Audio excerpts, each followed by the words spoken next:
Damn it, I don't know why OBS is automatically just gonna default to fucking Zenless Zone Zero. Once again, Zenless isn't even the game that's displayed on my OBS.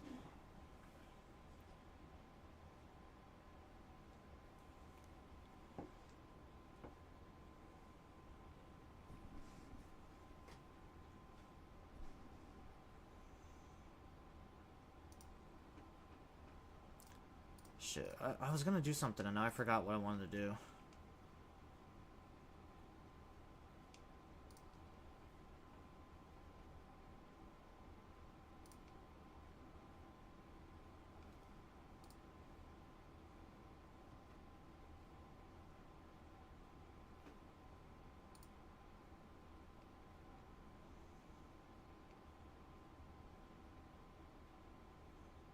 Man, I can't remember what I was gonna do now. Alright, never mind. If I forgot, it wasn't important. That's how I see it. If I can't remember what it is I was doing, it probably wasn't important.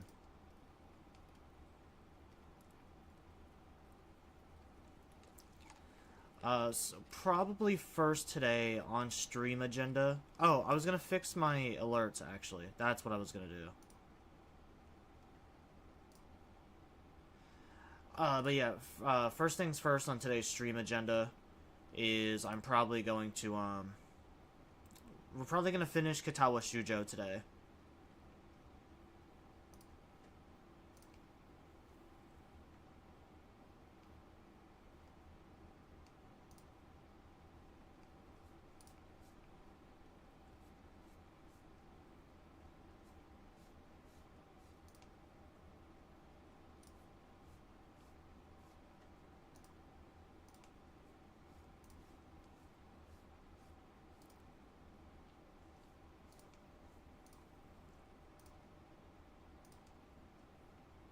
Oh hey, I found all my old, I found my old stuff.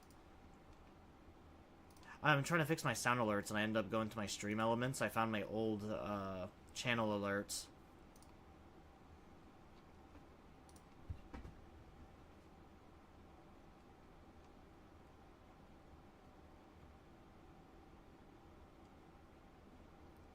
Because for some reason my channel point redeems aren't working again, so I'm going to try to get those fixed.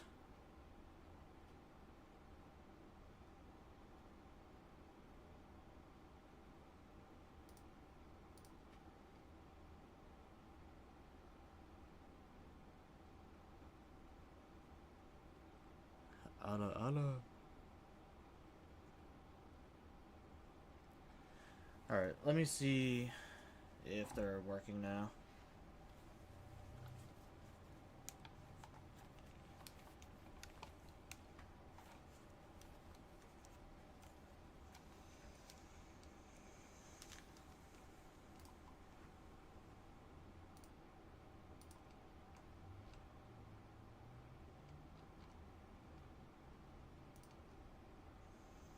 Alright, saying my sound alerts are offline.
Alright, so here's all my alerts, but just give me the fucking browser source for it, because I am online.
Yeah, I don't know. It just keeps telling me that the browser alerts are offline.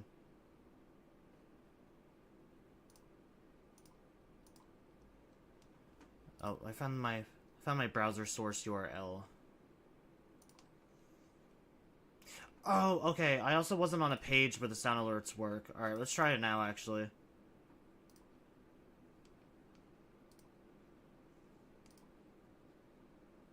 I forgot I don't even have sound alerts on that page. Let's see if they work now. Nope, still offline. Okay, awesome. I love dealing with stream shit.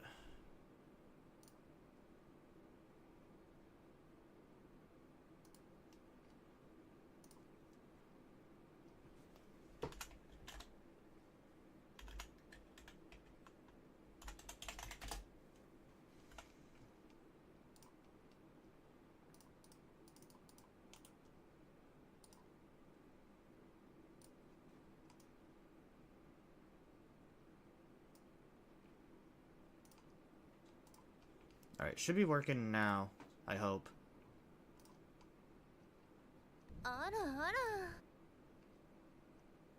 Alright, there we go. Yep, they're working again.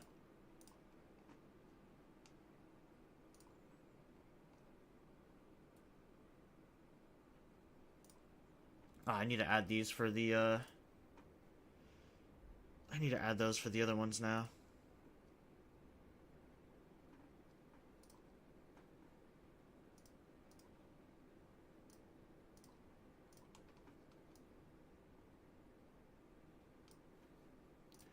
I mean, I haven't played a game on my console in a while, but yeah, I still need to, do that for the browser.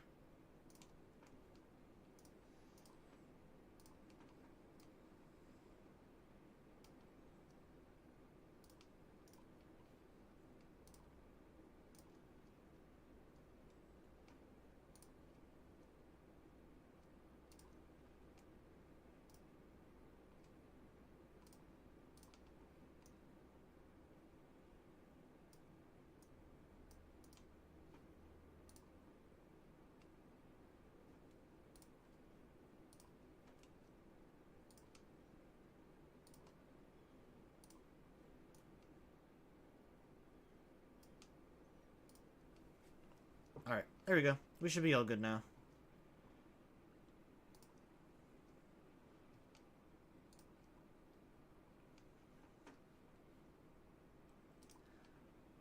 Alright, with that all done, we can finally move on to, Katawa Shujo.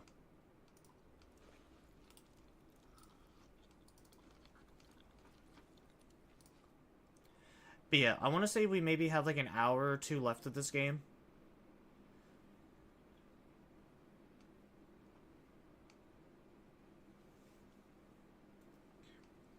They said it was definitely the longest chapter in the game. It's really felt like it.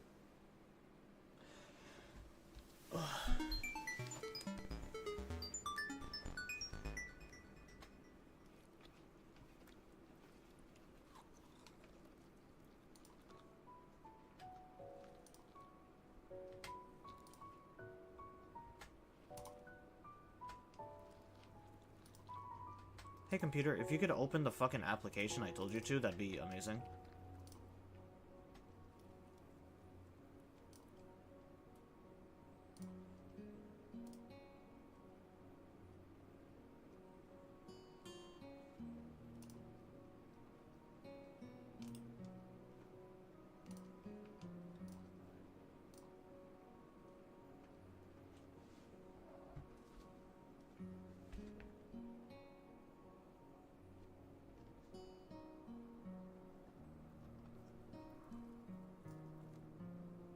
Alright, Kitty, get down. We're not gonna be doing this today. So many other places for you to lay.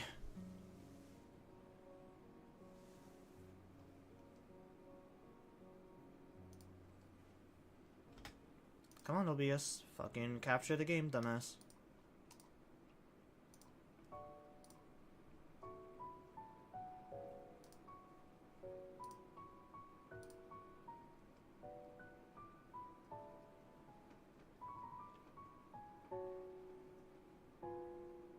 Alright, there we go. So, last time when we left off, I think we were just barely getting back from the school, and the trip to Shizune's house was all finished. Yeah, that's exactly what this looks like. On our return trip to school... Oh, our return trip to school... wow. Maybe I shouldn't start off with a reading stream today. Our return trip to school keeps getting delayed in one way or another. Shizune and Misha came back so late that there's no use even leaving, and we end up staying another day. The morning after, we missed the train by a single minute, and then the next two don't arrive. We missed the forced train because I wandered off to get a drink in the meantime. Shizune wasn't very happy about that. By the time I finally get back to my room, I feel so tired, even though I spent most of the ride back sleeping. I can't say it's only because of today. This seems like a familiar symptom of traveling. It's not my first time it's happened. If no one has beaten me to it, I could do a thesis on it. Maybe get a medical journal, returning from a trip syndrome. Not very creative. I fall asleep before I can think of a better name. A loud knock on my door wakes me only a few hours into my nap. I'm annoyed because I had just been in the middle of a dream that I can't remember. Haven't been awake in the middle of it, but I'm sure it was a good one. I briefly wonder who it could be, but it's not like I get many visitors, so I'm sure it's Kenji. I hope he's just rolling out a welcome wagon and not going to hit me up for money again. If that was the case, I'd almost be touched. Not touched enough to fight off the urge to roll over and go back to sleep, though.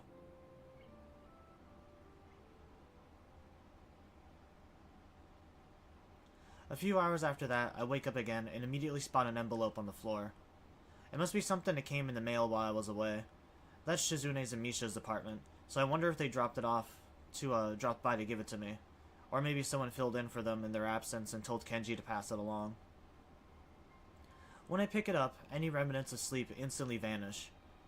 Even if the name on the sender wasn't on it, I would have known whom it was just by looking at the envelope itself, realizing why it looks so familiar, by recognizing the delicate handwriting addressing it. It's from Ioniko. Oh, I was actually curious if this route was gonna have a letter from Ioniko too. Cause I know in the story with Emi, he just like almost immediately throws the letter away. At first, I can't believe it, but it wouldn't be too hard for her to track me down if she wanted to. Of course, I hadn't thought that she would want to. She was maybe my girlfriend for all of 5 seconds. After that, we barely spoke to each other. It would be too easy to put this letter away somewhere and forget about it. A part of me wants to do that, or throw it away unread. Why I want to do these things, I don't know. It would be easy to do them, easier than to read it. Sitting the envelope open with the tip of a pen, I'm surprised by the length of the letter that spills out. Dear Hisao, how are you? I hope you're well and happy at your new school. Everyone here misses you. Almost all the second-year class got put together in Class 3-1 for the final year, so we are pretty much comfortable right now from the beginning of the year. I'm sure this would have been assigned to this class as well.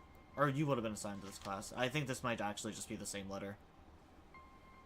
The mood among the third years seems to be very anxious about the final exams, even though they are so far away. The teachers are badgering us about it all the time. Even old Mr. Tachibana, who is, by the way, our home teacher this year, would you believe it? I was sure he retired after our second year, but here he is, nagging everyone about studying for exams. I think things like that are the main reasons why the mood amongst the third years are so nervous. I must admit that I'm somehow losing confidence in myself as well, even though I've already fared reasonably well in exams. The small talk makes me feel nostalgic. It's almost like I'm in the hospital again. Every now and then Ioniko would drop by and give me the gist of what was going on in the class, that, even when I had an inkling that I would never return. It's so weird to think we are already seniors, isn't it? Time has really flown past. I wonder where it went. The new first year seems so young and somehow really innocent. I keep wondering if I was like them in the first year. I've been feeling nostalgic like this for a whole while now. There are some other things I want to say. I'm writing to you because I felt that there are some things I should have said after the incident back in winter. I really regret that I wasn't able to say them in person, and I have no excuse for it. The truth is, the times when I visited you at the hospital made me worried about you. And I'm not talking about your health. You seem to become more distant and disheartened. It was natural after something like that happened, I'm sure, but somehow I got the feeling that you had given up on something back then. Happiness, maybe. I wanted to somehow express my feelings, but the right words didn't come out. I couldn't say anything to comfort you. I am really sorry for not being able to support you when it mattered the most, even though I like you so much. At least now, finally, I can be more honest. What a convenient time for her to rediscover her sincerity. Well, even as I think that, I know she's right. Distant and disheartened is a good way to describe it, and maybe I had given up too. It weighs on my heart when I think back to when I was lying in the hospital bed, feeling so bitter when she finally stopped showing up. I wasn't surprised, and I had no right to be. How could she not stop coming when it was the only expectation I had of her? She dropped by only all of 6 weeks after the incident. If I drifted away from her, it was because I could feel her already moving away from me the moment she showed up. If I could go back to those quiet days in February and March, I tell you not to give up on yourself. That's what I would say. Maybe you wouldn't have drifted so far away if I had just said something. I hope you managed to get back on your feet on your own. Now that the distance between us is also physical, it feels more final somehow. I wonder if we will meet again. Perhaps it's for the best we don't. Still, if you would like to correspond with me, by all means write me back. I'd very much like to hear about your new school and how you are doing. I wish you the best of luck. I think that might have changed slightly, because for some reason that sounded a little bit better than the first time I read it. It's a strange feeling. I know that I'm never going to hear from her again. If she really wanted to keep in touch, she wanted to pick a medium like snail mail to do it through. If she could get my address, then my email or phone number wouldn't have been much work either, had she wanted them. This is only a goodbye. I exhale, only just now becoming aware that I had been reading with bated breath. Now who's being distant, Ioniko? But maybe it really is for the best. For her to pick up a pen and write this letter to me, it can only be because she felt guilty about how things ended. That she was hurt by how we floated out of each other's lives makes me feel sort of a wistful happiness. I almost want to thank her, and I only don't because I know she wouldn't want me to reply. There's a knock at my door, then it opens anyways about a millisecond after. I forgot to lock it, stupidly. Sup, man? Why's your door open? I run to the door faster than is probably medically safe for me to do so I can prevent Kenji from seeing the mountain of pills and a couple feet away from him, blocked from his sight only by the door. Then there's the letter I'm holding. If he asks about it, I don't think I can make up anything convincing. About 2 feet away from him, I realize that his vision is so bad that it probably is never an issue. He didn't even see me about to practically tackle him back through the door frame. Hey, what the hell, man? What are you talking about? Your room has like a billion locks on it. You just barge right through other people's doors? You didn't even wait a second after knocking before you tried the door. It was like simultaneously. You were already opening the door while you were knocking on it. See, that's exactly why I have all those locks. It's a cold and uncaring world out there. A gatecrasher's world. Now you also understand. I just taught you a valuable lesson, dude. Knowledge is power. Why are you yelling at me? I'm a hero. Look at you. You didn't even lock your door. The average woman could have just killed you a billion times already, then replaced you with a female indistinguishable clone from the original. It almost happened to me. Ignoring the latter part, since it's too confusing, it's funny he should say that. He was unable to stop me from tackling him head on, yet apparently a woman could have killed me a billion times. If this man is a hero, we're all doomed. What's that you got? Somehow he is able to see the letter still in my hand. With how I've been waving it around, that's no surprise. I fold it back quickly and take care not to whip it out behind my back or anything else. That would be too suspicious. It seems like I'm jumpier than I thought about Ioniko writing to me. I got a letter. Oh yeah? I put that there. I was sleeping, then I woke up because I heard explosions. I put on my helmet and then peeked outside to see what was going on, but it was just a student council woman banging on your door. It was the one with the pink hair. She was knocking so loudly that it was obvious she was filled with murderous rage. Rage at you. Then she somehow sensed me behind her. I tried to escape, but it was too late. She caught me and started pointing at the door. I opened my mouth to tell him that she's deaf, but decide not to for various reasons. I didn't really get it, and she got more and more pissed off, like an old man trying to use this touchscreen phone. She was gonna kill me and replace me with a woman version of me, but then the sunlight reflected off my glasses and blinded her, saving me. It was like, behold optic blast. I don't get it. Somehow with glasses can... or I don't get how someone with glasses can be hurt by glasses. Oh, wait. Is he talking about Misha or Shizune? Oh, there must have been both of them then. She uses them too. She would be immune to their death rays, but whatever. She gave me the envelope with your name on it and just left. Clearly she was out for blood, so I lied and said you were away. I think you were away, right? I've been trying to ask if you wanted to help me with homework for a week now, but you kept getting no answer. Welcome back, man. Thanks. Yeah, so she gave me this envelope and it had your name on it.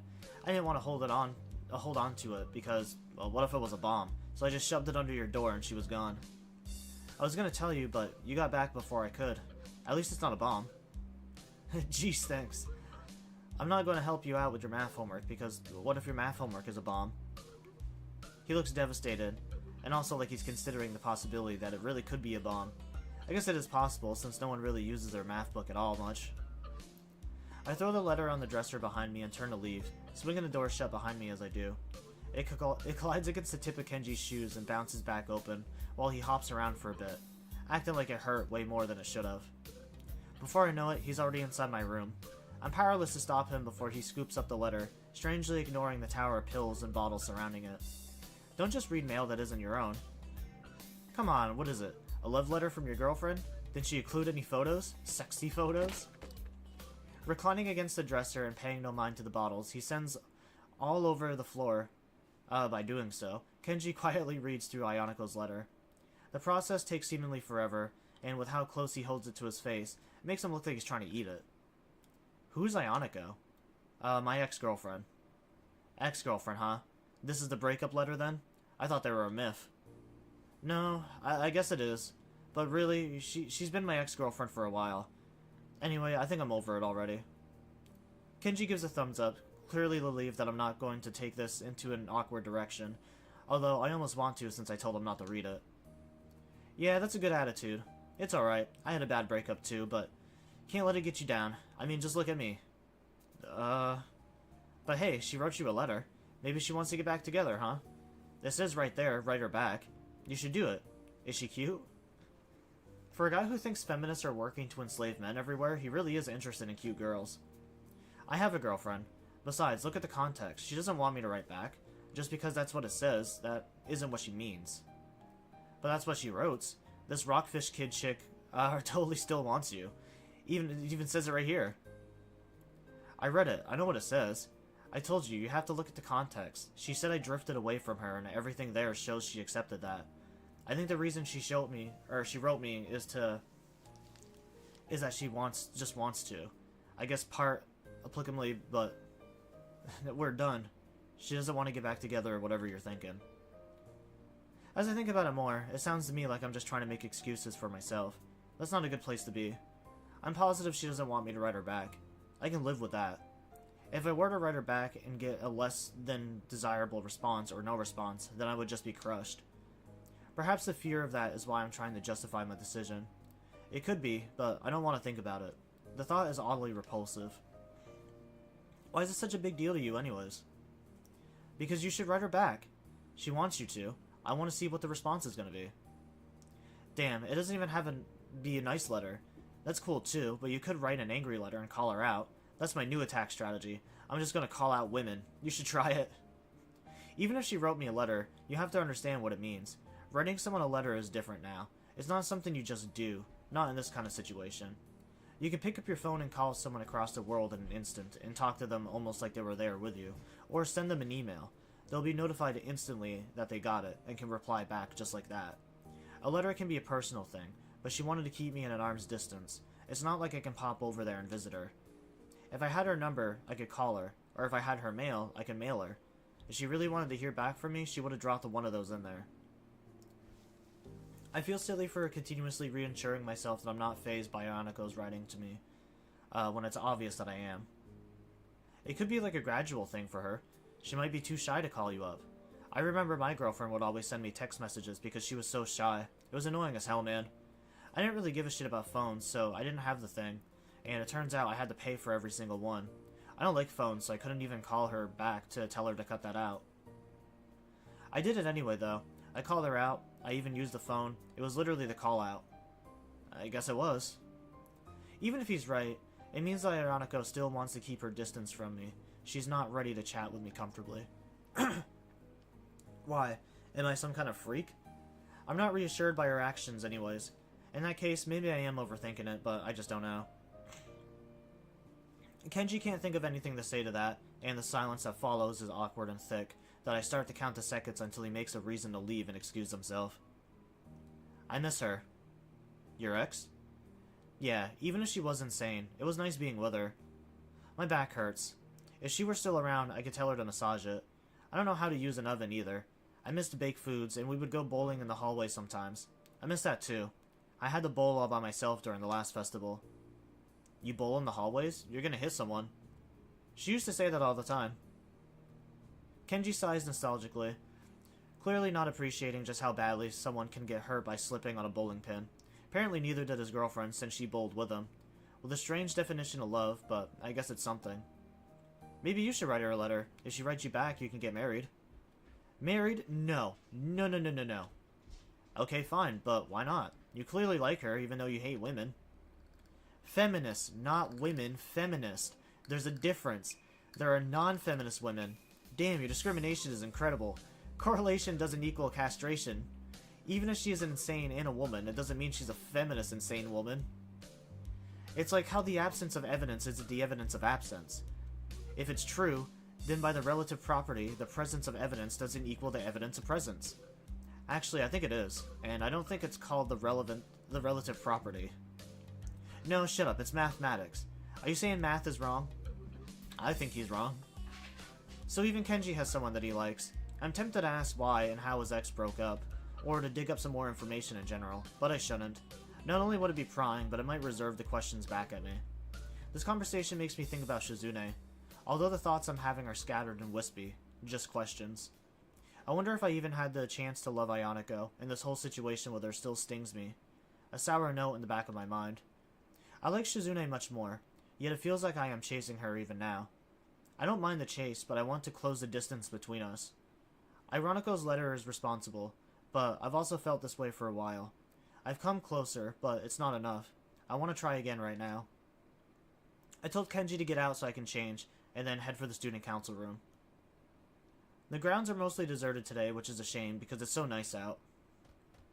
No one answers when I knock. I try to go in anyways, but it's locked. When I pull my hand away from the doorknob, it's covered in dust. Looks like no one's been here since we left. Since I'm already out here and dressed, I might as well get something to eat in town. My wallet is back in my room, though. On the way back there, I stumble across Misha sitting behind the main building. Her eyes are closed in sleep, and she looks very tranquil. It's always been hard to picture her not constantly bouncing around or hopping on the tips of her toes impatiently. My first instinct is to call out to her and ask if she's seen Shizune, or if she wants to go to town with me. But now that I've seen her, I don't feel like disturbing her. I leave her alone.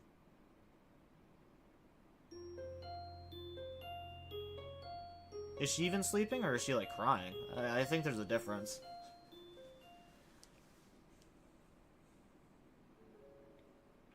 For the first few days after I was back, I almost forgot that I was in the student council. I managed to pick up here and there that the student council usually gets swamped with work around the end of breaks, but it didn't have to be in any case. The few times when I managed to catch Shizune and Misha, they were in too much of a hurry for me to get a chance to ask if they needed help. Anytime they weren't, I'd only be there to get a hold of Misha. Shizune would say something about how there was work, but it was so little that involving either Misha or I would only bore us. After a while, the idea of having some free time again had started to grow on me, though there were still periods when I felt like I had too much of it. Just when I was getting used to it, though, things changed again. Now I find myself back in the student council room, arguing with Shizune about whether tissue boxes make good ballot boxes or not. I'm telling you, they work just fine, as long as we get cube-shaped ones, not the rectangular ones. Misha, you can sign that to her. I've kinda got my hands full. On second thoughts, forget it. She's busy cutting out ballot slips, so if she were to make one, errant movement, she would probably send those scissors flying into someone's head. I dropped the box of poster paints I'm carrying onto a little table in the student council room, and cough as a wave of dust hits me in the face. It really has been a while. Do you think we should change the size of the ballot slips? What? But Shik-chan, I already cut out so many of them. We can make them smaller. It'll be more efficient. We just have to shrink the font. More ballots will fit in a single box that way. We'll only need half the amount of paper then. The format for voting can be changed. It could be more like in a real election. Then we might be able to get away with buying less boxes. With the money left over, we can get a pizza, or maybe Chinese, or a cake, or 3 bowls of new ramen I want to try. Shizune excitedly rubs her fingers along the frame of her glasses as she ponders more ways to cut even a half yen of spending our budget. Since I think she's the only one who even knows what our budget is, I'm scared to ask how tiny it is for her to have to do this. What about all the ballot slips Misha's already cut out? Don't worry. I can make them into memo pads and sell them to the school store. Shik-chan, they don't look very cute though. Shizune seems to disagree. Now they're arguing, but it looks like it consists of nothing more than signing yes they do and no they don't at each other until they're so tired of it that they just take turns pointing at each other's commandeeringly. Or commandingly. It's strange, partially because it looks kind of ridiculous, but also because I've never seen them disagree. Then again, both of them have looked very stressed these past few days. Shizune has been increasingly absorbed in the idea of student council elections, though they're months away. I imagine this is how politicians act when they realize regiment change is imminent and their era is over. I'm having trouble taking student council matters seriously at all. Even now, as I practice my calligraphy on signs that won't go up for weeks, but I can understand why Shizune does. After all, she has been student council president for 3 years. According to her dad, she has wanted to do the job for even longer. I guess 3 years is too short a career for her to leave feeling unsatisfied. Did the last student council go through this much trouble to make it a smooth transition for you? Shizune makes a chagrined face. I don't think I said that right. Chagrined face that tells me they weren't very helpful at all. I guess you're doing this all to set a good example then. That only comes into play if they learn anything from it, Hik-chan. If they don't, I'll be hyper mad. If they turn out to be a flaky type, I'll definitely be hard on them. It doesn't sound very threatening when Misha says it. So you've already met them? Hik-chan, there are no candidates yet. What? None? Not even for student council president? That is why I'm trying to drum up interest for the position. What do you think? She proudly holds up a poster she's been working on herself. It looks very, military. You might be taking this a little too seriously then. Shizune frowns and plays with her glasses, offended. Is that weird? Yes. She looks oddly happy that I'm disagreeing with her, and I think that if she weren't genuinely focused on what she was doing, she would try to argue with me just because it would be interesting to her. What's weird about it? It looks like she will do that after all, but then Shizune waves her hand dismissively like she's trying to catch the words in the air and delete them. Instead, she catapults into insulting her future successors. Well, one thing that's weird is that in my old school, the elections would happen in about 6 months, since, you know, we're graduating in March. It's pretty weird to think about them so early. It's a little different here. Hik-chan, I'll be discouraged if we don't have any replacements when I have to go, Shik-chan says. But it isn't like the school will stop running without a student council. It'll be harder for them to hand out forms, though. Ha ha ha. Shizune isn't laughing, however Misha's joke causes her to flinch, as if she were stung. Though Misha didn't mean for it to come out that way, her quip had a callous cruelty to the end of it.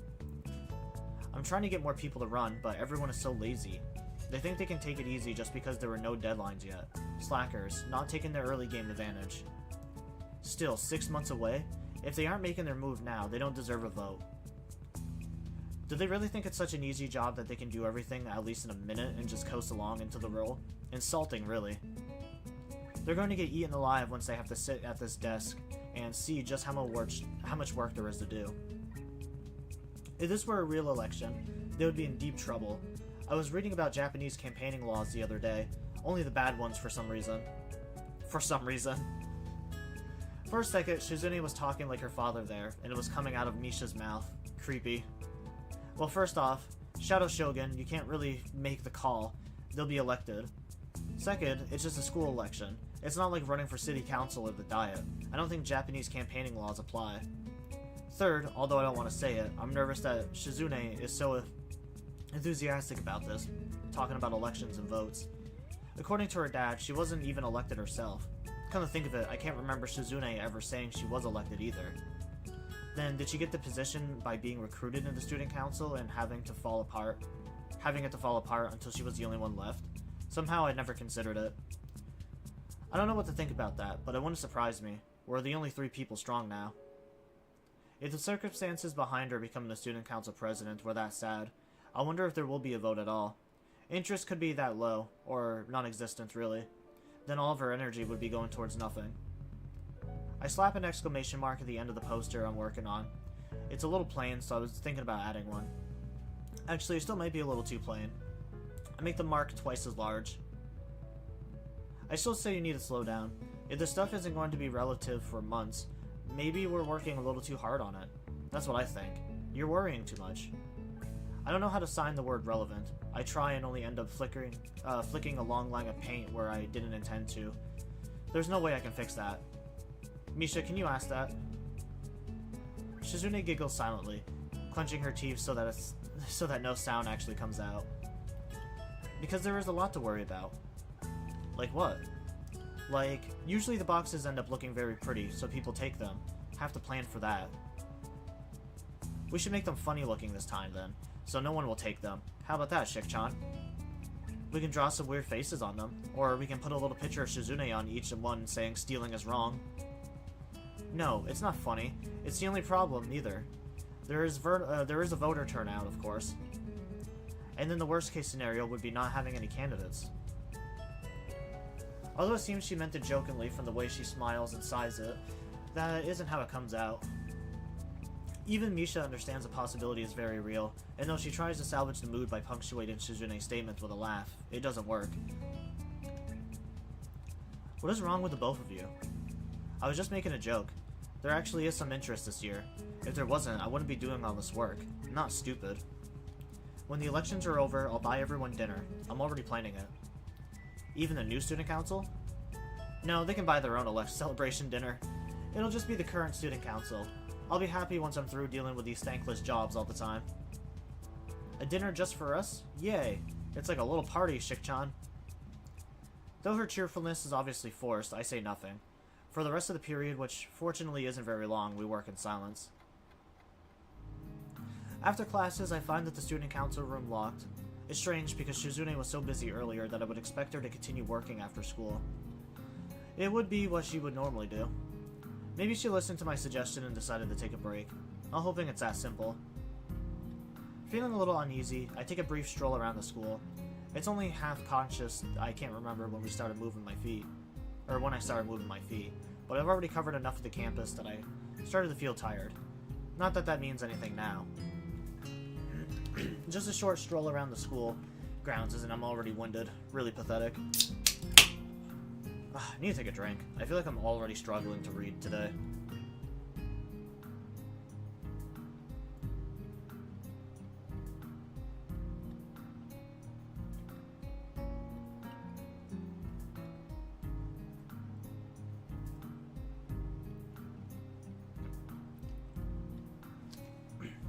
I just want to get this out of the way because we were so close to finishing it.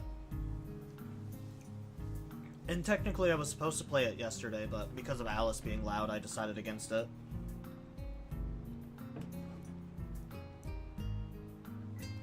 Before I know it, I'm back in front of the student council office. There's someone else too this time.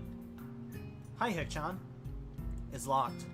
Seeing a can of lemonade in her hand, I reflectively start looking for a vending machine nearby. I'm so thirsty. I know that Hik-chan. Shik-chan is somewhere else, I guess. Weird. We aren't stuck together, Hik-chan. Misha takes a long drink from her lemonade, eventually just tipping it over and pouring the rest into her mouth. I feel like I'm being mocked. Do you want one, Hik-chan? No, it's okay. I can't take someone else's drink. It's rude. Besides, you're making fun of me, aren't you? I just saw you inhale all of that. I have another one in my bag. I was prepared, see? I'm just like Shik-chan. She's a little too prepared. It's good some of that is rubbing off on you anyways. After what, 2 years? Wahaha. The way she stares at me as I drink it is a little disconcerting, but I'm too grateful to care much about it.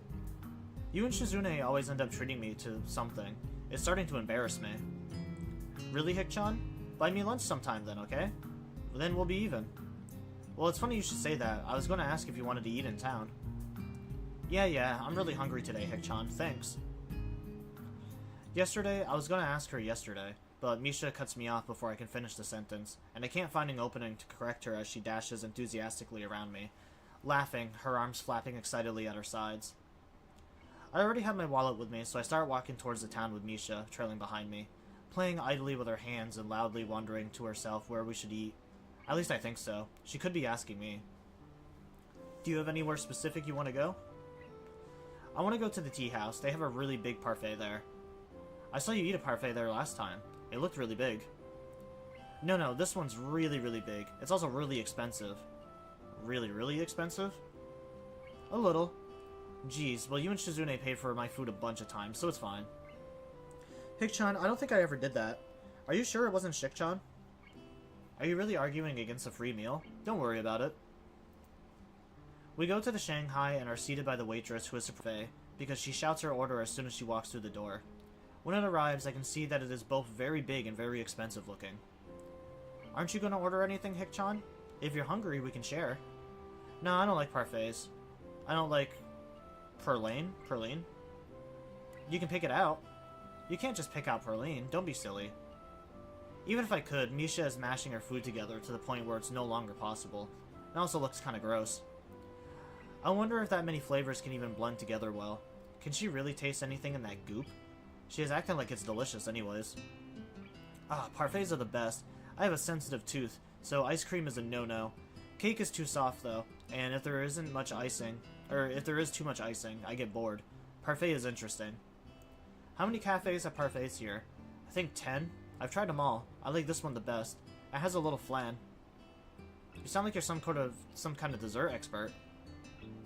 Not just dessert. I want to eat all kinds of delicious things. Someday I'll have enough money to buy like 2 kilograms of Masusaka beefsteak. That's like over 100,000 yen. I guess this kind of deciding food is kind of your hobby then. A hobby isn't something that should take months to learn about someone. I've been very rude in retrospect. Also, that is one pricey hobby. I guess so. Yeah. Misha giggles, raising her hand to her face. It looks like some cream accidentally got on her nose. She doesn't notice it. I can't stop noticing it. I wish she would wipe it off. I'm about to tell her about it, but then she suddenly says, I don't know what that means. Oh, I guess that's a bad word anyway. It has implications. Epicurean is better. It means someone who enjoys eating nice foods. That's the adjective, though. So, epicure is just a word for it. Hikchan, you're too wordy. Sorry. I think that is what Shizune likes about you. Because I'm wordy? I need to buy some theses then. No, not like that, Hikchan. I decided to order some coffee after all, but it takes a while to get the waitress to notice, and I think I'm actually getting my coffee will take just about as long. The tea shop is filling up.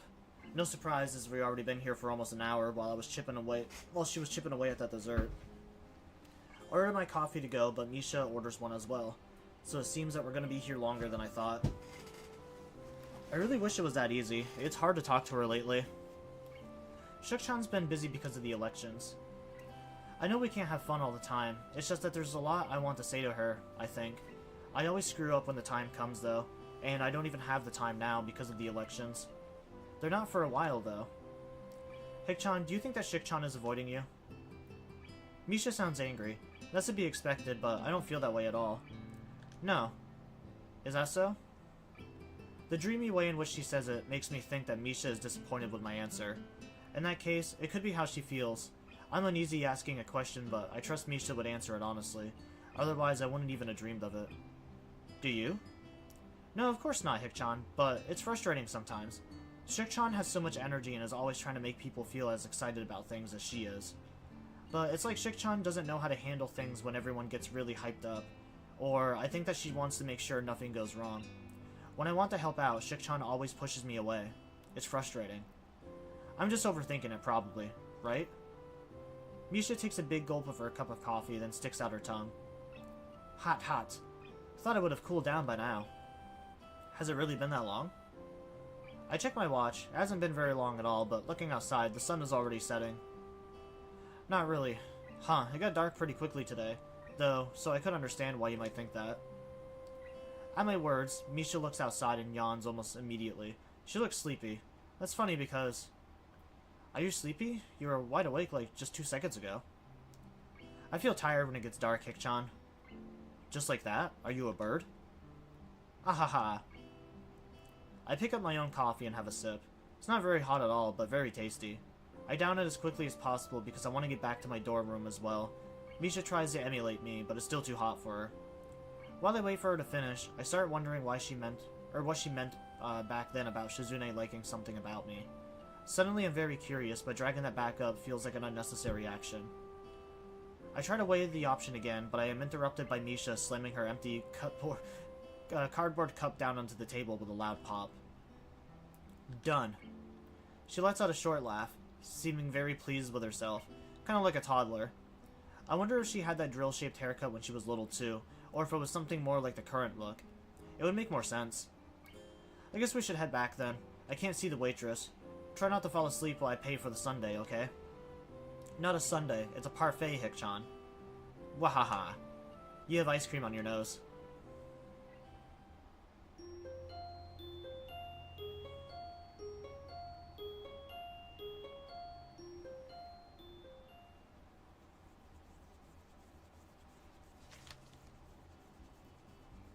Yeah, I don't really know what the difference is either. I thought a parfait was pretty much just like ice cream with like berries and shit.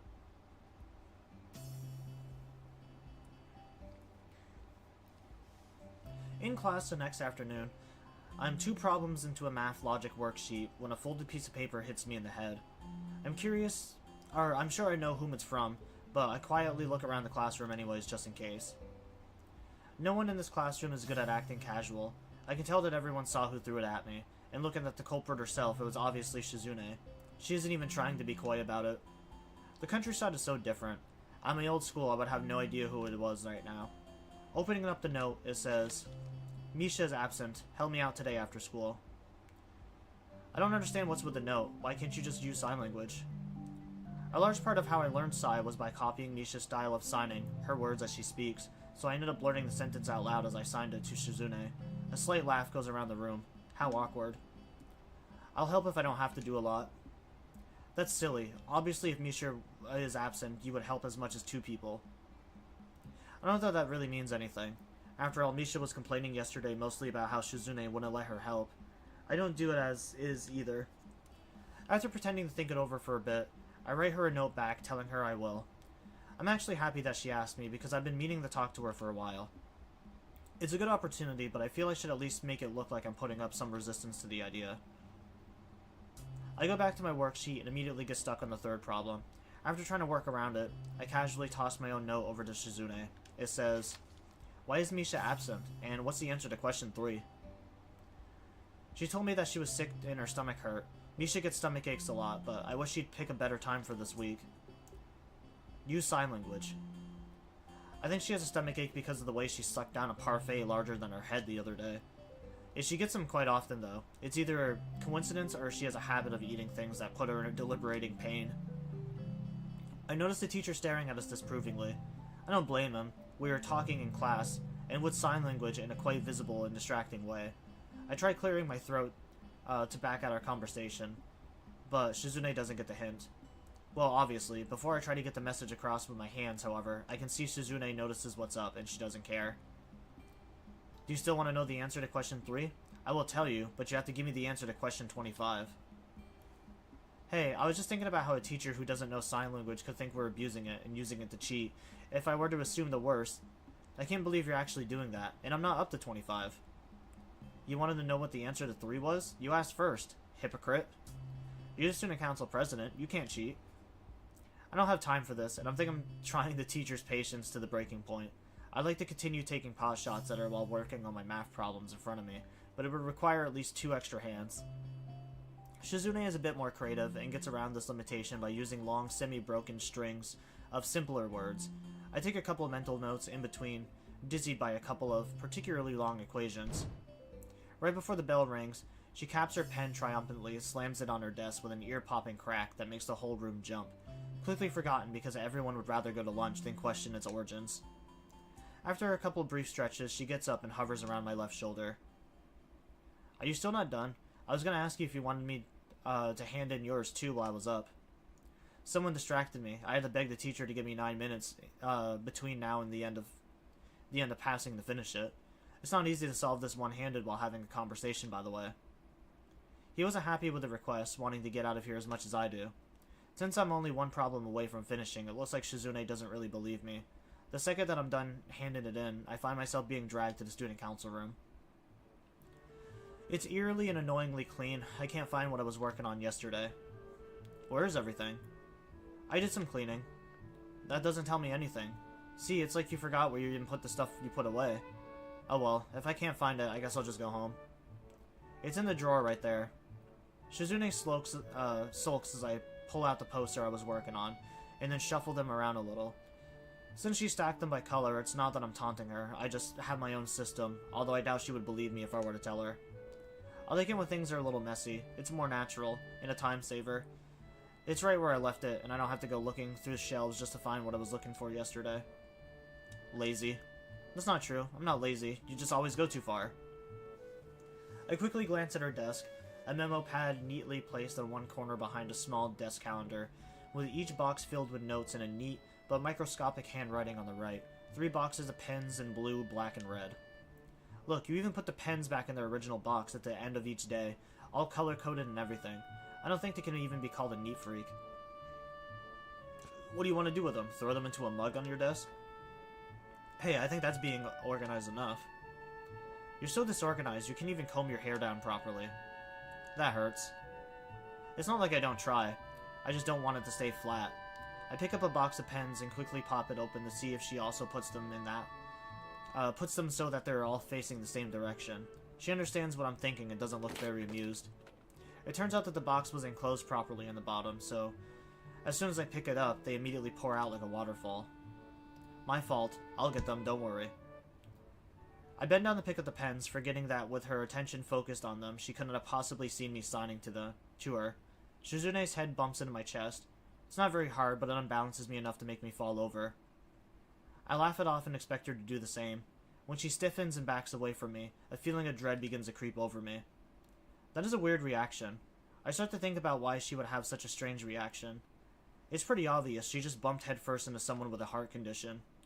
Shizune would know I have one, having seen the rows and rows of pills lining the edge of my dresser, or at the very least she would know I have something severe enough to require that much medication, but not a visible glance. So is she treating me like I'm made of glass for her? It's just a natural way to react? I haven't forgotten how she freaked out back when Emmy knocked into me. Why would it be any different for her? I'm sure she is remembering that right now. I can see it on her face. She looks angry at herself.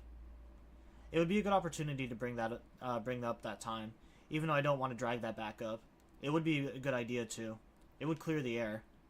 Still, I'm afraid and end up saying nothing, partially because as I imagine having to draw her attention from the floor and then having to sign what kind of cripple I am to her in one gesture at a time, the idea begins to seem more and more depressing.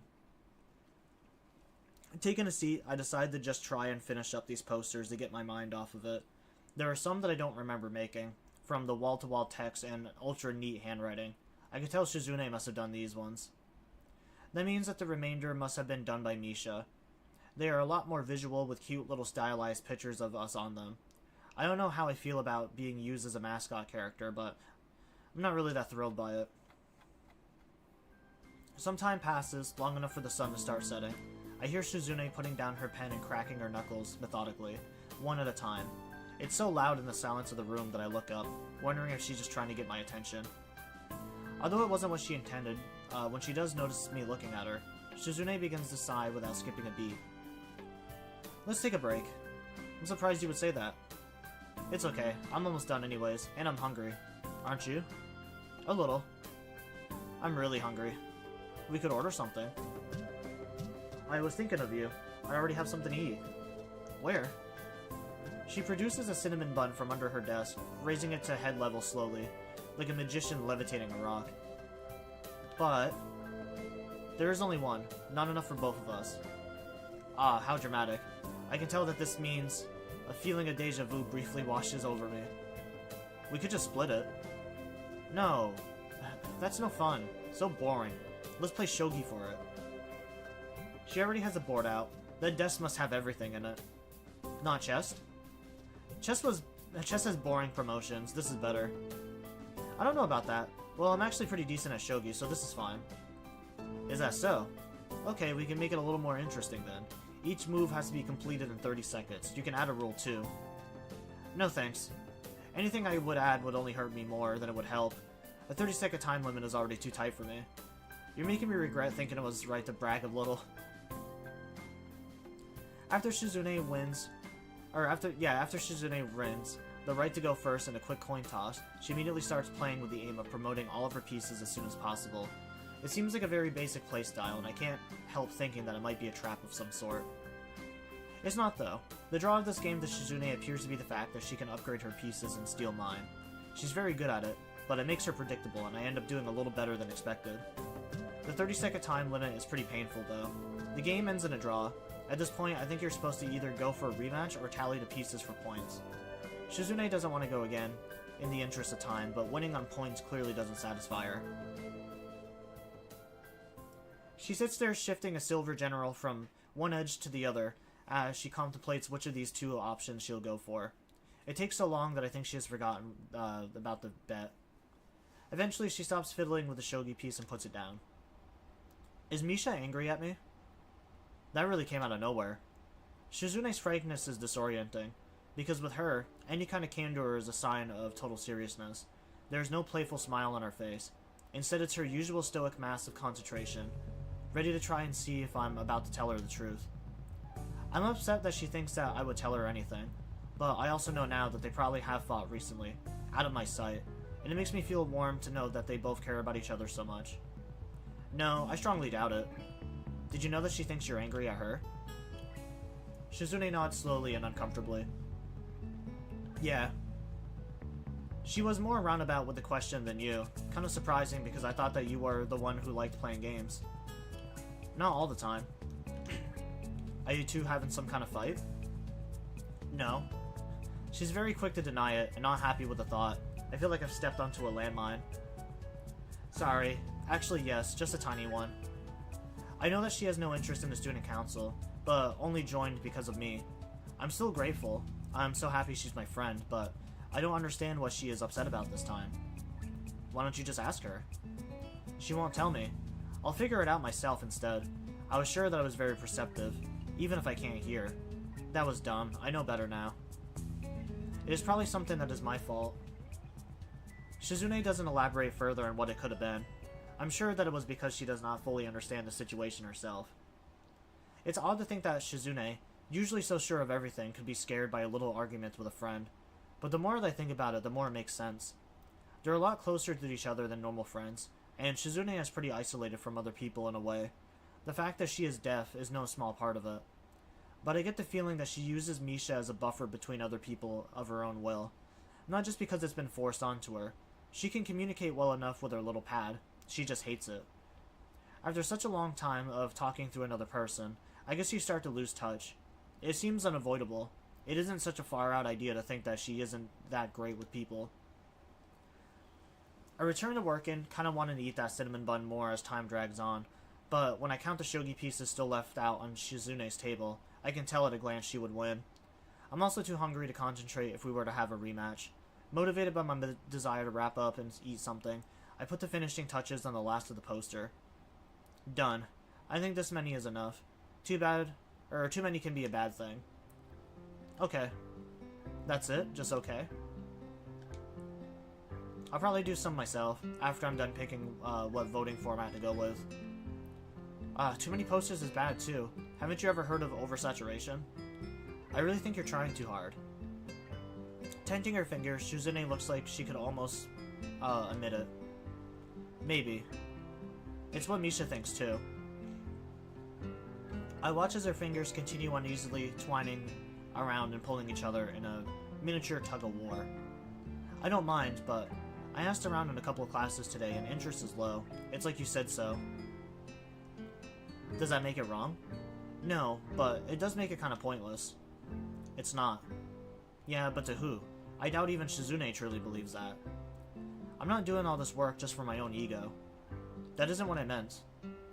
The first chance to be alone with her in days, and I have already really cocked it up. Still, she doesn't actually look angry. It's more like she's frustrated that she can't express herself clearly enough. Since she's an expert in sign language, I wouldn't think that would be the case. I wonder what advantage being able to speak would offer her, and if she has ever thought about it. It's another project of mine, just like the festivals. I'm going to do it because it's my job.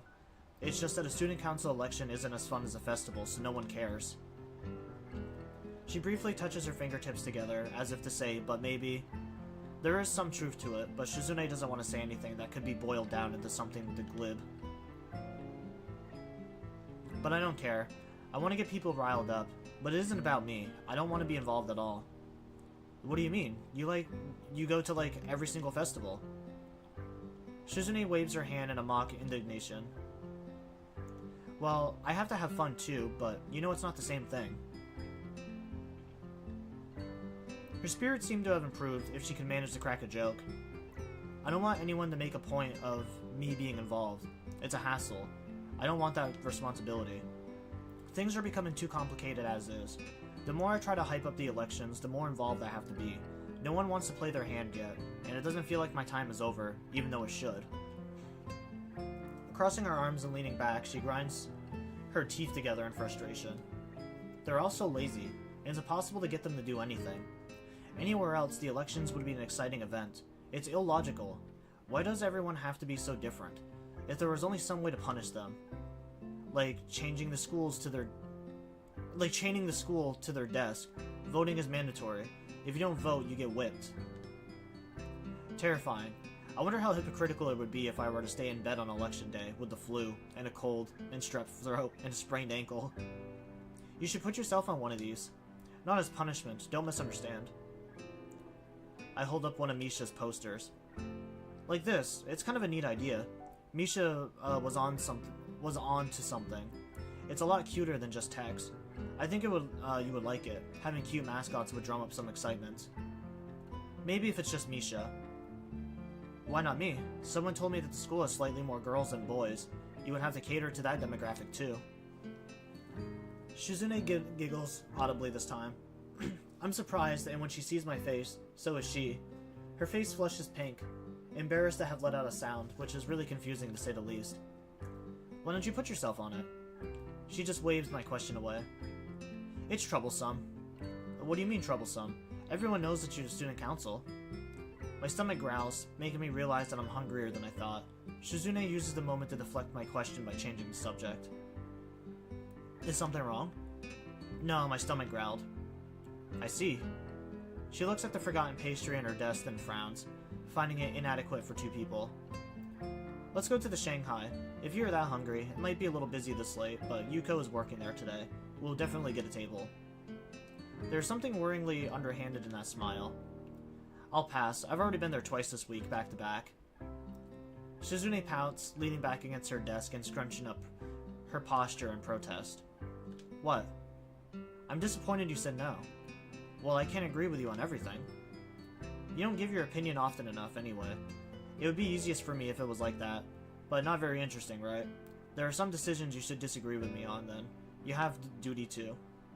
How am I supposed to know which is which? It's easy.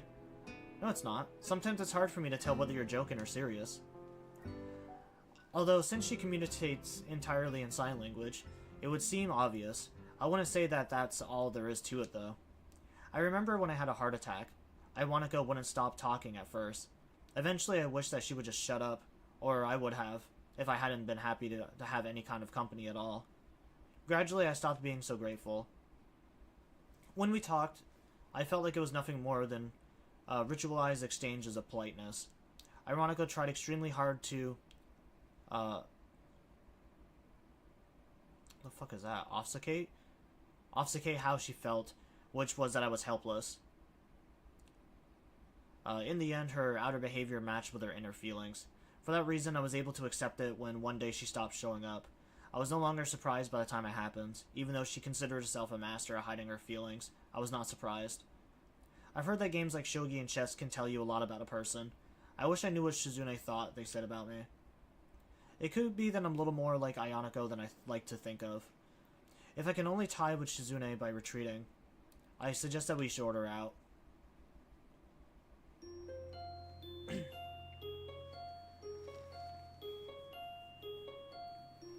Man, this one definitely feels long, and I'm not having the easiest time reading today.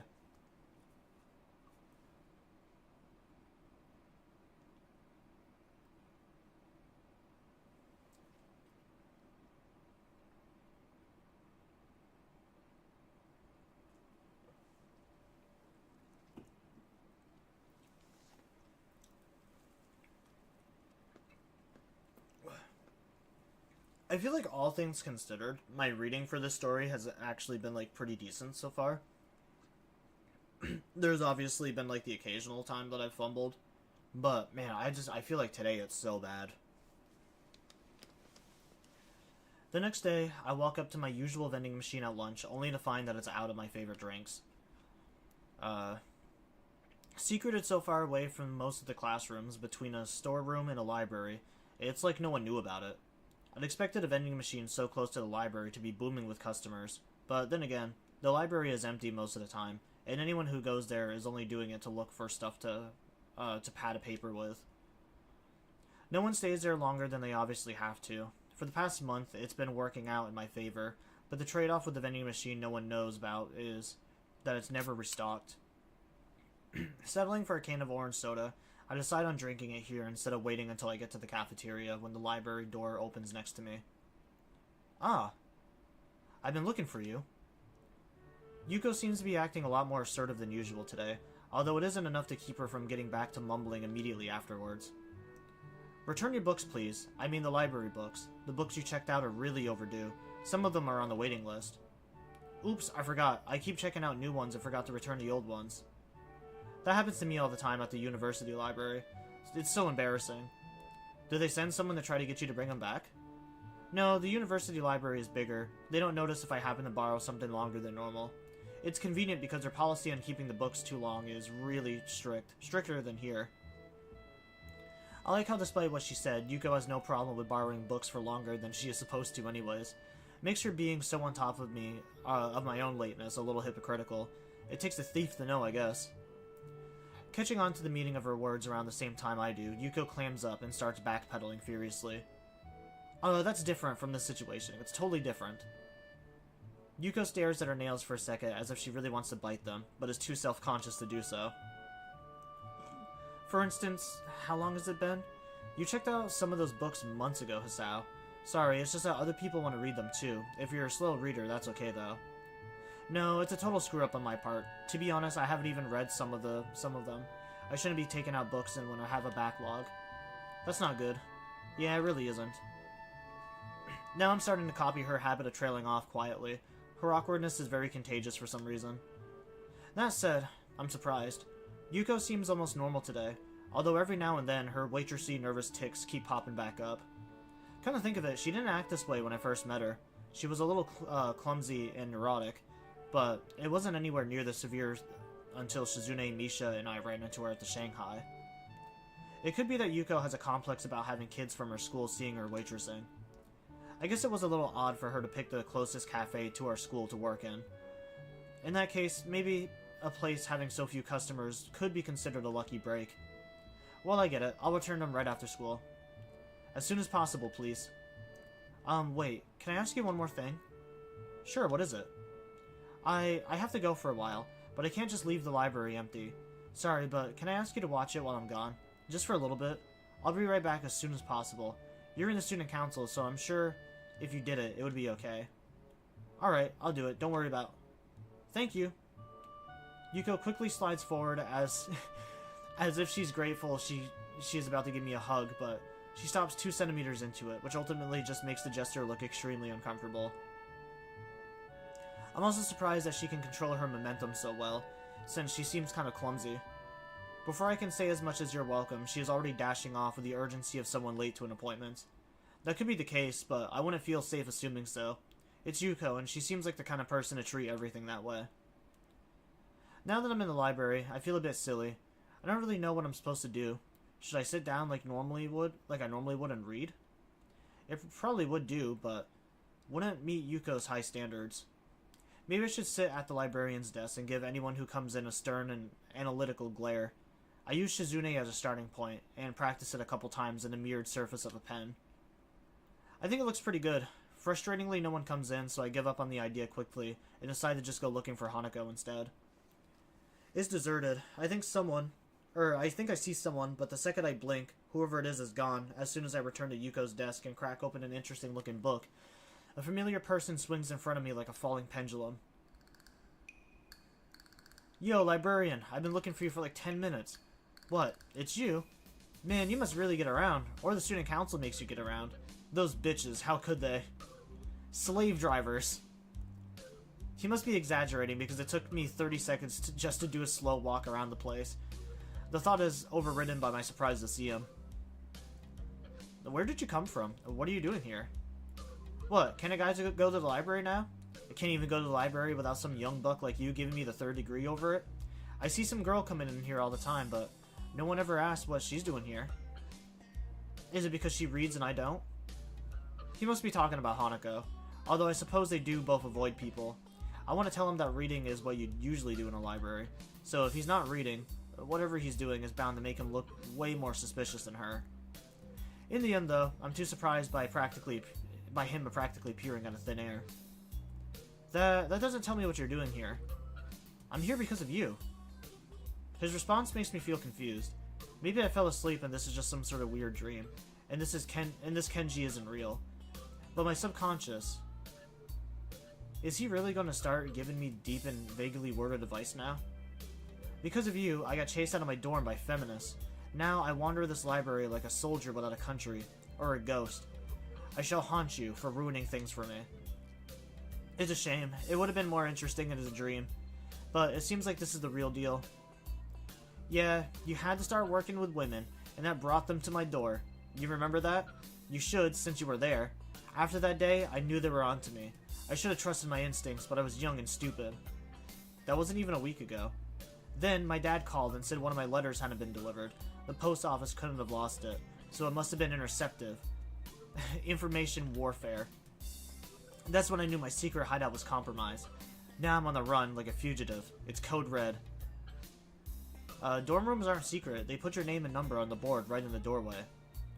I know, I saw that. They're diabolical.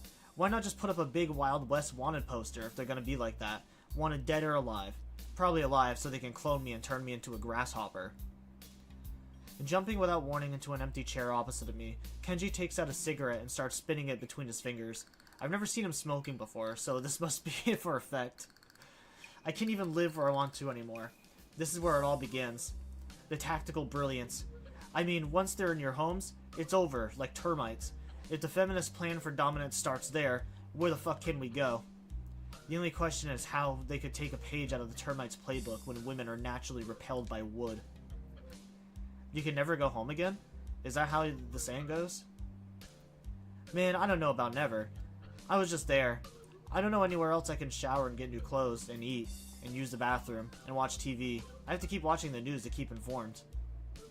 For someone out from his dorm room and living on the run, he sure has no qualms about going back there several times a day for long periods of time.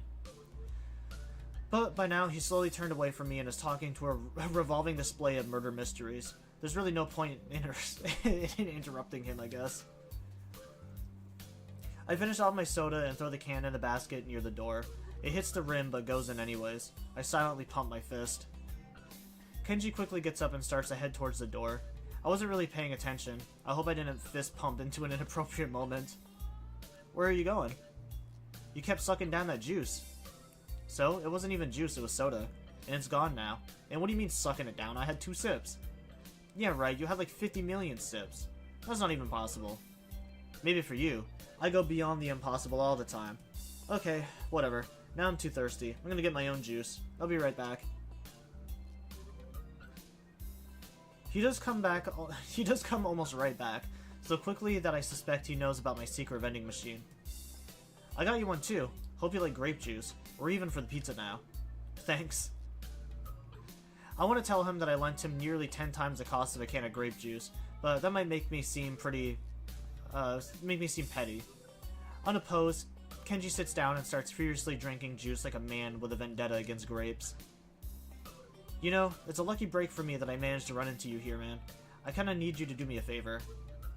Although it's cynical, I wonder if he's getting me juice so that he could ask me for this favor. If so, it's very transparent and poorly timed. I doubt Kenji would have think about something so deeply, though. Just asking for things straight out is more his style. I need you to recommend me some books. But I thought you didn't read. How did you know?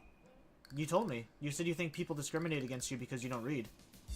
Well, they do, and I do read. I read audiobooks because that's the way of the future. I have to read a book a month for literature studies, though, and I found the school doesn't really accept such classics as advanced cryptography, so I don't read a bunch of books. They're gonna fail me. I can't fail literature studies. That would make me illiterate. That would mean my mom was right. My mom can't be right. I'll just have to study literacy as much as possible. What about doing some extra credit? No thanks, it's bad enough I'm gonna have to carry these stupid things now. He picks up a dictionary, flips through it, and places it on a murder mystery rack behind him. I can't believe this is actually the medium that our ancestors used to look at. Used to look at porn. I spit my drink all over the book I'm still holding, damaging it beyond any hope of repair. I quickly check the back to see it suggests retail price is 7,900 yen. Think I might have a little heart attack. Wow, destroyed. Shouldn't have done that though. They take vandalism super seriously here. You're gonna get canned. He chortles, amused, before taking an extremely long sip from his can of juice. It's not vandalism, I didn't do it on purpose. You made me do it with your words. Hey, what do you mean canned? I don't want to be canned. Wait, chill out. I didn't mean they actually can you. They just make you pay for it, and really, really yell at you. It's like they were gonna bite my ass off. Still not a big deal. I don't care if it's figurative. I don't want to get canned, or get my ass bitten off, or any kind of punishment, you dumbass. What am I gonna do? I'm the only person in here that she knows of anyways. I can even throw the book in the trash. It'll be found, then she'll know. Damn, dude, stop being so weird. How's it weird to not want to be fined? Man, stop flipping out. I'm not flipping out. I'm trying to save money. So cheap. I'm about to strangle him when I hear Misha's wahaha coming up the hallway, Apparently Kenji hears it too, and uses the opportunity to quickly vanish behind the autobiography section like the wind. Hi, Hick-chan. Misha shouts exuberantly, dragging an embarrassed Yuko behind her. Hick-chan, were you talking to yourself? On one hand, saying yes could make me look kinda crazy. On the other hand, if I blew Kenji's cover, he might go off and make me look crazy by association. Yes.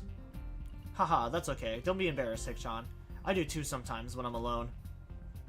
Nothing happened while I was gone? Absolutely nothing. It smells like grapes. I'm wearing grape-scented cologne. I lied brazenly and obviously. Her reaction, I'm going to assume that she knows I'm lying, or thinks I'm an abysmal sense of colognes. Since the can of grape juice I drank from is still right there, it's likely to be the former. Fortunately, she doesn't ask any follow-up questions. What are you two doing here? We had lunch together. Strictly business. A business lunch. I try to picture Misha in a suit, having a business lunch with anyone. Somehow I just can't see it. What kind of business? You don't know? It's nothing. It's normal for one part of the student council to not know what the other is doing. Hey, don't nothing special like this. Or something like this. That isn't normal at all. In fact, it's bad. We're only 3 people. Yuko laughs nervously. She must be terrified. Misha says that you want to put posters in the library for the elections. Even though they are really far away, I guess it's okay. I didn't know that I could even decide those kind of things. You can. Isn't that great? Aren't you happy? Misha grabs Yuko's hand and forces her to clap joyously for herself. Yuko doesn't look very happy about learning that she has more responsibility and power than she previously thought. Hick-chan, since you're here, can you help me put them out? Pulling out a giant stack of posters from her bag, she cuts them in half like a deck of cards and passes me the slightly smashed half. Hick-chan had a really good idea. We can put some flyers inside books too, then even if they try to ignore us, they won't be able to. They can even be spring-loaded. Misha tries her best to convey the same tone Shizune used. It sounds close to the real thing, and it's almost a little menacing. She was probably kidding. I liked it. No, please not that. A super ultra aggressive marketing blitz. We're gonna start going door to door too. That's a terrible idea. Misha pouts in her best Suzune impression, fingertips tapping rhythmically, or rapidly in annoyance. Hik-chan, you think everything is terrible. Yeah, but that idea is too terrible. Too terrible to ignore. I can't have that. Hik-chan, that sounds like a challenge. Mutiny. Mutiny is bad. Don't fight. It's just a joke. Okay. Don't fight. Ahaha. The way Yuko sounds when she's trying to be firm makes me think of a kindergartner teacher. I suppose it makes her very persuasive in her own way. Putting up the posters is surprisingly hard, simply because the library is already plastered with bulletin boards and flyers lining every couple meters, some of them in places so unlikely that they never even noticed them before. Deciding which of them to peel off in favor of our own adds a lot of time to an otherwise simple job. By the time the bell rings to signal the end of lunch, Misha and I still have a sizable amount of posters left. As we leave, I decide to stick one right by the door. It must be the one that Misha did. It has a little drawing of Shizune on the bottom.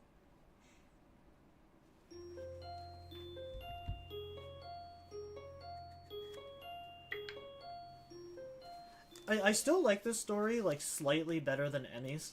I definitely don't think... I don't see why people say that this one's the worst. It is a little long. This one is definitely a very slow burn. And there hasn't really been a whole lot of interaction with Shizune throughout most of this. Which I also think might be why people didn't really like it. Because, yeah, I'm thinking about it a little bit now. And I feel like I've barely interacted with Shizune these past couple of chapters.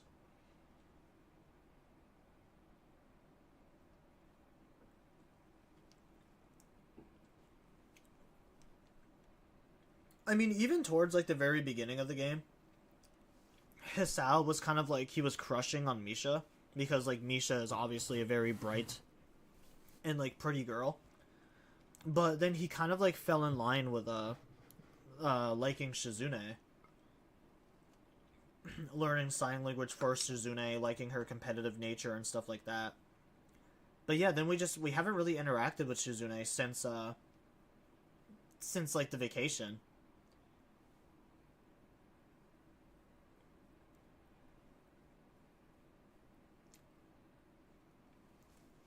We went fishing, and then I had that, like, one awkward sex scene where she, like, tied me to a chair.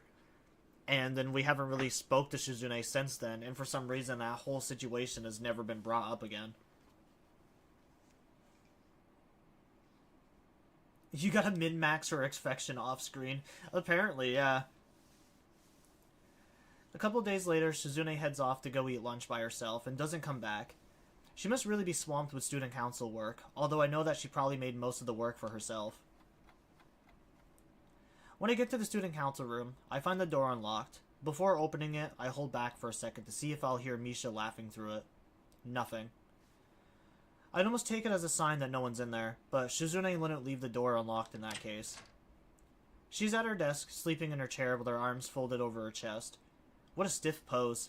If it weren't for her eyes being closed, there would be no way to tell that she was asleep. In fact, I can't even be sure she's asleep now.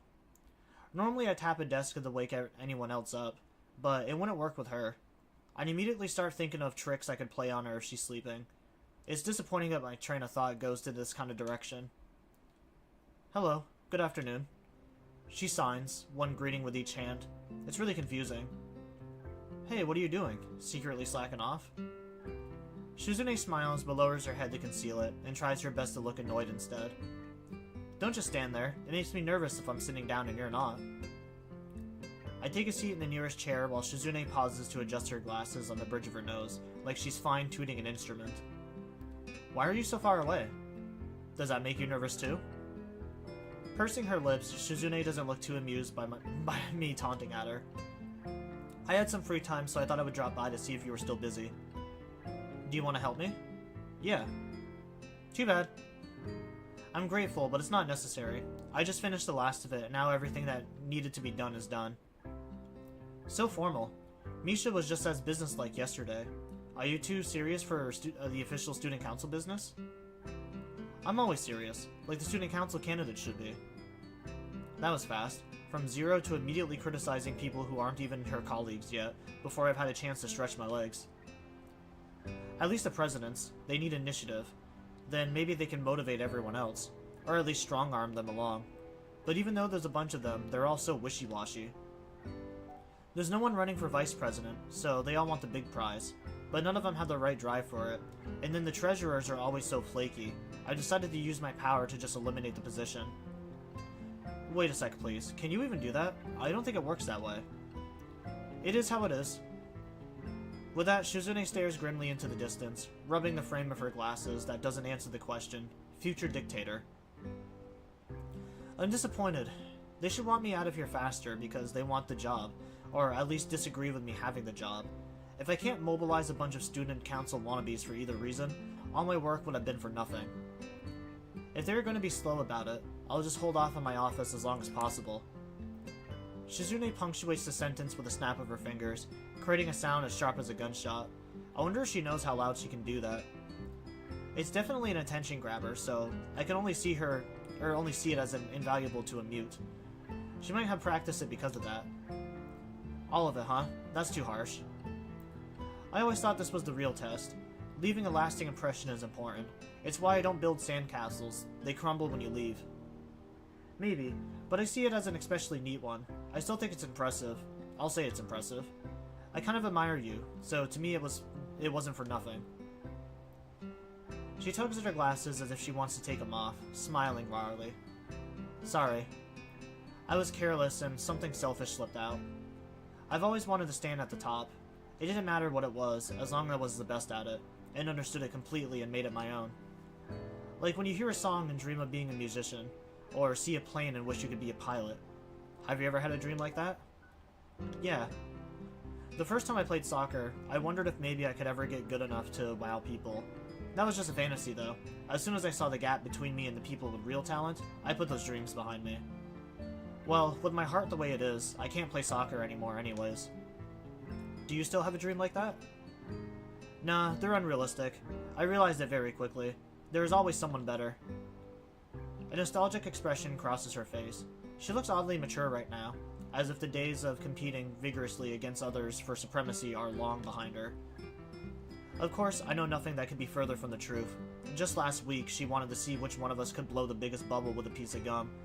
It could be that she was even worse when she was younger. A terrifying thought. I like that. That there was always someone better, when someone greater than me would appear. I'd get so excited I'd want to challenge them. Even though in the end they would usually turn out to be better, and I would be left in awe, there are some people who are on a different level completely. After a while I got jealous. I wanted something like that for myself. Is that what the student council is? The thing just for you? No. Even though it feels like that, sometimes that wasn't why I decided that was another story entirely. But I like being student council president. Even if the work is hard and I'm always biting off more than I can chew, that is what kept it exciting. People at the top shouldn't be able to be comfortable all the time anyways. You sound like a farmer. Although they wouldn't suit her, Shizune would look cute in overalls and a straw hat. So if that wasn't the reason, why did you run for the job? I didn't, but afterwards I decided to stick with it anyways. I wanted to be the student council president because the old student council was stupid. And I wanted to stir people up, so that they will be able to say, that was interesting, today was interesting. That kind of thing. Memorable experiences. I'm happy because I think we succeeded. You, me, and Misha. I have a selfish desire too, though.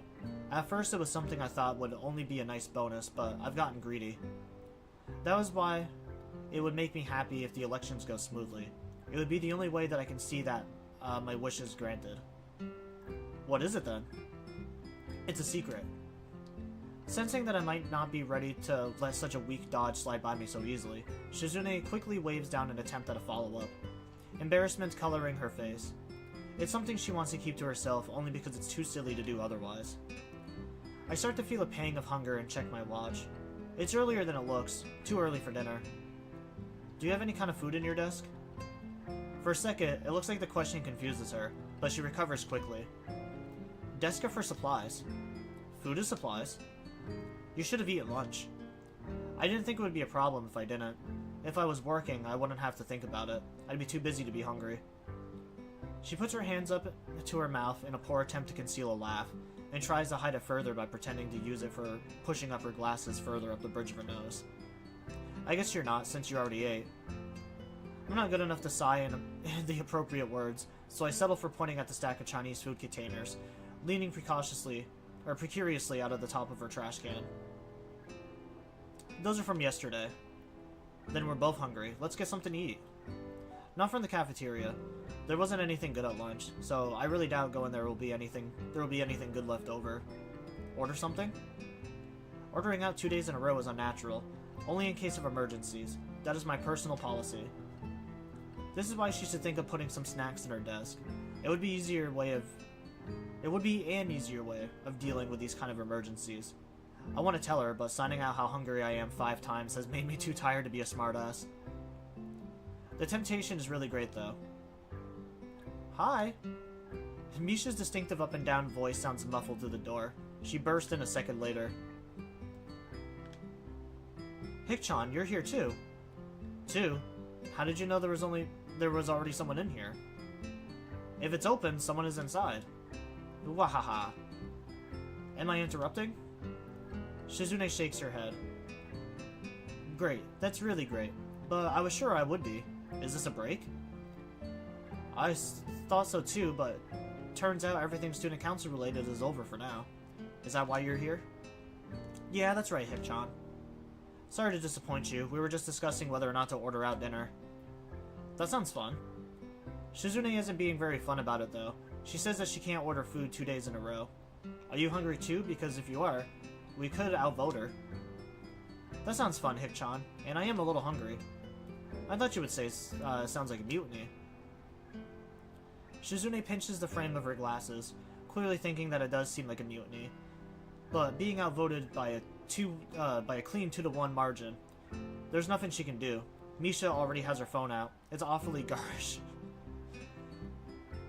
Hey, you know, if the option is there, if someone else is paying for it, like, I'm not gonna turn down someone ordering out.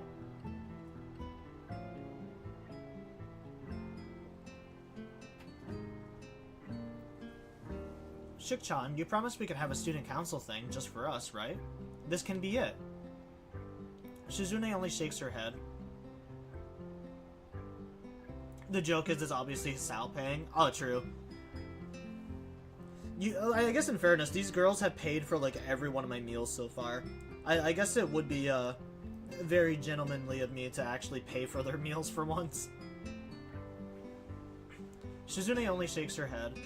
The last party she will be able to attend as Yamaku's student council president is too special for her to put that label on our spur-of-the-moment early dinner. Even though I'm sure the real thing will be just like this, a meal like any other with the 3 of us. After we finish eating and clean up, I say goodbye to them and head to my dorm. Although I don't feel particularly tired, I think I'll just go straight to sleep tonight. If I were back home, my mom would nag me not to go to bed right after eating, but what she doesn't know won't hurt her. I take a look at the clock as soon as I get in and realize that it's a lot later than I thought. It also feels a bit silly checking the clock when I have a phone and a wristwatch. I take off my watch and hold it in one hand, while holding my phone in the other. Makes me feel powerful and stupid. I try unsuccessfully to go to sleep, and am glad when someone interrupts me by knocking on my door, only after a few minutes. I figured that it couldn't be anyone but Kenji, which is why I'm surprised when it ends up being Misha. Hi, Hick-chan. You don't look very happy to see me. No, I'm just kind of surprised. Did Shizune remember something she wants to do after all? It's late, but whatever. I guess it's good that it didn't change. Nope, I just thought I'd follow you back, Hick-chan. For fun? No, of course not. It's because she wants to talk. It must be about something important, and she doesn't want Shizune to know. Do you want to come in? Yeah, thanks. Oh, this might be the scene. I have a feeling I know where this is going. She walks in and immediately takes a seat in the chair. The natural thing to do, but I'd expect her to sit on the bed. Hick-chan? Misha frowns harshly, arms folded over her chest, like she's trying to play a grim interrogator. All that's missing is the mustache and the dangling, flickering light bulb on a string. Did you make Shik-chan sad? What do you mean? Well, when I went to the office today, Shik-chan couldn't hear me coming. That's why when I opened the door, I saw a really confusing expression on her face. Shik-chan looked happy and sad, and I wanted to know why. Well, it wasn't because of me. I didn't even see it. I think she's depressed that she won't be student council president anymore in a few months. When I asked Shik-chan about it, she said that it was okay. That's meaningless. Shizune would say that, but it's ridiculous to think that she would let it go that easily. I mean, there are times when she'll want to fight me over the last apple or chocolate milk or whatever, and that is the stuff that doesn't even matter. Chocolate milk is important. Okay, it is. Don't get mad, but not as much as student council is to her. She wouldn't just wave it off so easily. You're right. I thought this was supposed to be an interrogation, but it appears Misha has already forgotten about it. But I don't want Shik-chan to lie to me to make me feel better. Most people don't know how serious Shik-chan is, and think she's putting on a show. I'm happy that you understand her, Hik-chan. It's obvious, especially with how she talked about it today. Misha leans in closer with interest, resting her head in her palms. Really? What did she say? They are close enough that I don't think much of how she is prying. Why, she joined the student council, sort of. She started, but then decided that some stuff would just stay classified and signed "It's a secret." So, I guess that's what she told me, it's a secret. Well, if someone tells you that they have a secret, you can sort of call that a secret by itself, Hik-chan. Just like how according to you, luck is a skill. It can be. Wahaha. Be careful, not so loud. Why, Hik-chan? You're gonna wake up half the people in the building, and on top of that, dorms aren't co-echoed. Or co-ed, not echoed. Hik-chan, are you thinking something dirty? Stop being weird. Ahaha. If you are, it's okay, I think. Hearing that makes me realize how easy it's been for me to talk to Misha all this time. That I would be able to go this long without feeling the need to be on guard. This is the first time I have. I feel sad, Hik-chan. It's funny. The happier Shik-chan gets, the more depressed I feel. Even though I should be happy for Shik-chan, I still am. But I can't talk about my problems with her. Why not? Just like Shik-chan can't talk about her problems to me, it's the same thing, Hik-chan. If we have that kind of problem, then I'm not sure anymore what I should do. I wonder if I'm a bad friend. Misha gets up and quickly drops herself on the bed until we're sitting only a few inches apart. Just a couple of seconds later, she pushes her head forward and gives me a light kiss. It misses my lips, more due to bad aim on her part than because of me. What are you doing? Although it's just a formality, I'd be stupid to not know what she's getting at. It's just that she seems so unlikely that I'm hoping there will be some way I won't have to deal with it. Now she decides to be shy and giggles embarrassed. Do you like me, Hik-chan? Yeah. Her head is buried in my chest. It feels like she's talking into my scar. She might be able to feel it brushing against her cheek. I tried too hard to hide it from both of them. It seems like such a dumb thing to have worried about so much in retrospect. Please comfort me, Hik-chan, just for today. No. No! Oh, this is the scene? Oh god. I gotta save here.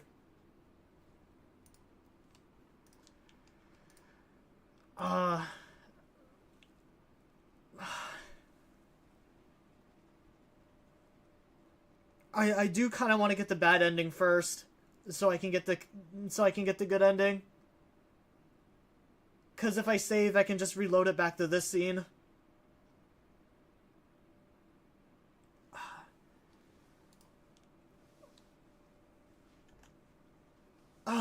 Achievements. I need to do it. I need to do it for the achievements. But I also don't want to hurt Shizune. I actually really like Shizune's story.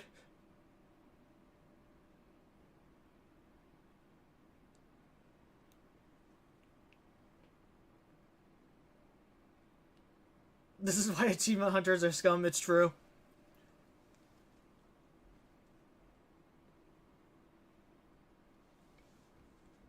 I did say I wanted to show off this ending. Oh, well, I guess I won't be showing off any ending, because I know in a minute here I'm gonna have to blur everything.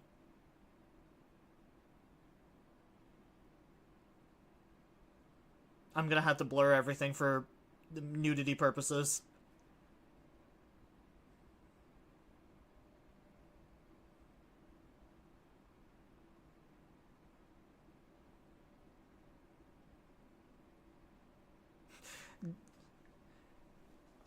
Don't listen to me to do what you want. I'm just gonna judge you regardless. I did promise people that I would show off the bad ending. There was a couple people who have asked me to show it off. Because I think, I want to say Shizune only has 2 endings. Yeah, reach the good ending with Shizune. Reach the bad ending.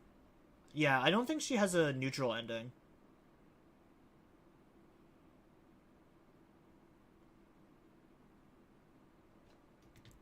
Oh, well, I guess that wasn't the right word. I have to, I'm gonna change to a completely different screen. I might, if Shizune only has 2 endings, I might do it just so I don't have to do this again. Because otherwise that means that I'm gonna have to, like, do 2 more runs of this game. I have it saved, and I'm pretty sure this isn't gonna be much longer. I don't know if I should go for the good ending first, or the bad ending, which is the thing. Because I kind of want to go with the bad ending first, and then get the good ending.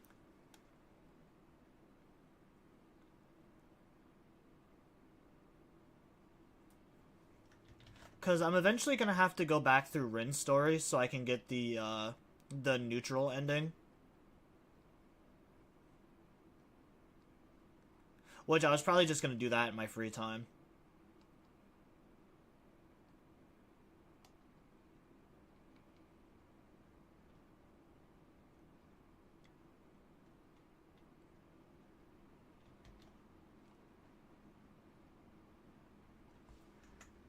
Alright, I'm just gonna... I think I already saved, but I'm gonna do it again just to be safe.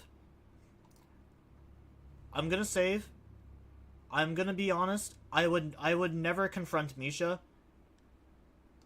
Or comfort Misha. I'm not that kind of person. I'm already with Shizune. I would never do this realistically, but for the sake of the achievement, I'm gonna have to do it. As much as I pretend to protest, I've allowed things to come to this point. Even though I knew so far ahead of when she actually came out with it that this was what she was getting at. At the very least, I was okay with this outcome. If I needed any more proof, it's simple. I still haven't turned her away. I could have at any point, and it was wrong of me not to do so sooner. But now, not doing so is something beyond simple carelessness. Misha takes my silence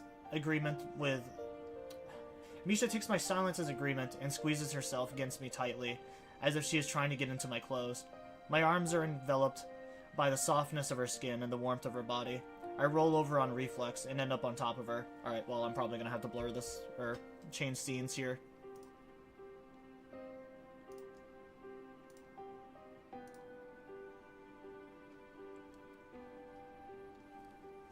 Unfortunately, I'm not getting banned, so... She looks up at me, as if expecting me to take the lead, and closes her eyes nervously. The second I return her gaze. I guess I have no choice, and I clumsily begin trying to undress her, something I've never done before. Yeah, it's a good thing I've changed scenes. Alright. After all, I've only had sex once before, and I was restrained to a chair. This time, I'm in control. It's cool, I'll restore the scene in post. This time I'm in control, like I'd wished back then. But it's really kind of scary now that I am. I started by unbuttoning her blouse and slipping it off to her shoulders. Her figure is curvier than I expected, and complements her cute face. Her bra unhooks at the back, and I have trouble getting it off properly, because Misha seems ashamed of her breasts, and half-heartedly tries to cover them before I even undone it. Honestly, bras are just, like, really hard to get off, coming from, like, personal experience with someone who had a relationship for like 8 years. I don't know how women always wear those things. They seem so uncomfortable to wear. When I unlatch her skirt and start pulling down her panties, she offers more movements of weakness. Fake resistance. It's just a formality. No, it's not that hard. Maybe it is for me because I'm just dumb. I realize now that formalities are very important to Misha. It's why she always greets everyone so happily, even when she probably isn't happy to see them. As an ex-femboy, I have more than enough experience. Yeah, maybe I need to start wearing bras of my own so I can experience them better. Her eyes are open now, and I run my hands up inside of her thigh, almost laughing when she shudders and nearly crushes it when she tightens her legs, a genuine reaction and a cute one. Shizune was better at hiding her inexperience, even though she was just as embarrassed. Are you ready? She nods without looking at me. As I push myself into her, I can feel her becoming rigid with nervousness, which I start to feel as well when I meet a resistance inside her. I feel so tense that every time I move, it feels painfully mechanical. I wonder if I should go more quickly like Shizune did. But Shizune is pretty straightforward. It's a different situation now, one I regret getting myself into. I start pushing in slowly and Misha winces in pain. Please do it quickly. Ow. I stop. No, it's okay. And then I push myself even deeper into her, to the hilt, feeling Misha's hands clasp my arm, and then reach higher, as if she's trying to climb them. And grabbing my shoulder, she pulls herself against me, joining us more tightly together, and I can't do anything but push back. So, if I remember correctly, the theory that I read on why Misha wants to do this with Hisao anyways is, the reason she wants to do it is because it's some sort of strange way that she can feel closer to Shizune. Because obviously she's very jealous of like the relationship that Hisao and his Shizune have. And she sees this as almost like an outlet to try to be like another step closer to Shizune. At least that's the theory that I read. I don't know if that's actually true or not. Hearing her moans, I speed up and find a rhythm. Her hands grip each other around my back, and I feel her elbows digging into the space under my ribs as I piston into her. The blood pounds in my ear like the beating of a drum until I can barely hear her anymore. This is my first time with a man. It's weird. I wish she would stop talking. Her voice is so quiet and breathy that I have trouble understanding her, but the tone of sadness permeating it is unmistakable. It only makes me feel guiltier. I'm supposed to be comforting her, but it's entirely physical. And if Misha is being reassured in any way by this, she isn't showing it. Your reasoning is making it worse? I don't know what... Like, no what... I don't understand the whole makes her feel closer to Shizune thing. Because it's very possible that... It's very obvious that Misha, It is very reasonable that Misha most likely just has a thing for Shizune. And so, like, her being with Hisao just to get closer with her, even though she's not into men, like, yeah, it's just... This whole situation is weird no matter how you look at it, which is why this is a bad ending. I'm supposed to be comforting her, but it's entirely physical, and if Misha is being reassured by this in any way, she isn't showing it. That makes me question whether my decision was the right one. No, it was not, brother. That's why it's the bad ending. I'm really starting to doubt it. Despite that, her soft cooing in my ear makes me keep going, as does the hot, slick tightness around me. Eventually, her legs twisting around mine, she tenses up in orgasm, her smooth neck rubbing against my cheek. It takes her a minute to separate herself from me. It gives me an opportunity to see her body fully, her pink skin blushing bright red and dabbed with sweat. I feel cold. Hikchan? I can't hear anything but the ticking of the clock and the sound of my own breathing. Never mind, Hikchan. I search around for Misha's hands with my own, and caress it. How light and delicate it seems, even as it grabs me so tightly around the wrist. The feeling is familiar.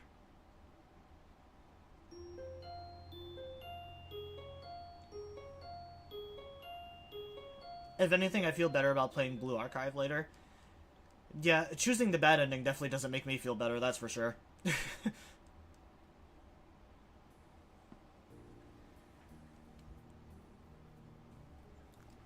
I mean, I do promise to be a completionist when I play a lot of these games.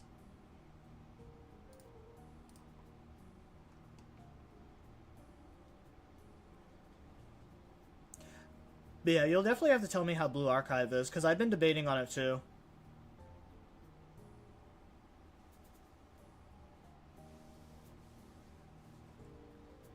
Like, it does seem like a pretty fun game.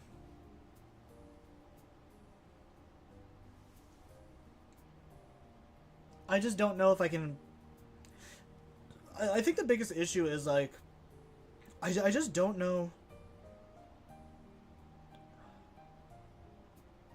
I really don't know like another game outside of Zenless that I would enjoy for like a gacha game.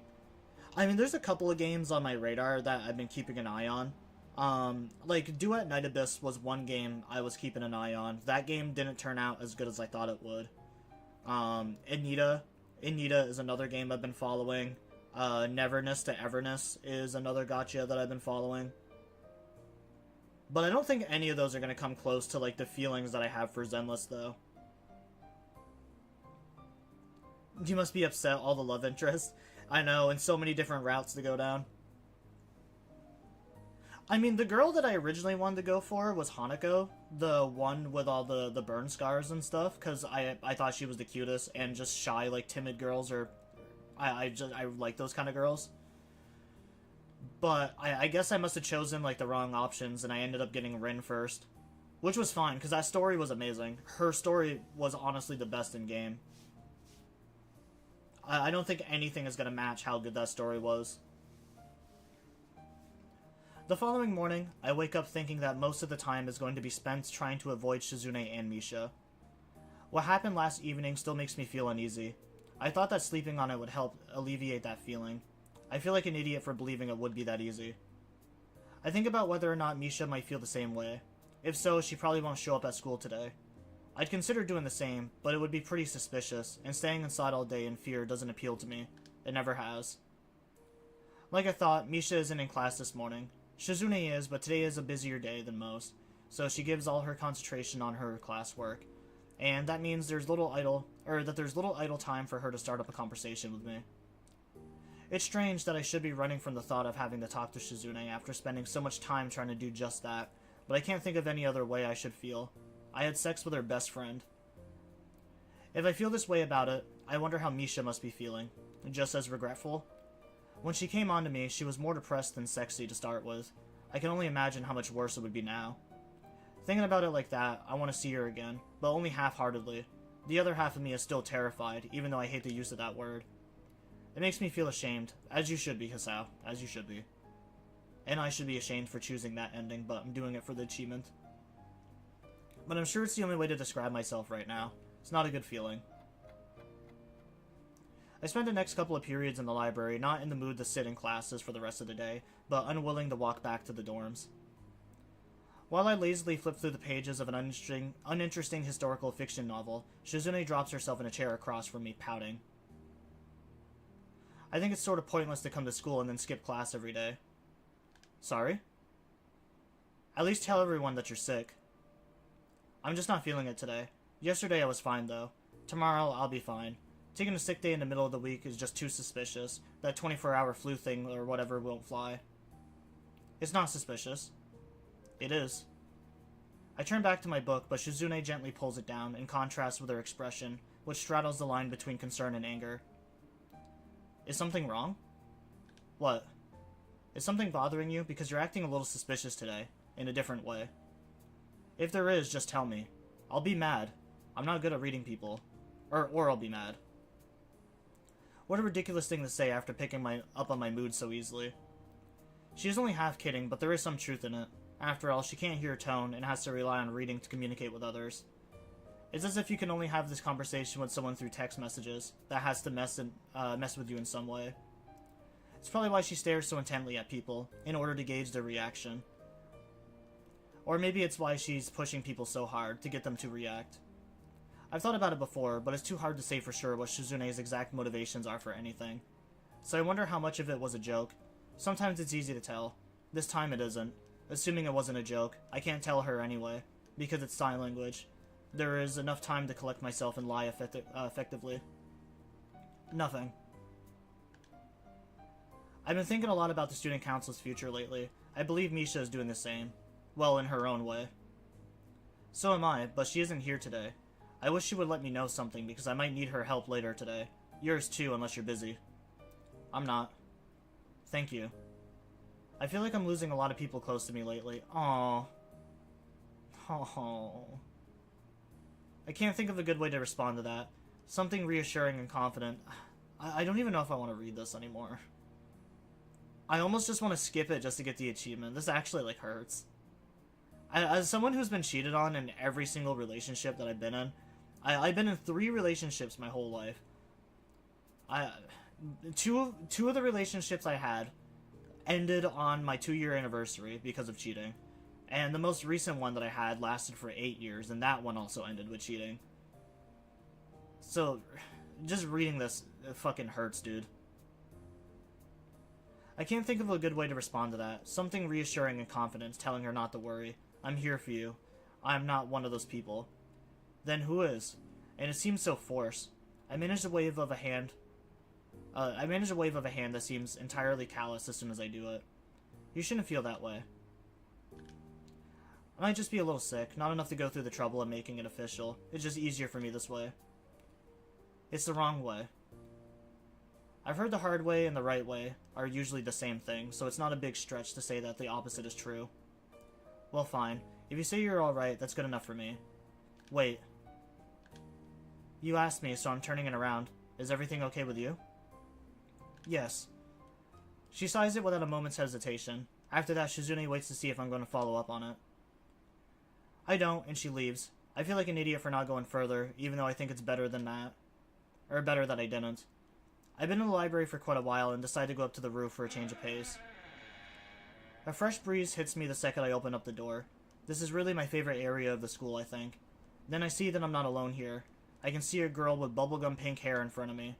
Her back is to me, but I don't have to see her face to know who it is. I'm sure it's Misha, and she's the only person in the world with hair like that. I get the feeling that I stumbled on her at a bad moment. She obviously wants to be alone, and I wonder if she hasn't noticed my presence. If so, I'll leave right now. But she has, and she turns to face me. Oh, Hikchan. I thought someone was behind me, but I didn't think it was going to be you. This time you surprised me. Is she referring to her habit of sneaking up behind people and asking me to guess who it is? I've never been surprised by that. I'm surprised too, but this is good. I had something I wanted to talk to you about anyway. Not that. What's going on between you and Shizune? She won't tell me, so I'm asking you. Because you're easier to get an answer out of, since the sign language thing that gives away the leeway to lie to her gives her a cushion against my questions, so that she can easily brush them off. When she hesitates, I push harder. Give me an honest answer, please. It's complicated, Hikchan. It's because of something that happened a long time ago. I thought I could just forget about it, but it's really hard. So that and graduation coming up made me want to spend more time with Shikchan. But Shikchan is so busy now. So we've been fighting, but I'm tired of it now. Because I like Shikchan. So do I. No. I know you like her, Hikchan. I mean that I like Shikchan in the same way. I want her to be my girlfriend. Misha closes her eyes like a condemned criminal confessing the last of their sins in front of an executioner. It only makes it harder for me to think of a response, and I know I have to give one. I see. I never knew. I didn't really want to come to the school, Hikchan, but it sounded interesting, and even if everyone hated me, at least it felt like they would leave me alone. I was learning sign language, but wasn't very good at it. Shikchan was trying to get people to join the student council because it was only her and Lily. Then she came up to me. I couldn't understand her at all. But Shikchan wouldn't use her pen and paper. She knew that I was taking sign classes. I was exposed quickly. I didn't know any. That only made her try harder, and I hated Shikchan and thought she was making fun of me. That wasn't the reason, though. So I slowly fell in love with Shikchan, and I told her that I loved her. It was in a student council room, you know, when it was just the two of us. I had these fantasies of Shikchan staying alone in the office, trying to put everything together all by herself. It seemed so lonely to me, and so sad. I think I wanted it to be that way. That way I could be there for Shikchan, and maybe Shikchan would like me. Even though there was no reason for me to believe it, I did anyway. I wanted it to be true, so I was okay with letting myself believe it, even though I think I knew. That day was really, really beautiful too, Hikchan. We were done with everything, and I was looking through the window. Even through the window, the light was so warm. I wanted to stay like this forever next to Shikchan. But then I looked at Shikchan, and she had her back to the window, and she was still working on something. Man, my reading is terrible today. Blocking out the rest of the world, the light was on her shoulders. Like when I put a blanket on my shoulders as a little kid. Misha stops for a second as if trying to hold on to the image of Shizune in her mind. It was like Shizune looked in a way that made me want to be with her. But it felt like it would be hard for that to happen. That was a really long time ago. My hair was different back then too. A little messy. I cut it because Shik-chan was always talking about it. Anyway, I told her right then and there, I confessed. I was rejected. So I thought that it was Hik-chan. Or so I thought that was that Hik-chan. But Shik-chan was always trying to find me, and I hated Shik-chan again for it. And when I asked her why she was doing it, she said it was because we were friends. Her cheeks have a hint of red in them. I wonder how much experience she has with crying, that she can keep herself from doing it so well. If she didn't pause to wipe her eyes, I might have never noticed. Having Shik-chan say that made me happy, but also sad, even though she never meant to hurt me. It still hurts even now. Shik-chan has a way of manipulating people, Hik-chan. Sometimes she wants to, and sometimes she doesn't really, but it happens anyways, and sometimes I'm just not sure exactly which one it is, and I feel doubt. I just wish that Shik-chan liked me instead of you. It made me wonder if I was starting to hate you and Shik-chan just a little. I didn't like that. So you were thinking maybe it would be better if I weren't with her at all? She looks confused. That thought had never crossed her mind. It's not that, Hik-chan. I thought about it a lot these past few days, and I didn't want to hate anyone. You or Shik-chan. It's so stupid that I ever felt like that, isn't it, Hik-chan? I don't want to think that kind of stuff ever again. And missing people and being apart from them, I'm tired of it, and I don't want to think about it anymore.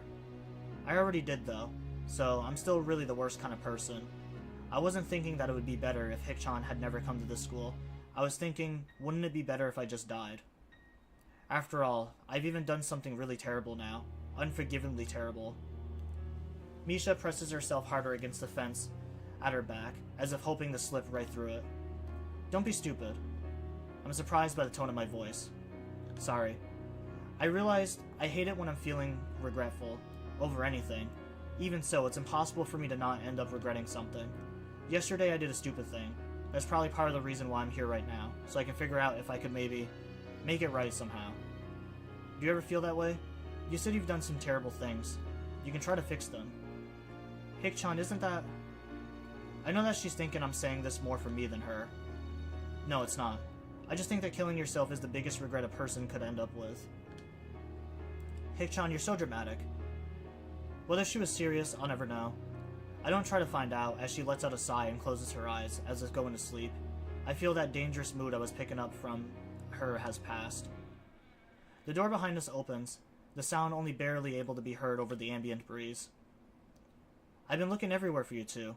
Is this some secret meeting? She walks over to us, leaning against the fence next to Misha as if she needs to stop and catch her breath before pushing herself off and continuing. I'm bored sitting in the student council room every day now, without either of you ever coming by. Taking some time off is fine, but this is just too much. Normally Misha and I would be jokingly making excuses for ourselves at this point. This time there's only silence. Shizune, always expecting resistance, is thrown off balance by the lack of it. A few seconds pass in uneasy silence, which Shizune breaks in an ear-shattering snap of her fingers, smiling as if she says Eureka. Let's go do something together. Like what? Anything. We should go to the student council room first, and then figure it out from there. That seems like a trick to get us to do some work instead. Very funny. It's not a trick, I promise. It'll be something fun. Misha contrasts a gentle smile, a genial smile on her face, with a lonely expression of her own. If Misha is really jealous of me for stealing Shizune away from her, then it makes sense worse if the three of us were together. I imagine it'd be like rubbing salt in an open wound, so I get the idea to let them spend time together. I'm not so idealistic that I think a single afternoon to themselves will solve everything, but it might help. It seems like the better option than going with them, because my presence definitely wouldn't help at all. You two can go have fun then. I'm gonna go to bed early. Are you sure? It's barely past lunch. I told you I don't feel good today. I think I'm coming down with something. I thought you said excuses like that won't work. She has me there. It's okay, but refusing someone's invitation is rude. I'll expect you to make it up to me. Shizune turns around and smiles at Misha and starts singing something that starts sounding something that can't be seen. I assume it's along the lines of, it looks like it'll just be the two of us. That's good.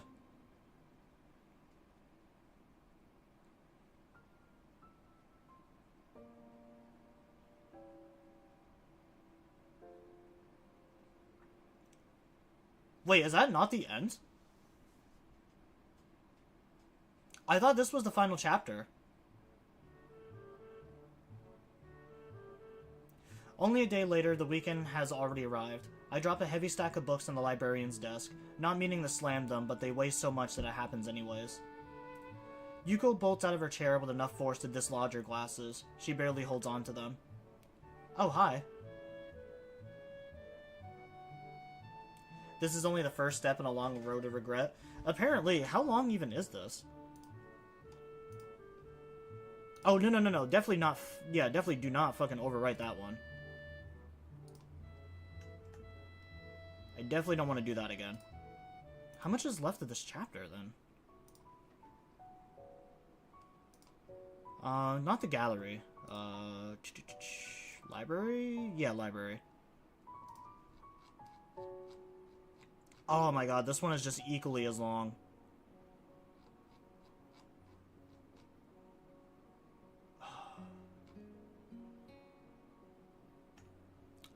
I really do almost want to skip through this. Oh.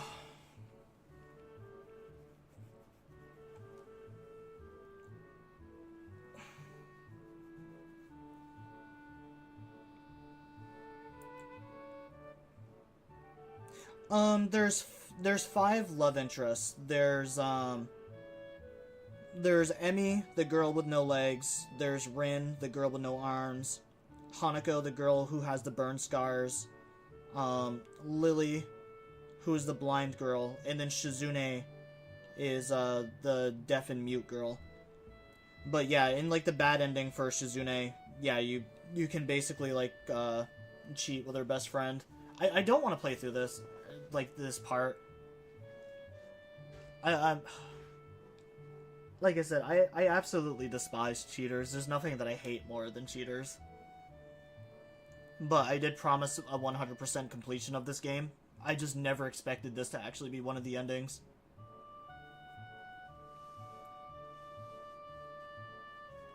Sorry, I'm here to return all these books I was supposed to. That's great, but I wish you brought them back sooner. It wouldn't be a problem if the library had more copies of everything, but it doesn't, and they act like that's my fault. They? Other students. They can be, pretty pushy. Sorry, it just kind of slipped my mind. It's been a pretty rough couple of days. I suppose you don't want to talk about it? Yuko meekly turns to the task of logging all the books I brought back as returned, treating them with extreme care and precision, like she's a bomb disposal technician rather than a librarian. Over the past couple of days, I've been thinking about something Misha said. Of course, I thought about everything she said, but one thing in particular keeps coming back. She talked about how she didn't want to miss people or think about being apart from them anymore. When I recalled those words, they stopped me cold, like a sharp slap across the cheek. In just a few months, I'll be graduating. Misha and Shizune were nearly inseparable, but after graduation, they might never see each other again. I wonder if that thought is what started all of this. If Misha were to try and talk to Shizune about it, Shizune wouldn't likely think about it at all. It would sadden her, and for that reason, she would try and toss it away. For someone like Shizune who was so quick to suppress her worries, it would be easy. Misha turned out to be more sensitive than she seemed. It would have crushed her, even more so because Shizune's reaction could come off as pretty cold. I don't know if that's how Shizune handled it, but it seemed likely, and I can understand why she would act that way. I can also understand why Misha would be troubled by the thought of drifting away from someone who is such an important part of her. I never thought about graduation until that moment. Then I began to think things like, has it really only been less than 1 year? I started thinking of everyone I've met, not only Shizune and Misha, but everyone else. They were fond thoughts. When I thought of losing them, suddenly I could understand Misha's anxieties. It could be nice to talk to someone about it. Actually, I kinda want to. With whom? I could sense an obvious tinge of apprehension in her voice. With you. Really? Are you sure? Why me? Because you're an adult. That's it? That's... Wincing, she fidgets a little in her seat, trying to get comfortable in a pretty uncomfortable looking way. I guess this means she's okay with it. Is it hard being an adult? Yes. I don't think I'm that old, though. It's surprising that students now, like, Shizune and you, wear stuff like perfumes and cologne. I never did. I still don't use them. By the way, you're not wearing your grape cologne today. Yeah, it wasn't working out for me. Oh, that's good. I thought the same thing. Sorry. Yuko looks genuinely sorry, and I feel a pang of guilt. I smile despite myself. A tiny lie that can come back to bite me in the butt. For Misha, trying to conceal how she felt in order to put on a happy face for Shizune for as long as she might have been crushing. Someone I know brought up that they were going to be graduating, and I realized that I've never thought about it before. I feel stupid that I can go so long and never think about these things. I've met a lot of great people, and I never thought about what's it going to be like to graduate and maybe never see them again. There are still ways you can keep in touch. Yeah, I guess. I feel childish. I know everyone is going through the same thing, probably. I bet you hear this kind of problem a lot. No, I haven't been working here that long. I worried about the same thing when I graduated from high school. I didn't go to school here, though. I also miss my friends, and I wish I could have kept in touch with them better. I should have tried harder. Yuko isn't really helping me feel better, and she clams up quickly when she sees it on my face. I don't want to look back and have those same regrets. I wonder if Shizune even thinks about that kind of stuff, because she goes on sometimes about how she doesn't want to live with any regrets. Wow, that sounds impossible to me. I nod, only halfway wanting to agree. Even so, I think that is kind of admirable too. Kind of brave, don't you think? Brave is a new way to put it. Yuko shakes her head instinctively. It's true though, and it's also kind of intimidating. Geez, you shouldn't be intimidated by high schoolers. I'll try. She turns away to start folding a sticky note over and over. Pretty idle behavior for a university student. But more importantly, I wonder if I said the wrong thing to her. Being around Shizune for so long, I can't stop reading as much as I can into every moment of silence.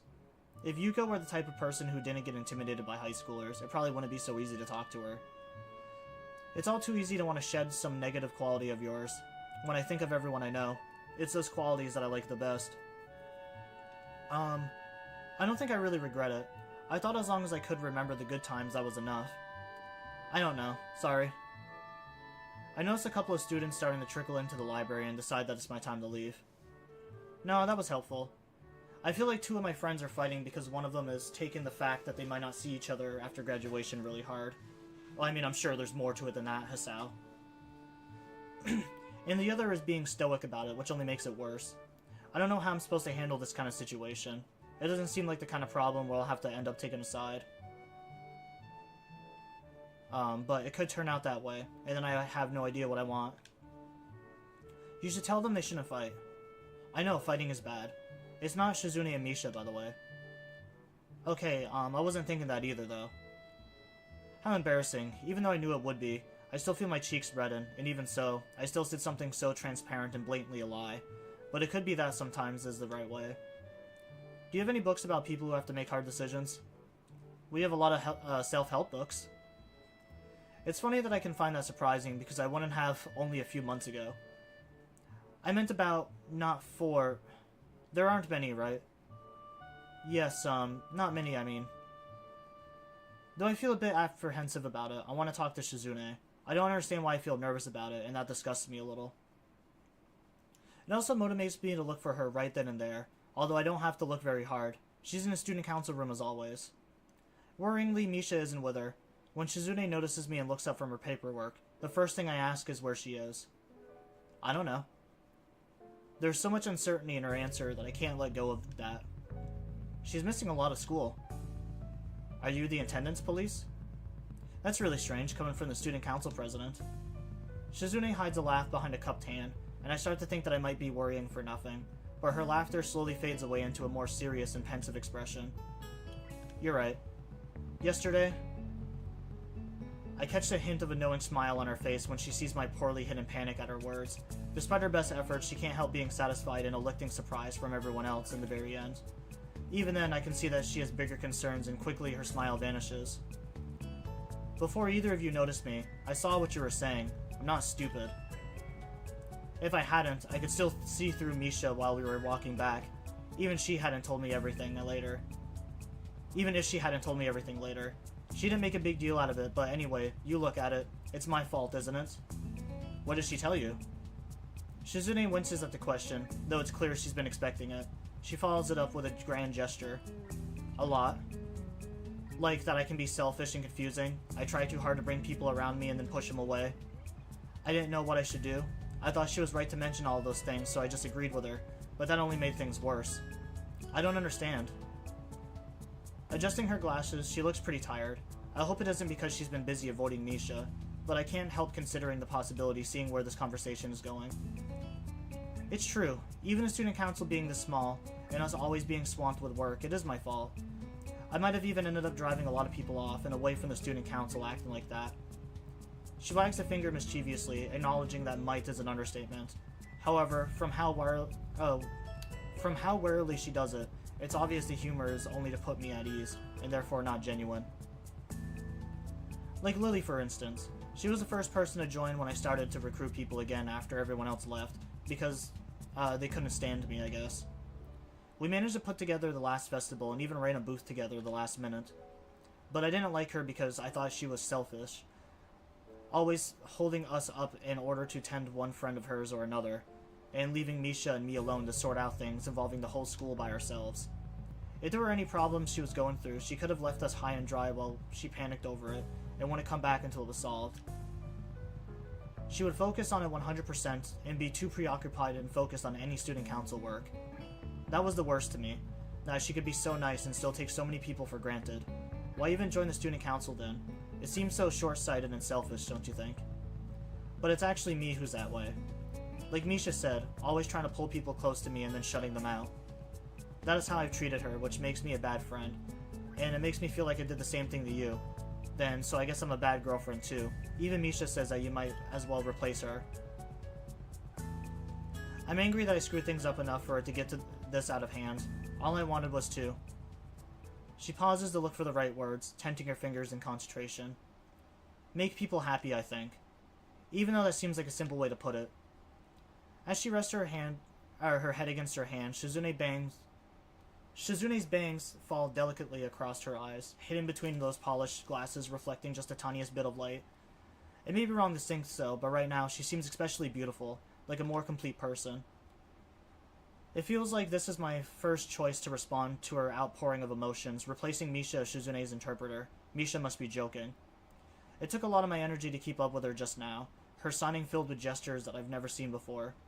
Likely their habits picked up from Misha and developed from years of them being together. I could never replace someone as close to her.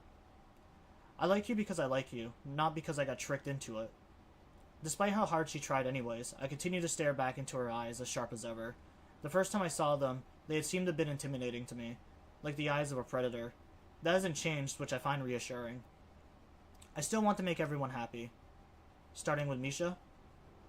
Shizune looks a bit annoyed that I would imply that she start with anyone else, and smiles confidently as though a friend's sadness is a physical opponent she can just strangle into submission. Of course. Obviously. Naturally.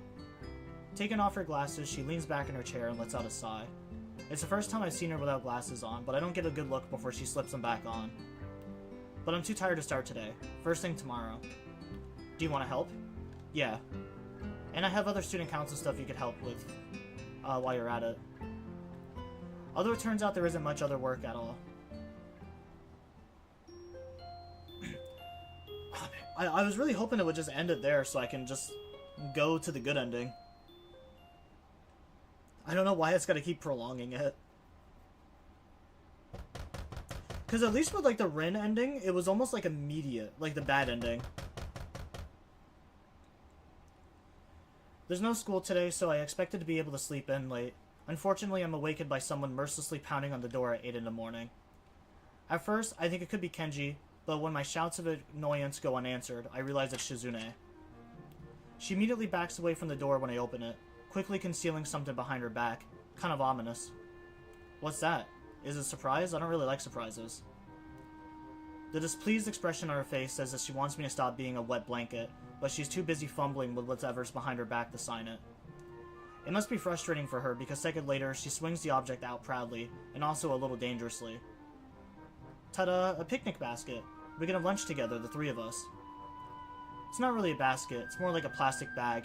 Taking a quick look inside, I can see that most of the food inside is also store-bought, not homemade. Some items still have the price stickers on them. There's a very diverse selection here though, even a tiny tin of caviar. I'm slowly becoming more impressed with this lunch. I pick a grape out of it and pop it in my mouth. Don't just take things like that. I spent all night perfecting this final weapon. Shizune places it down on the ground to free up her hands and immediately starts playfully tapping it between her foot like a soccer ball. Definitely not what you should do with anything you're calling a final weapon. All part of my get Misha to stop being so depressed plan. I stayed up all late night working on it. When we tried to order in last time, Misha barely got anything, and used it as an excuse to leave early. I won't let her get off so easily this time. The food is already here, she'll have to sit down and eat with us. It's the perfect bait. Doesn't everything look irresistible? I tried to make it myself, but I don't know how to make it look all fancy, so I ended up just buying everything. Still looks delicious, doesn't it? It should be. She's very perky today, juiced up on the thought of cheering Misha up, although it's odd to see her so happy about it. I know that she's just as unsure now as she was yesterday. The only thing that has changed is by viewing it as another sort of challenge for herself. She can put her worries aside and throw herself into it recklessly. It has worked well enough for Suzune so far. It wouldn't surprise me if it's the only way she knows how to live. It's a little early, though. It's already 8 in the morning, that's late. Even Misha gets up about 8 or 9. She goes to bed at 7 p.m., but that isn't important. It's very important. Shizune ignores me, gagging my hands by taking them in hers instead of a more proper rebuttal. The way she lingers against me for a moment longer than expected feels really comforting. The point is, she's awake right now, walking around somewhere. Let's go get her. She sprints out the door impatiently, and her gusto as she drags me along looking for Misha makes me feel like I'm following a hunter on a safari, then looking for a mutual friend. We don't have to look very hard. Even cropped, short, pink hair stands out. The fact that she's just meandering around the grounds out in the open makes it even easier. Now I'm sounding like a safari hunter. Misha. Huh? We were just looking for you. It's a good day for a picnic. You should join us. We even have caviar. Not sturgeon. Of course, but really tasty. Caviar? Sturgeon? Apparently finding it annoying to have to explain anything at length with her with only one hand, Shizune gives up quickly. Fish eggs. What? It tastes good. Sorry, Shik-chan. I think I'll pass for today. When Misha starts to walk away, Shizune holds the bag out towards me, needing me to take it so that she can free her hands. As soon as it's out of her hand, she darts in front of Misha, cutting her off. I made so much food, though. Sorry, I'm just not hungry right now. When are you going to be hungry, then? Shik-chan, that's impossible to know. You can guess. The tension between them infuriates Shizune, and she's trying to deal with it by tearing through it, tear through it. But that approach isn't going to work.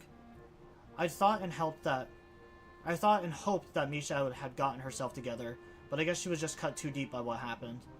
In that case, it's really out of anyone's hands. I believe that Shizune might understand that, on some level. If she didn't, she wouldn't have any doubts at all. Because she can't speak, though, I've learned to notice her hesitation. It's very clear she might as well be screaming. Misha waves her hand in front of her, not wanting to continue the discussion any further, and quickly slips away. Shizune fumes silently, reluctant to let her go, but having no way to keep up with her. As Misha's back grows smaller in the distance, I wonder where she's heading off to. Is Shizune wondering the same thing, as she bites her lip in frustration? I want to touch her reassuringly on the shoulder, but I stop myself, not knowing if it's the right thing to do. Not because she looks fragile or vulnerable or sad. This is the opposite. After a while, her expression belays no emotion at all, only contemplation. Suddenly, she whirls around. Not all of this food is going to go to waste. Yeah, that makes me mad. Although it's obvious Shizune is more hurt than mad, the bag dangling from my hand feels like it's filled with lead. Let's go on a date. Let's use it then. Where do you want to go? I don't know. The roof? It's my favorite spot. A wry smile appears on her face, disappearing just as quickly. On the roof, I immediately crack open a caviar, ignoring a diversive look from Shizune all the while. I end up putting it down immediately. Where are the toast points? I didn't make any. Like I told you, I bought everything. Not toast points, though? Why is that important? Anyway, they don't sell toast points. They would be stupid. I bet they do. Maybe in stores for exceptionally lazy. But not here. Why don't you use a tortilla chip? Or a tortilla chip?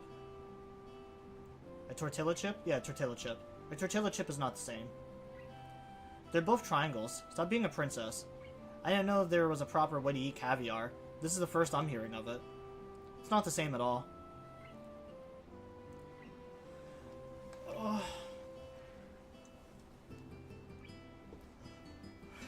Damn, this is going on so long. And then I'm gonna have to double back to get the good ending.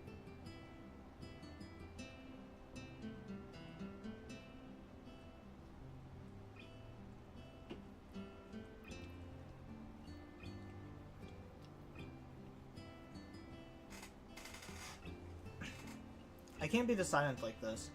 And anyway, how can she not know? She lives in a huge mansion. Shizune takes the opportunity to scoop half the tin onto a single chip in the meantime. Hey! I'm sure it doesn't even taste that good. There's too much food here for 2 people, because we can't communicate with each other while we eat. Both Shizune and I have a lot of time to sit in silence and think about the fact that Misha, the person she set all this up for, isn't here. It's annoying that she isn't here. I can't even enjoy my meal like this. I stare at the paper cup next to her, still half full of juice. I thought you didn't want all the food to go to waste. I wanted Misha to be here too. That was the whole point. I wasn't able to accomplish what I wanted to, so it doesn't taste good. You should eat it. Eat more. I want the fried things, though. You keep eating them all, even though you say you don't taste good. Fried things are delicious. There is always an exception for them. You'll get fat.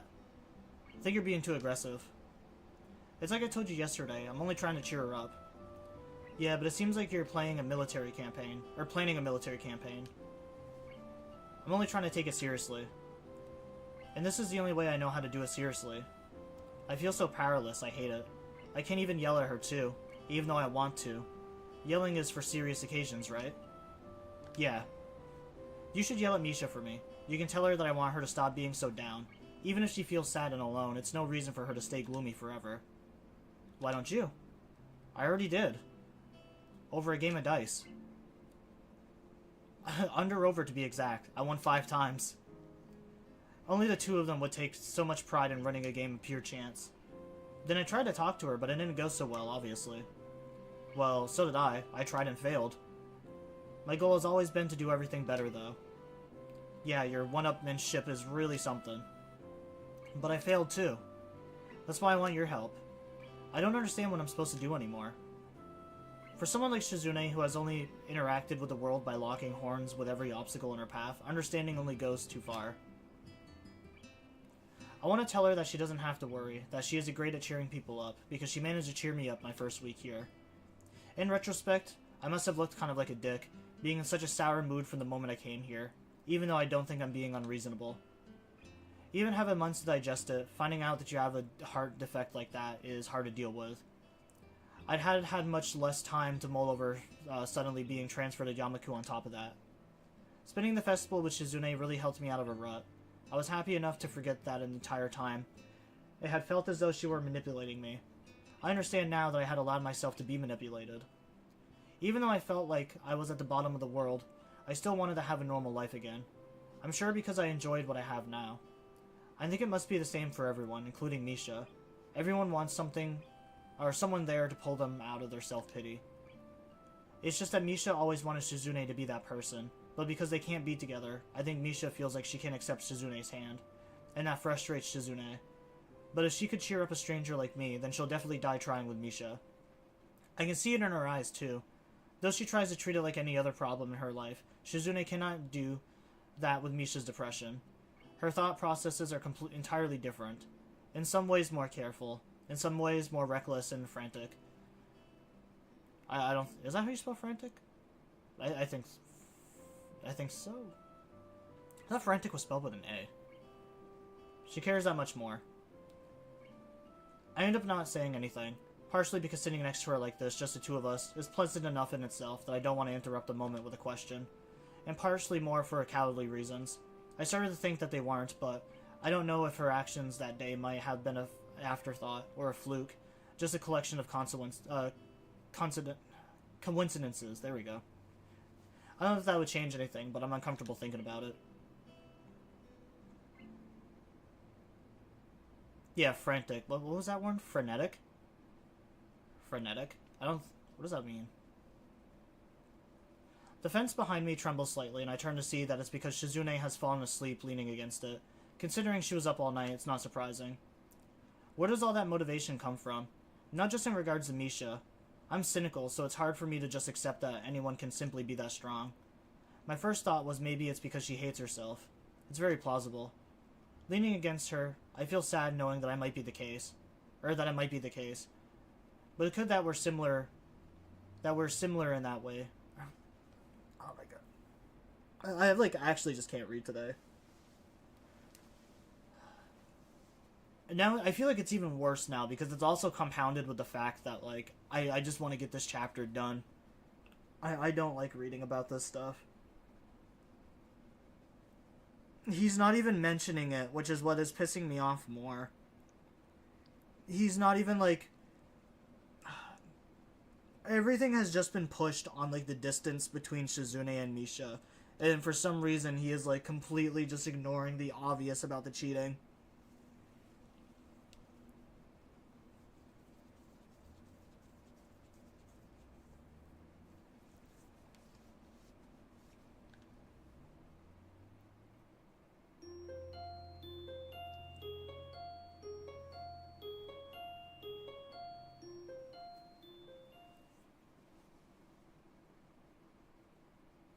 It is a very uncomfortable read. Like I said, I absolutely despise cheating.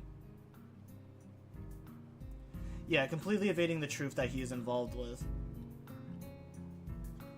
Because, like, no matter which way you look at it, it's just bad all around. I do strongly believe that, like, people will find out about it eventually. Someone is eventually going to feel guilty about it and open up about it. Stuff like that doesn't stay hidden forever. It seems like I ate too much yesterday because I wake up in the morning feeling just nauseous enough for it to be a problem. To be fair, it's not just him, but the game's direction not putting responsibility his way. So, from what I've read and from what I understand, there's one person who had the idea of the game. I think, like, Ren or something is, like, the producer of this game, or the person that published it.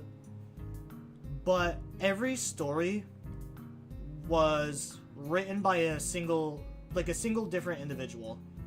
So that's why none of the stories are really the same at all. It's, there's 5 characters, and I believe all 5 stories are written by different people.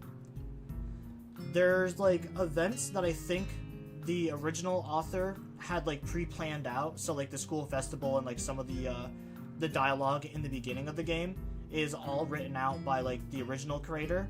And then every story branching off is written by a completely different person.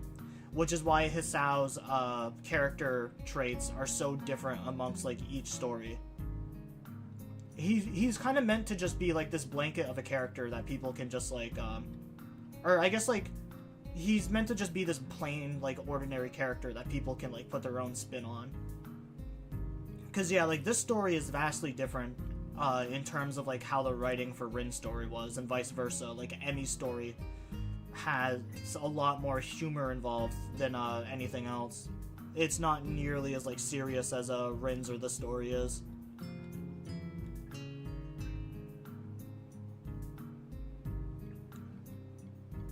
And it makes it kind of hard to think sometimes, like, I know with a lot of games like this, people like to do self-inserts. I know that because I am one of those people who always do, like, self-inserts whenever I play, like, role-playing games. But yeah, just, like, it's hard with a pre-established character that you don't know how they think or feel.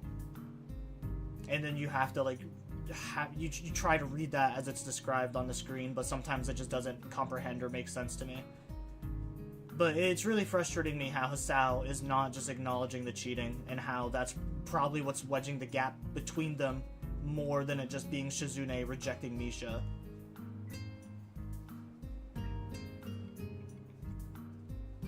Because, like, yeah, I'm sure that there was probably lingering problems between Shizune and Misha when she rejected Misha, but they definitely accelerated and got worse once Hisao became more of, like, a figure in their lives.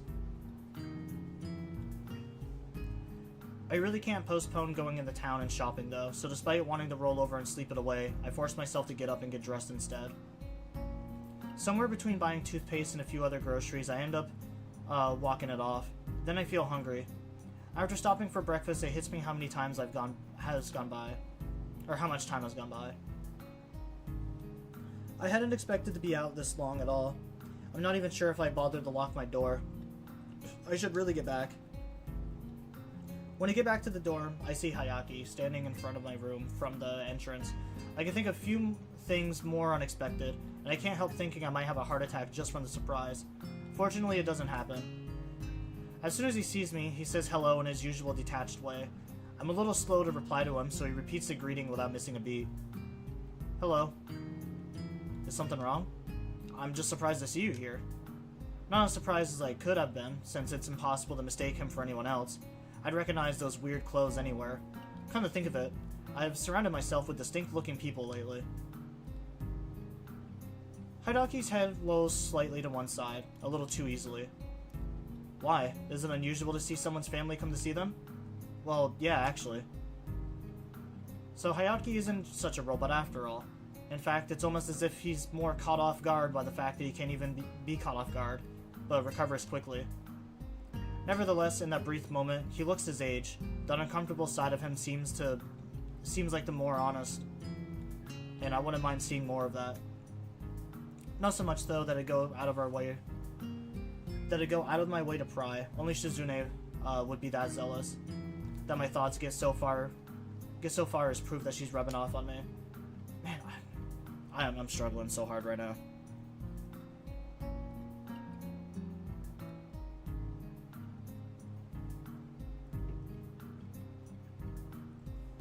Maybe it was a bad idea to do this today.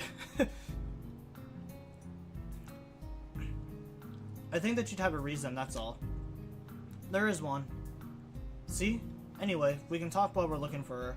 That's why you're here, right? Shizune is in the student council room. I was looking for her. We might take a trip soon, a family trip. Do you think she would want to come with us? Yeah, I don't know. She's kind of been on a warpath lately with a lot of stuff.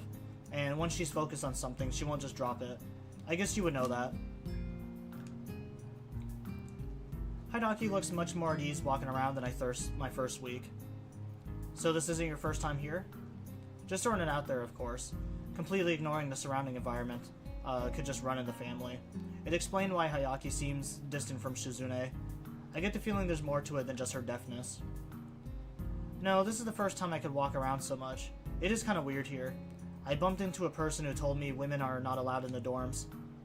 After I told him I am not a woman, he told me I was misleading and then accused me of being an assassin. I was warned that he was not only invincible, but strong enough to probably destroy the building with one punch, or at least knock over the painting hanging in the hallway.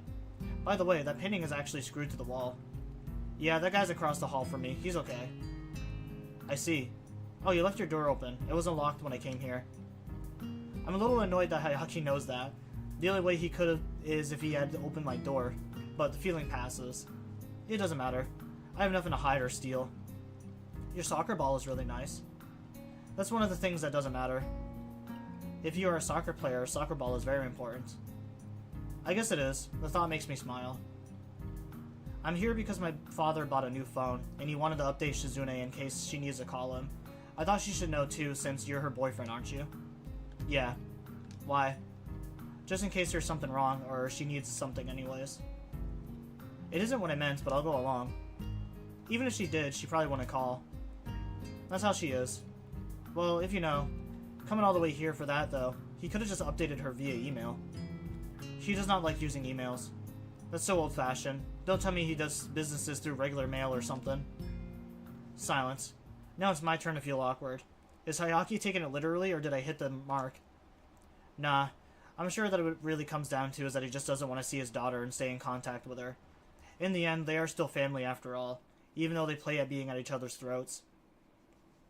The door to the student council room is open, and Hayaki and I walk in on Jigoro in mid-rant. He sees us, but decides that it's not something worth stopping rambling at Shizune over. This is really shaking my faith in my previous assumptions. When I was in the student council, our room was smaller, colder too, like working out of a meat locker. It's not like you spoiled kids. What a waste, sitting here in your giant room doing nothing. Aren't there only 3 of you? That makes having so many desks only seem like an unnecessary display of mindless descendants.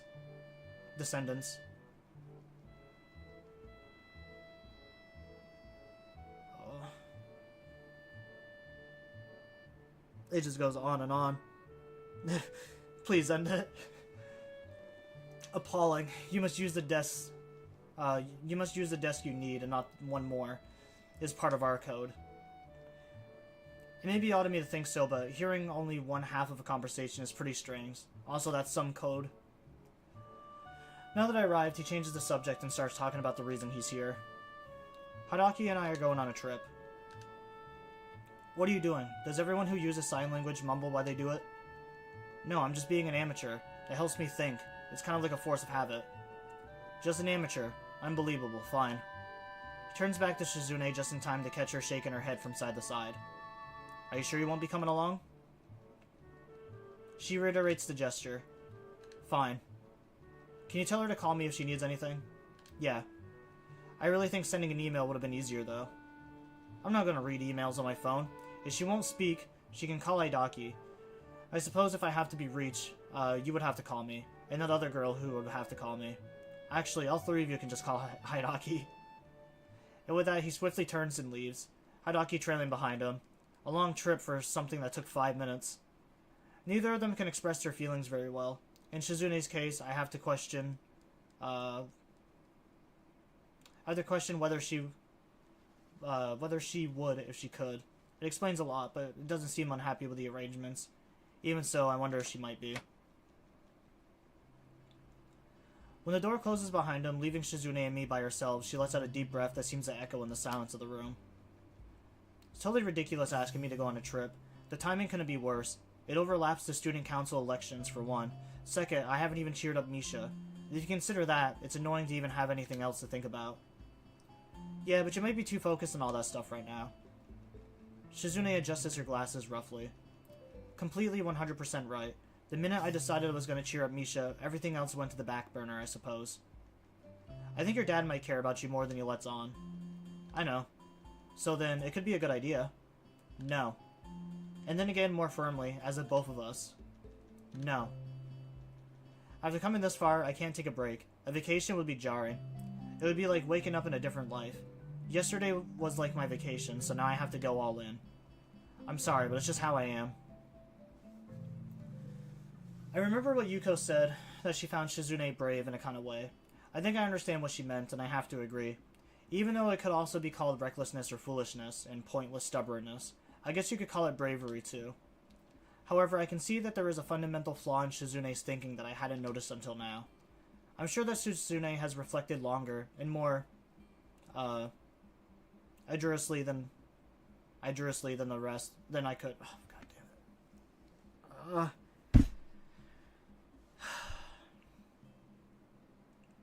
Sorry, I'm just getting frustrated at my own, like, inability to read.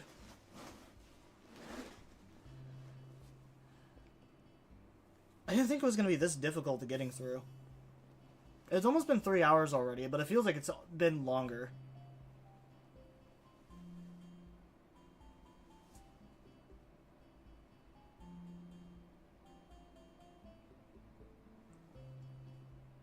I do also hate that it's not just, like... that it's not just ending quicker. I don't want it to prolong the bad ending. Yeah, literally, I don't want to see this ending. I really don't. I understand why they stretch it out for, like, dramatic effect. Like, I definitely don't feel good about getting this ending. If anything, this ending just brings up bad memories. From the 3 freaking times that I've already been cheated on.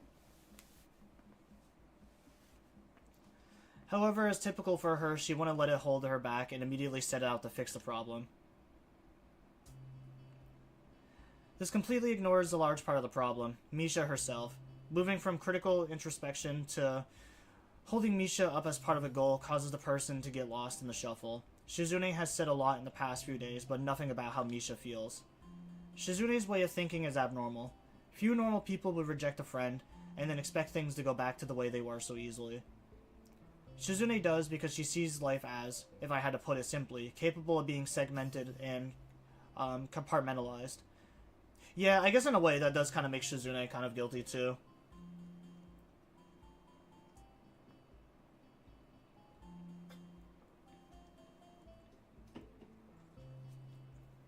I do also kind of like... I guess in a good way to describe it, it's kind of like the same... It's kind of like the same feeling that I have with my ex. Like, obviously, me and her still need to communicate together, because we have a kid together.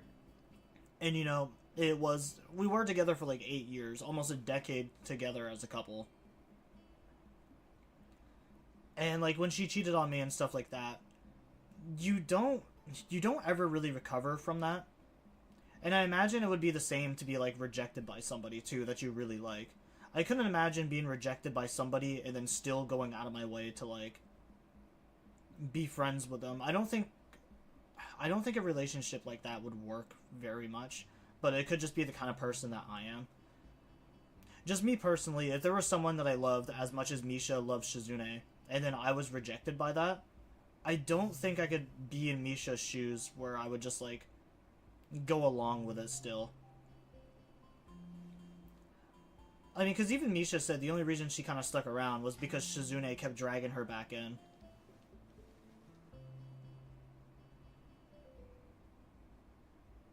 They're teenagers? Well, this is Japan. This is in Japan. Senior year in Japan is 18.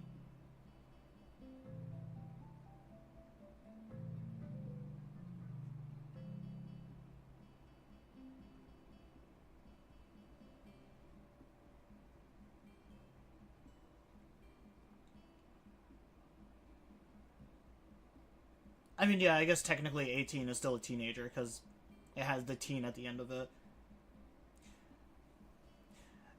Which I always thought that was actually kind of weird. Like, the legal adult age in the U.S. is 18, but then we also have like 19. I would consider the illegal adult age to be 20 when they stop using the teens. I always thought that was a little like weird thing that we have here.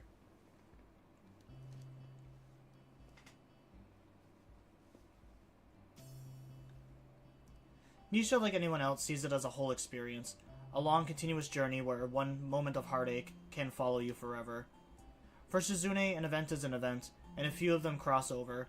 Life is compartmentalized around triumphs, failures, and decisions, where each one stands as its own story. It's why the thought of a vacation is jarring to her. It's why she can only appreciate people's immediate emotions. It's exactly how someone obsessed with living in the moment would think, really. Likewise, Shizune can see Misha as a friend, but I doubt that she has ever thought of Misha as anything more until recently, or questioned anything about her. Misha is Misha would be enough for her. Even to Misha, must be unbelievably stifling. Suzune is just Shizune to herself. It's likely she doesn't even think about the after effects of her actions.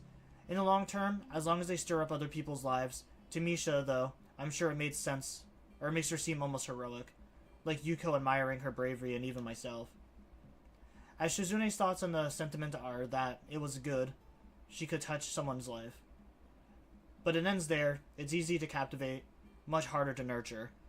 On the next thing, thinking of life in terms of almost completely isolated events has a tendency to isolate a person too. Though she's trying to remedy it now, the point remains, there is simply no way Shizune could have avoided hurting Misha. Her emotional investment in Shizune was something Shizune couldn't account for, so she didn't. Combined with her personality, it was inevitable. I mean, in Shizune's defense, too, Misha's feelings did kind of feel like they came out of nowhere. She just, like, saw the sunset bask over Shizune's back, and she's like, man, I really like this girl. Even after describing, like, how much, like, she was pissed off with Shizune for dragging her into it, that feels like a very weird reaction to have. Man, I hate this girl. She's such a bitch. But I have feelings for her because I saw her in the sunlight and she looked beautiful. That's like some Stockholm syndrome.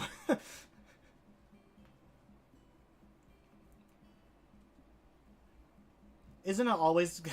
Well, yeah, I guess maybe that's true. Yeah, I guess I can't really say too much. My last relationship that I had, the one that lasted for 8 years, we were friends for way longer than that, and like I had always had people who are like would ship us together, but I friend zoned her for like 2 or 3 years before we actually ended up getting into a relationship with each other, just because like she was a nice person and like I didn't think she was bad, but I just didn't have any like feelings of attraction for her. I just didn't feel physically attracted to her. It was more of just like, in fairness too, I also really wasn't thinking about girls around that time. I was just kind of more interested in goofing off during high school. It wasn't really until like junior or senior year that I actually started taking life more seriously.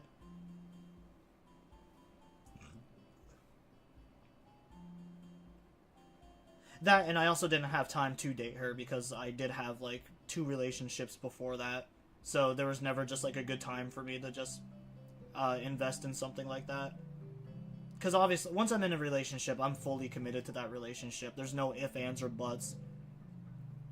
But it never seems to fail that every time I do get into a relationship, there's some girl that comes up to me and just like, oh, well, actually, I actually secretly liked you this whole time. Well, a little bit too late for that now.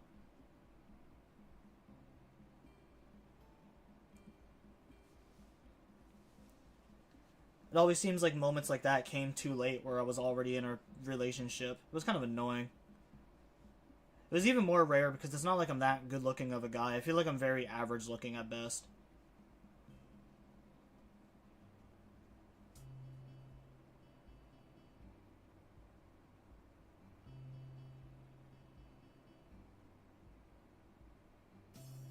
Hey, that's what stream's for. That's why I use streams sometimes, is just to vent my regrets and frustrations. There's definitely been more than a few times I've gotten angry or like have vented about personal stuff on stream before. If it comes up in a necessary discussion, of course. But now, looking back on it now, like a lot of those girls who probably claimed that they liked me probably only liked the person that I was inside of school. Like the persona that I put on when I was like hanging out with my friends. Most of those people probably would never like the way that I was outside of school. Hey, nah, you're a handsome 48-year-old man with beautiful eyes. I'm not 48. I'm 27, and I do have beautiful blue eyes. Or wait, no, you didn't say blue. You just said beautiful eyes. I don't know where I saw blue in that.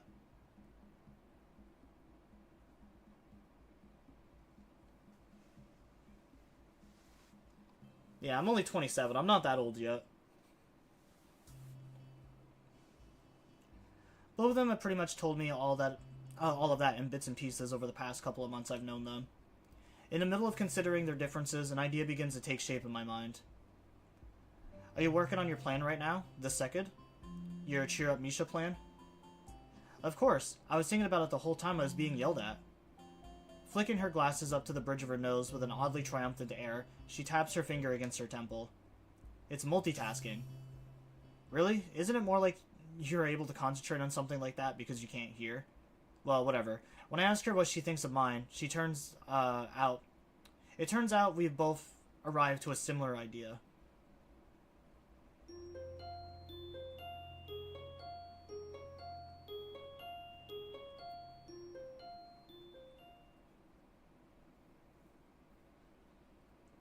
Although it makes me feel kind of uneasy since we're talking about a human being, the first step is to corner Misha.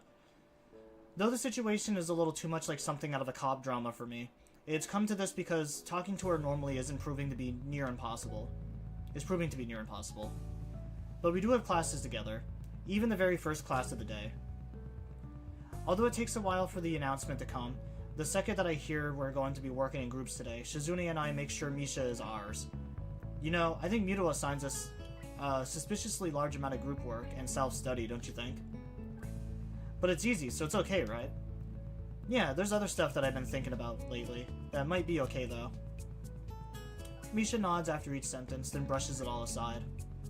I thought about it, and I don't do enough work when I work with you and Shik-chan, so I'm gonna try harder today. So don't distract me, Hik-chan, I have to stay focused. That was an annoyingly transparent dodge. Shizune doesn't look too happy either, since Misha didn't bother to sign any of it, opting to twirl a pen in her hand instead. From the shaky way she was doing it, I'm sure it was so that she wouldn't sign anything inadvertently. From the way Misha looks distracted and uneasy, I doubt it's because she wants to keep Shizune out of the loop for any malicious reasons, although it's still obviously a way of distancing Shizune from herself. Shizune wants to talk to you. Can it wait until later, Hikchan? No. Why not now? We're in the middle of class. Now she's spinning a pen in each hand. I'm beginning to think her signing has turned into a kind of nervous tic for her. This isn't a good replacement, although the sight of her dual wielding is pretty impressive. After class, then? After class, I don't waste a second bringing it back up. As everyone files out of the classroom, leaving the three of us alone, Misha takes increasingly longer glances in every direction except forward. Do you want to get something to eat? Why do you and Shikchan keep asking me if I want to eat something, Hikchan? Because we're all headed to the cafeteria, and we haven't eaten together in a long time, so why not? Is this about the student council? Taking Shizune's lack of response as a mission, Misha sighs. Shikchan, is that all you ever think about? Before Shizune can reply, she leaves. I have to say I'm not left feeling very confident after what just happened. Neither of us were expecting it to go smoothly, but it would have been nice. Reading my mind, Shizune curls a finger around her glasses for a while before signing. I know what you're thinking, but no. It's not that I think we should give up on, or give her some space. I told you I wouldn't give up easily. Yeah, well now I'm starting to wonder if it's not too soon. Cold feet? Well, I'm going to. That would be giving up on her. Or I'm not going to, that would be giving up on her. There's a fine line between helping someone and smothering them, but I just want Misha to pull herself together and stop acting so weird. I know she can do it. Even if she wants to try, people don't change overnight. If they could, the world would be a much easier place. Okay, you win. Then I guess this is part of where we split up and look for her. Though I'm the only one who is really supposed to find her. If I run into her first, I'll call your cell phone. Smiling, Shizune takes out her cell phone, turning it on to prepare. I notice that she has an extremely high number of unread messages, and looking at her expression, so does she. Twirling it around by the strap a couple times, she grimaces. I don't like using this thing. Why can't I just snap my fingers? And then what? I'm not a dog, and it doesn't travel as far as the phone signal. You're having a lot of fun with this, aren't you? Shaking her head from side to side, she continues.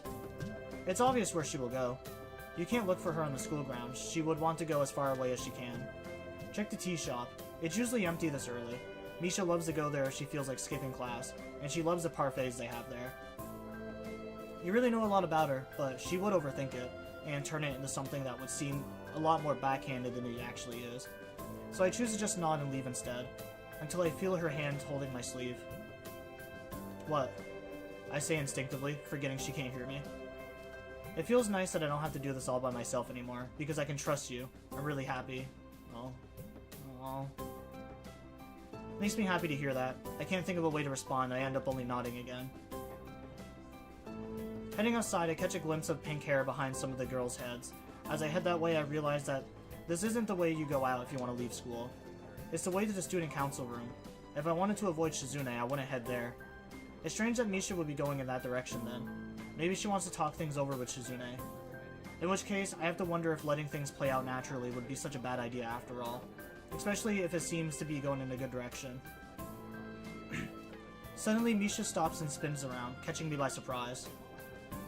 Surprise, Hikchan. Were you looking for me? I had a feeling. I was gonna say, hey, I was looking for you, but I suppose that's no good now. She isn't even finished with her sentence before she blows past me, heading for the exit. I have to admit that Misha is infuriatingly sharp, as I expected, also surprisingly fast. Although it's more physical activity than I think I should be getting, I managed to catch up with her halfway to the gate. You're really being the rudest woman in the world right now. Can you just stop trying to run away for 1 second? I want to talk to you. Misha turns on her heel, looking mildly amused, and raises her hands as if to tell me to go on. Now that I've got her attention, though, it's hard to think of the right thing to say. Where are you going now? To Shanghai. Can I go with you then? Waiting for her to answer feels like an eternity. It's almost as if I can hear my wristwatch ticking off the individual seconds. Okay then, Hikchan. I get the sense that she only agreed because she doesn't want to argue anymore today. When we get there, a couple comes in after us, causing Misha to jump slightly at the noise. Seeing that it isn't Shizune, she relaxes again, smiling almost as usual to order a parfait from Yuko, and then sliding into the nearest booth. You ran off too fast. You could have at least waited to see what she was going to say. Misha's angry reaction tells me that it could be that she was afraid of what Shizune might say. Why are you both doing this, Hikchan? Because Shizune still wants to be your friend. I guess that for her, it's kind of like launching a nuclear missile from a submarine. You need 2 keys to do it. What else can she do, though? She isn't automatically signing whatever she hears or says anymore, and I'm not sure that is the reason Shizune has been having so much trouble with her. If she tried to just talk it over, you wouldn't listen. Misha's guilty expression tells me I've hit the mark. Do you really hate Shizune that much? No, Hikchan, I told you that. She answers without flinching, idly scooping with a spoon. Yeah, I know. I'm sure she knows it too, but I wonder if it might be easier if you did. The only thing she's really thought about for the past week is how to make you happy, since Shizune is still attached to you. Yesterday, though, she thought that maybe it would be easier for you if you just hated her. Since you didn't tell her you hate her, Shizune thinks that you both can still be friends. She's like that, only thinking in extremes. Her parfait is starting to melt, the ingredients coming together in tiny rivers that remind me of the growing roots of a tree, being shown through the time-lapse photography. That's stupid. Shikchan isn't that stupid, Hikchan. Don't be ridiculous. It's got nothing to do with intelligence. Smart people can do stupid things. And anyways, isn't it true? I was terrified last week when we talked, but at the end of it, I was relieved because it sounded like things might go back to normal. I wasn't expecting you two to have a fight right after. It wasn't a fight, Hikchan. It was just me yelling at her. I've noticed that Misha's voice never really changes in tone, just volume. It's so low with guilt that I can hardly believe it came from her. Either way, I was happy because I thought you and her could still be friends since she needs you. No, she doesn't, Hikchan. So, how do you know that? There's a lot of things Shizune doesn't. Vocalize, say, talk about. I'm afraid if I say the wrong thing, it'll ruin the mood. I get to finally have a conversation with her, and I don't want to screw it up. I wonder if this is the first time she's had an honest conversation with me. Just because she didn't tell you doesn't mean she doesn't like you. That doesn't make sense. Yes, it does. Otherwise, she would argue back. Wahaha. You don't think so? She picks fights with everyone, so why not you? Obviously, because you're her friend, she values you, and Shizune is hurt too. She's just awful at showing her feelings. Usually does it the wrong way too, but she still likes you. Hikchan, do you remember when I said I didn't want to hate Shikchan or upset her? The truth is, I ended up doing both. Now it's like there's an awkwardness between us. It's hard to explain. Both of you are so stubborn. You were talking about how you didn't want to drift apart from Shizune, but then you're going to let that happen. And Shizune is just as bad. She wants to be your friend, but respects you too much to be aggressive as she'd be with anyone else. And I'm sure that Misha interprets Shizune given her space as a lack of caring. I screwed up already, Hikchan. It'll happen again, I'm sure. When I think about it that way, I don't know what I'm supposed to do. It feels like either way I'll end up making things worse. Then it might be better if I didn't do anything at all, right? Don't be ridiculous. Why would you even think that way in the first place? Be more positive. It should be easy for you, I want to say, but that would be presumptuous. Hikchan, I never knew you were so optimistic. I never expected it. You always act so gloomy when I try to surprise you. No, this is a recent thing, really. I just hate it when people give up so easily now. Haha. Now, huh? It makes me mad when people give up. I used to think that giving up was kind of like running away, since that's how people describe it. But now that I think about it, it's usually more like throwing something away. When you run away from something, you can think of it as still being there. So I was in the hospital and I didn't just want to run away from my problems. I wanted to never think about them again. Misha eats a spoonful of her gray ice cream goop, but she only just remembered it was there now. Or could it just be that she likes it that way? Anyway, the point is, you can't do that. People are too sentimental to just throw their memories out like that. It's impossible. Shizune can't think of a life in terms of anything but winning and losing.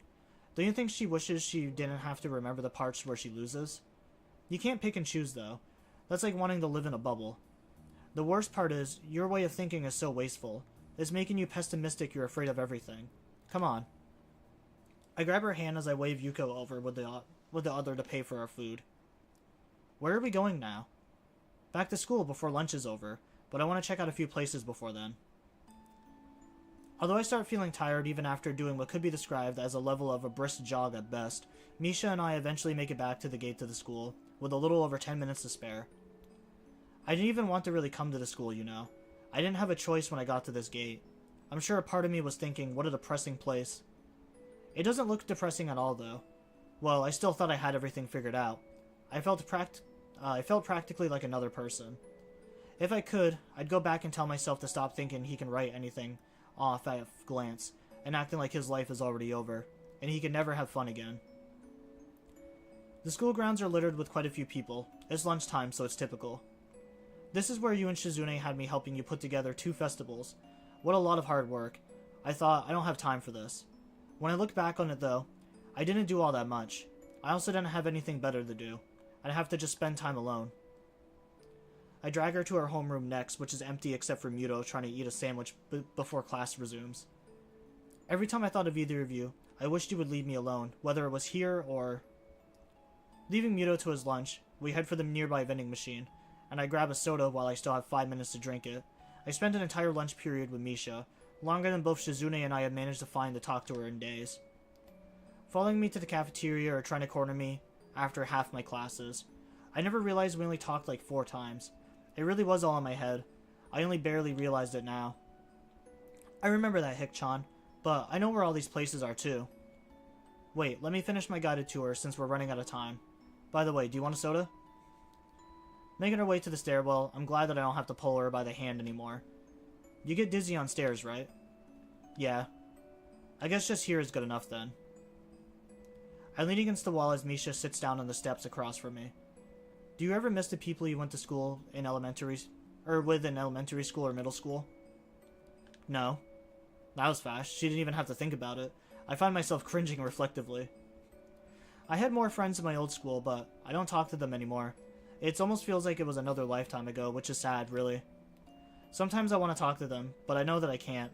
I'm scared and embarrassed, things like that. They're too far away for me to go see them. Then I think about calling them, but I don't know most of their numbers. You want a soda? Not unless they got Viking Berry Monster? Oh, I do have the Viking Berry Monster, actually. On my way back home from dropping my kid off, I grabbed 2 sodas, or 2 energy drinks for streaming today.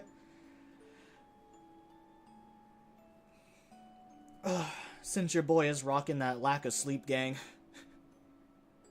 I don't know why. I've been having a hard time trying to sleep for the past 2 weeks. I think like not combined, but each night I've only gotten like 3 or 4 hours of sleep.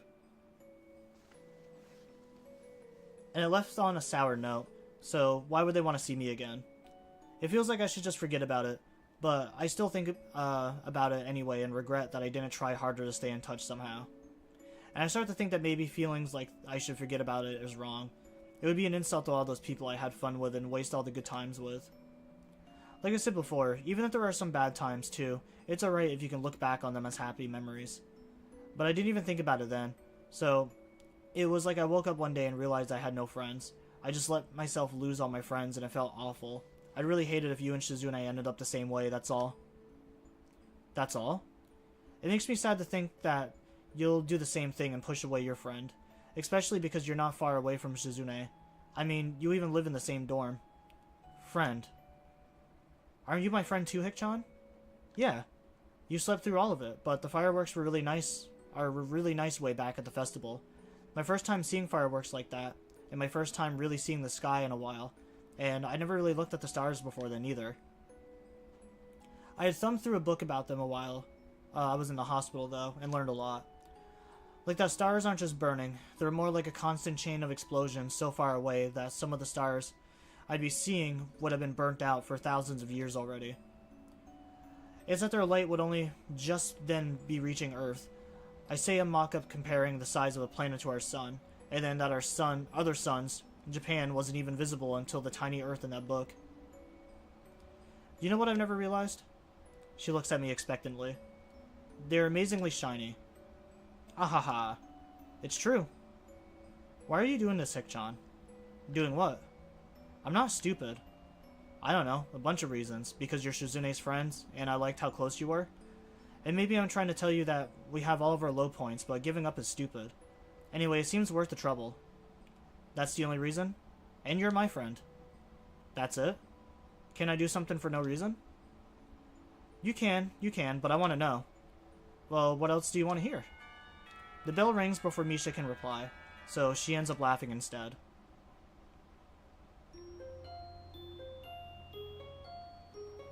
This is going through a lot of effort for just still getting the bad ending.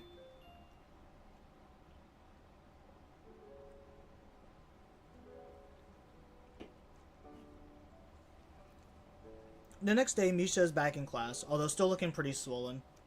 Or sullen. Not that I was expecting her to magically feel better. That would be asking the impossible considering what happened.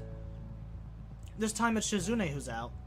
At first, it almost makes me laugh that suddenly, whenever one is in the class, the other isn't. But thinking about it, there's nothing funny at all about it. In fact, I find it hard to concentrate on my work because of it. Maybe the bad ending has the author's intentions? It could be. I don't know, this just feels really long for some reason.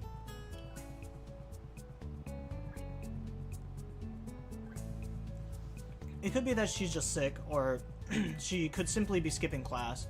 Could also be something more serious, and I'm tempted to ask Misha if she knows, but I end up doing nothing. I don't regret stepping in yesterday, scared that Misha would do something rash. But now I feel like I give her some space. Eventually the bell rings and Misha gets up for lunch along with everyone else. I decide to eat lunch in an empty classroom today. Just not this one. Unfortunately, a lot of other students seem to have the same idea, so there aren't a whole lot of empty classrooms to go around. Finally, as I'm about to give up on an idea, I find a dark one. I find a dark one at the end of the hall. Turning on the lights, however, I find out that this one isn't empty either. Lily's head turns in my direction, which freaks me out before I realize she probably heard me flipping the switch. Hello. Hey Lily, I didn't think anyone else would be here. Is that you, Hisao? Yeah, but you probably knew that already. I turn to leave, which prompts Lily to speak quickly. You don't have to leave so quickly. We can both have lunch in the same room. As a matter of fact, I would prefer to eat with someone else. I'm about to ask her how she knew I was here to eat lunch, but brush it aside. It's just simple common sense, and I don't want to seem too easily impressed. I take a seat at the desk in front of Lily, after reversing it to face her. I have heard that our minds fill in a lot of what we see based on how we remember seeing it once before, or our expectations. Most for efficiency, so as to not have to process everything you look at individually. Lily never seems to stop to question any noise, so I wonder if is it because her mind is filling in the context every time, or does she not care and just sort of accept things as they fall into place? On her desk are just a few cookies and a thermostat of tea. She must be one of those light lunch types. I bite into my sandwich. Some of the ingredients spill out at the back end. We haven't spoken in a long time. I'm surprised that you still remember my name. Must be very busy in student council. It's different every week. Some weeks are pretty slow, some weeks I consider taking a sick day. Hold on, Lily. I need a second to catch my breath from inhaling that sandwich. And how has it been lately? Unpredictable. I snap my fingers, which, from her facial expression, upsets her a lot. I think that you have been hanging out around those two too much. I guess it is one of Shizune's trademarks. Personally, I like it. I ignore it. Her tone doesn't change even slightly, but Lily's mood was obviously dipped. Doesn't seem like it would be easy to. I've been trying to figure out how she can make it so loud, but I think I'm just damaging my knuckles. Even if it were loud enough to break windows, I would ignore it. I'm not a trained SEAL. I have that luxury. Are you still mad about that? You, is that a foreigner? Yeah, I don't really... They never really express where Lily comes from. They just make like a brief comment about her not looking like the typical Japanese girl. I asked the question as carefully and diplomatically as possible, although in the end I'm only asking to satisfy my curiosity. No, of course not, although I don't like Shizune. We were in student council together for a brief time. I heard. I wish you hadn't been so quick to join. I don't like the way Shizune runs the student council. Did you know that she scared off most of the old members? That is why I think she tries to surround herself with people who won't oppose her. And they don't. It's like a dependency bubble.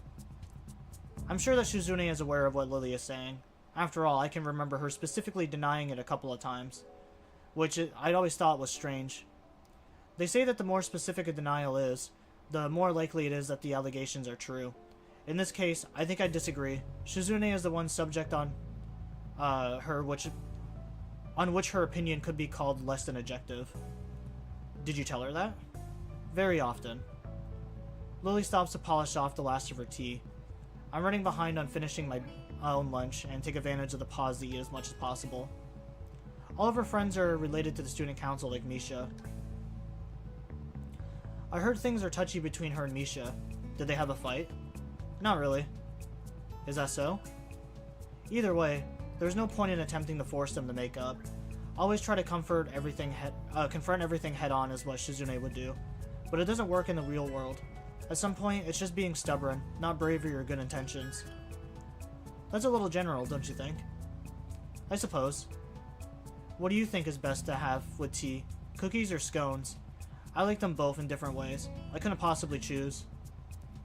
I don't like people who constantly force me to pick sides or want to turn everything into a contest.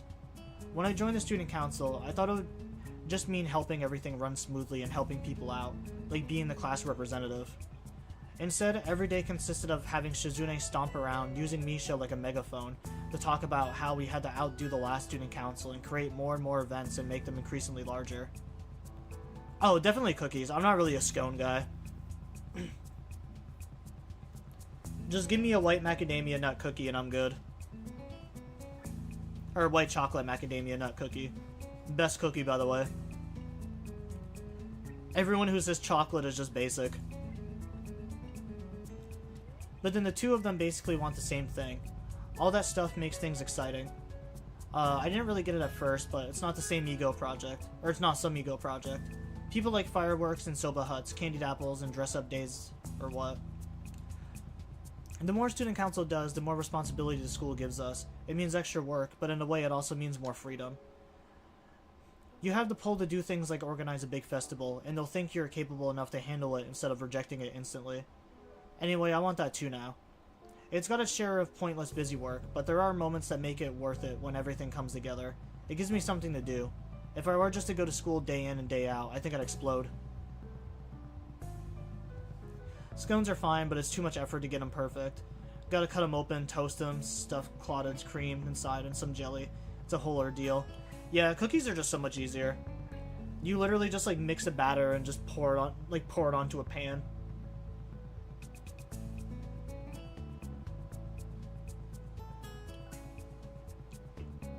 I say that as my baking doesn't suck. I am a really decent cook. I do love cooking. But baking is like a whole other science that I don't think I'll ever understand. I know like it doesn't seem like it'd be too different, but honestly like doing anything baking related is just a whole different experience. Whereas for some reason I can remember like the perfect temperature and perfect times to like cook meat, but I can just never get baking down. I think Yamaku is much more easygoing than other schools. Yamaku isn't other schools though. I start slipping into another familiar mentality. In some ways it's almost too easygoing. And if I were a different person, I'm sure that I would find how easygoing it was to be stifling. Though in any other school, such easiness would just be a normal flow of life. Do what I do, make a bunch of cookie dough and freeze it until you feel like baking them. That is actually, yeah, that is a really good strategy too. I know some people will just like mix everything together and just eat the cookie dough like straight out the bowl. I think my sister does that. She just prefers just eating the raw cookie dough until she gets salmonella poisoning. But here the uneventfulness will be compounded. It would feel different because I'm not a normal person after all. I'd be reminded of it every time I heard the blood beating in my temple. I'd feel patronized and weak, and my bitterness would only grow. Yeah, sure. The point is, I think I understand what it's all about now. You're really giving Shizune too much of a hard time. That might be true, but when it comes to how she treats individual people, she doesn't do very well. Unfortunately, that one is a little harder to argue. Do you have the time? I'd like to go to class 10 minutes before the bell. Then you're right on time if you want to go. Yeah, my sister is a psychopath. She used to eat some, like, really disgusting shit. Yeah, because she'll eat, like, raw cookie dough. She's, like, obsessed with pickles. Like, anything pickle flavored. It is so weird. She's had, like, pickle flavored chips before. She's gotten, like, pickled flavored candy canes for, like, Christmas and stuff before. She's gotten drinks that were, like, pickled flavor. It is so disgusting.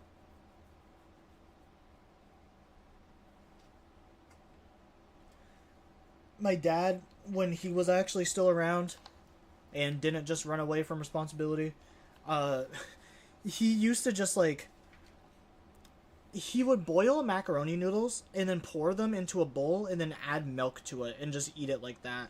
And my sister used to be hooked on that for years before she outgrew it. And it was so disgusting. This is coming from a guy who exclusively drinks black coffee with a pinch of sugar. I can't drink black coffee. I like my coffee with a lot of cream and a lot of sugar. I definitely got a sweet tooth when it comes to coffee. Excusing herself, Lily leaves, and I sit listening to the clicking of her cane on the floor, fading into the mumble of other students having conversations in other classrooms and in the hall. I feel exhausted and completely forgot what I wanted to talk to Shizune about. Alright, the chapters are going fast, so we must be getting pretty close. At least I pray that we are. After classes the next day, I instinctively head towards the student council room to talk to Shizune. Even though she's in class, trying to cut her off and have a conversation with her near the doorway or out in the hall could be a little obstructive.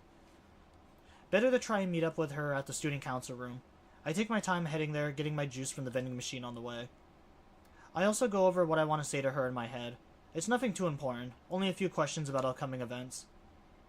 The door is unlocked when I get there. I think the room was empty too. If I couldn't see Suzune's bag perched on the desk with the top of her head peeking from behind. It looks as though she's built herself a little fort. She gives a wave from behind her bag before picking it up with a finger and moving it out of the way. After that, she immediately goes back to tapping her pen against the desk and staring into a checklist as if it held the meaning of life in itself. What do you need? I wanted to see if there was anything I could help with, like all that over there. What are those? I point to a medium-sized stack of folders beside her, and she waves her hand dismissively. I can handle it myself. Then what about the elections? Also, where's Misha?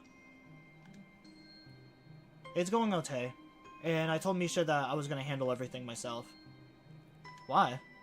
Shizune spins a pen in her hand slowly, working it between each of her fingers like a needle through a patch of cloth. No reason. Really? No reason. She sighs it again for emphasis to shut down the notion that there's anything more behind it, but there is, since she's definitely not acting normally. What's with the silent treatment? Is the phrase that immediately springs to mind. Even though it is hardly the time for humor, it describes how I feel. We can't communicate normally, so I appreciate the few ways we can. To be shut out like this hurts. It's obvious that whatever her reasons, it's going to be pretty much impossible to talk to Shizune today. Beyond just being stubborn, she seems depressed. But with the way our conversation is going already, I don't see myself being able to find out what she's depressed about. Somehow, that only makes me want to find out more, and that means I have to ask Misha. The problem is, I don't really know where Misha goes in her spare time. After asking way more people than I should if they noticed a girl with bright pink hair around, and getting way more negative answers than expected, I finally found a couple who have seen her. By the time I reached the cafeteria where Misha has apparently been this entire time, I'd been around the whole school twice, and I'm very tired. I realized I passed by her before and just didn't see her behind a pillar. Why are you better at finding me than I am finding you? You were looking for me, Hikchan?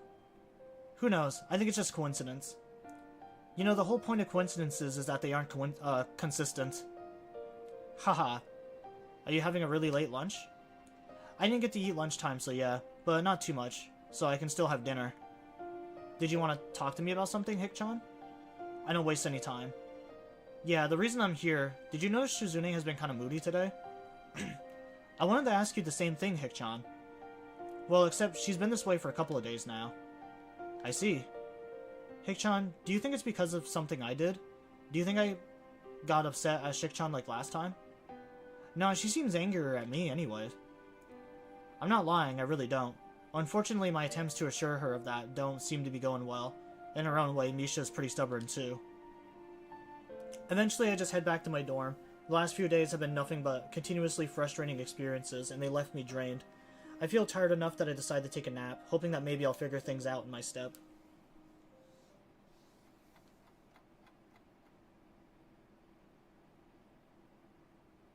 When I wake up, I feel more refreshed, but still without clarity. The only thing that has changed now is it's dark outside. From opening the window a little, I can tell that the weather is still kinda nice. After dry swallowing my nighttime pills, I take a little walk to the vending machines. They're out of everything I normally get, so I mush my hands together against the buttons until something pops out. The lights are off in the main building, including the student council room. Just an offhand observation. As I'm thinking to myself, I hear a rustling behind me. I've seen this movie before, and that very ominous sound to hear alone at night. Luckily, it's just Kenji, and he wanders out of the bushes in an unusually cheery mood. Hey! What the hell? Do you just creep up on people at night and casually go hey a lot? No, that'd be weird. I knew it was you. I have extremely good night vision. Maybe it's because I'm superhuman. What are you doing here, then? I could ask you the same thing. What are you doing here? I consider just telling him the truth, but quickly decide against it. It would take too long to explain. Howling at the moon. I do that too sometimes. The moon isn't out tonight, though. I barely even hear him, feeling a bit resentful at the interruption. I lied to Shizune through my teeth that nothing was wrong. Or to be more exact, I lied through my hands. And at that exact same time, I was carrying on an entirely different conversation with Misha. The conversation understandably could upset Shizune, but there was no way that she could have heard it. Even Misha's hands, usually signing all her thoughts, were completely still. Even if it weren't, I was standing in front of her, blocking them from Shizune's view.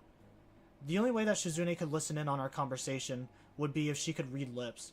Pretty much the first thing I asked about when taking sign language was about lip reading, just out of curiosity. It's not easy, nor is it perfect, so I never considered it until now. Actually, there is a girl that I work with who is deaf and mute, and she is actually insanely good at lip reading. Which is kind of surprising, because someone told me that she had a birth defect where she was born without eardrums, so she's never been able to hear since, birth. But, like, she can still say a few words somehow. She can still say a few words, and she is also really good at reading lips, which if she's never heard, like, people speak before, I guess I've never really picked up on how she would be able to, like, lip read so well.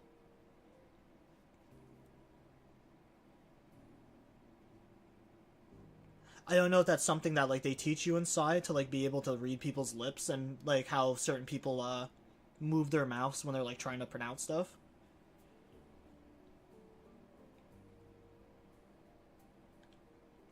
It would make sense, and the room for misunderstanding while reading lips wouldn't help.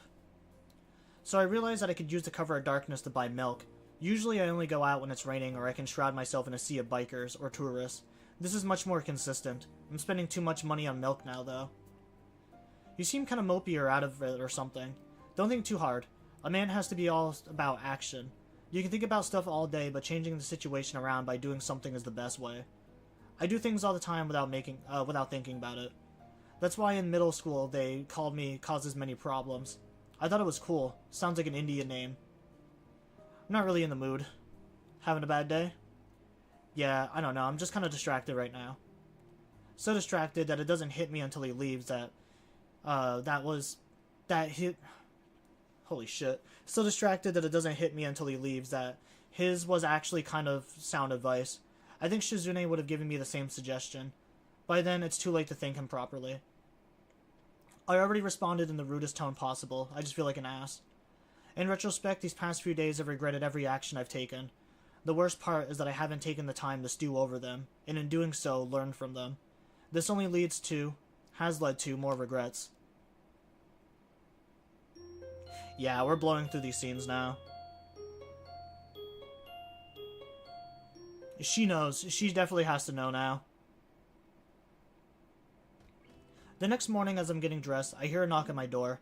Quickly putting on the rest of my clothes, I open it, without really stopping to think about who it would be behind it. It turns out to be Shizune. Misha told me you were looking for me.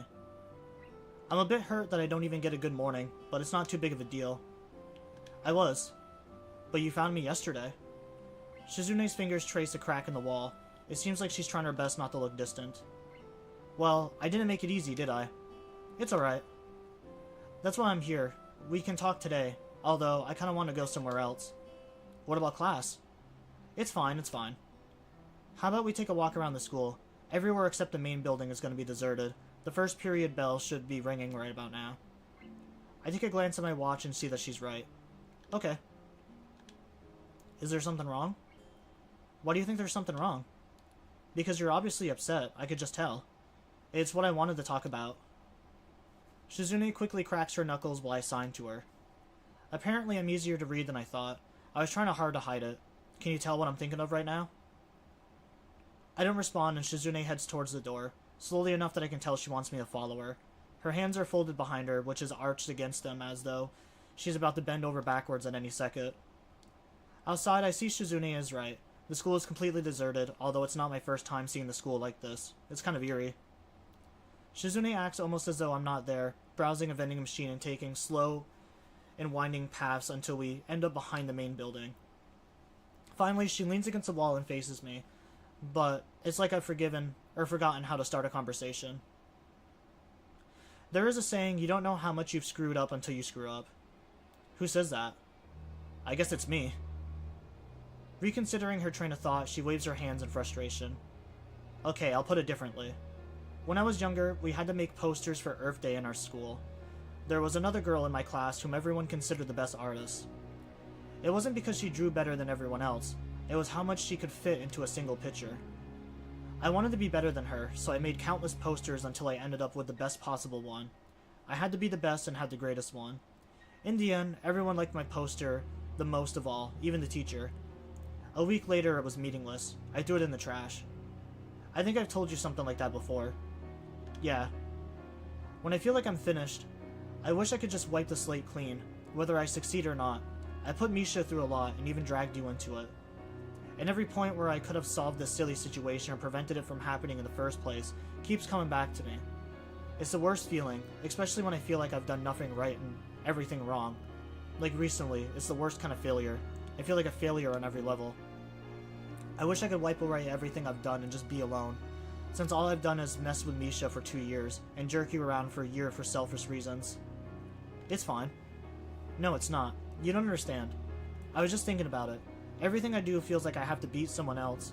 Everyone else even. If that is how it is, then what are my relationships with people? They almost feel the same.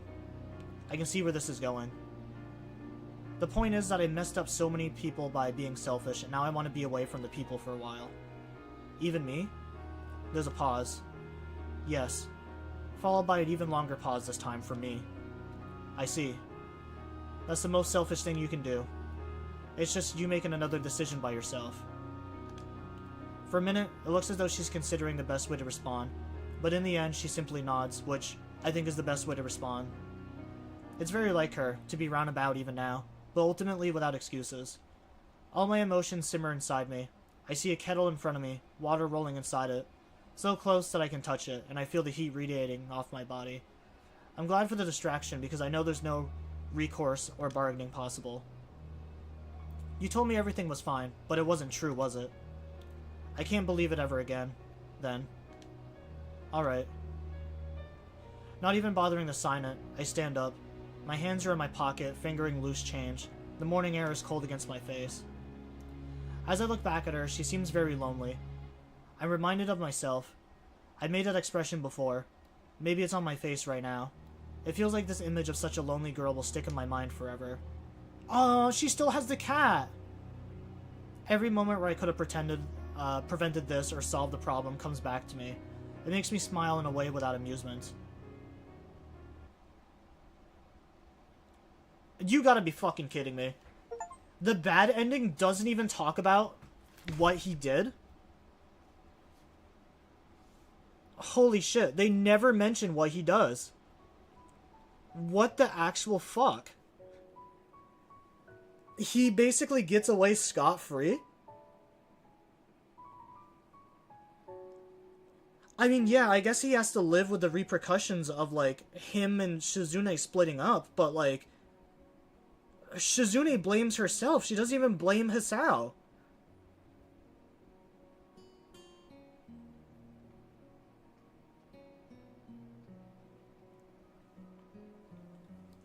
Oh my god, dude. No, Hisao should have absolutely got reamed for that.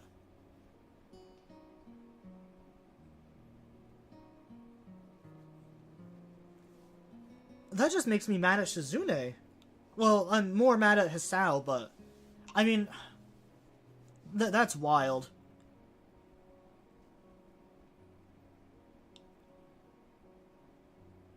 I mean, I get it. I guess that's why that's the bad ending. But you're telling me you dragged me along for this long? Just to have such a fucking mediocre ending like that?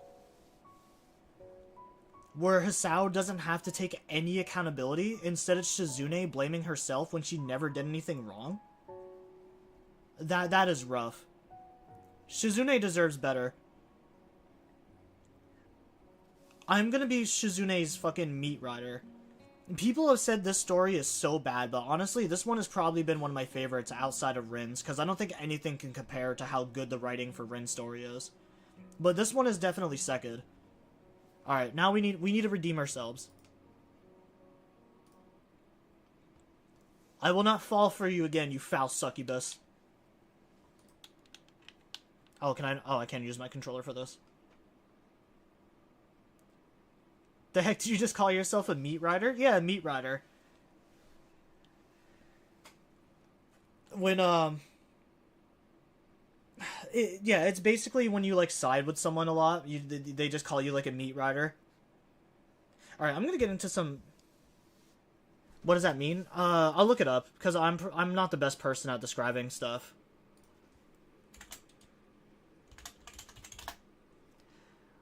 Yeah, so... A meat rider is slang for someone who excessively falters, idolizes, or supports another person, brand, or idea, often to a excessive degree, essentially riding their coattails or praising them far beyond objective merit. Similar to Dick Rider, but often used more broadly in online culture. It describes extreme glazing where someone goes over the top positive opinions, even when the subject is flawed.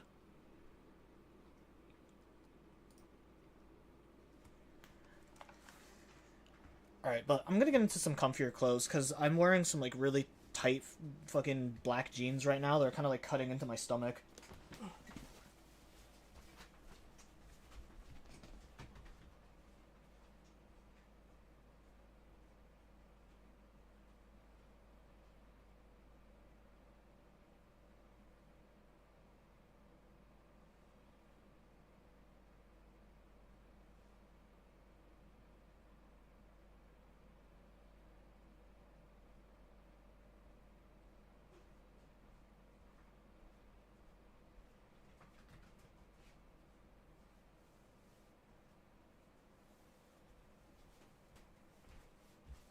Alright, I'm back with some comfier pajama pants.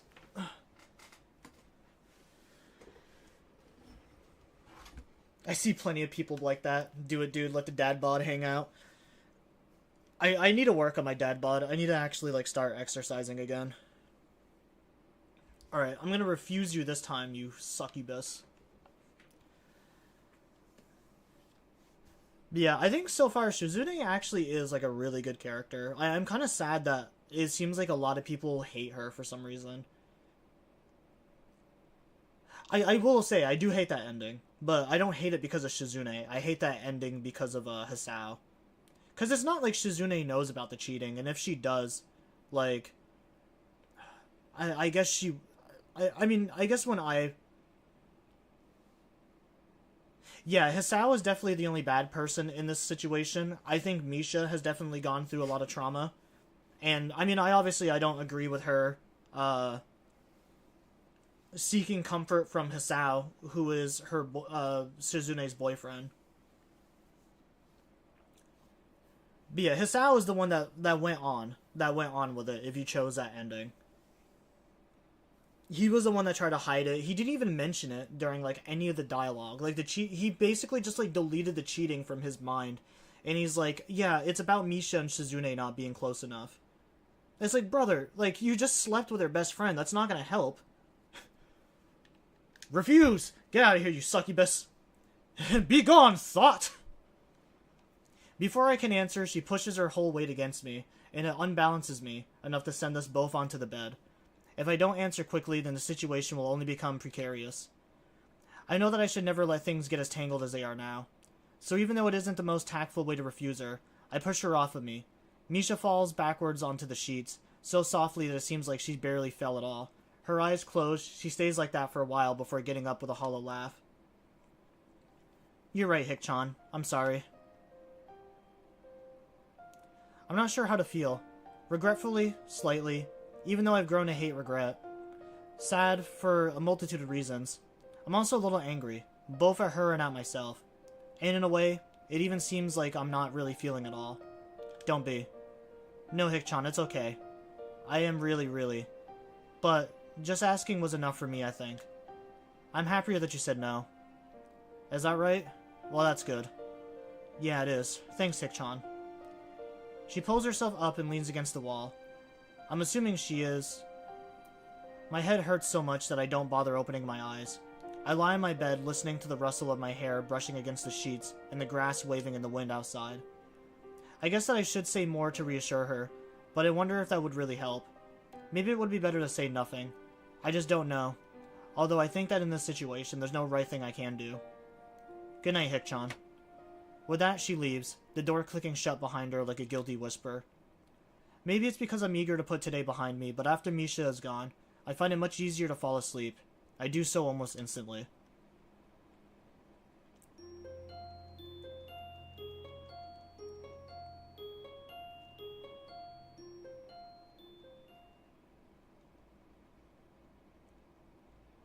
The following morning, I wake up thinking that most of my time is going to be spent trying to avoid Shizune and Misha.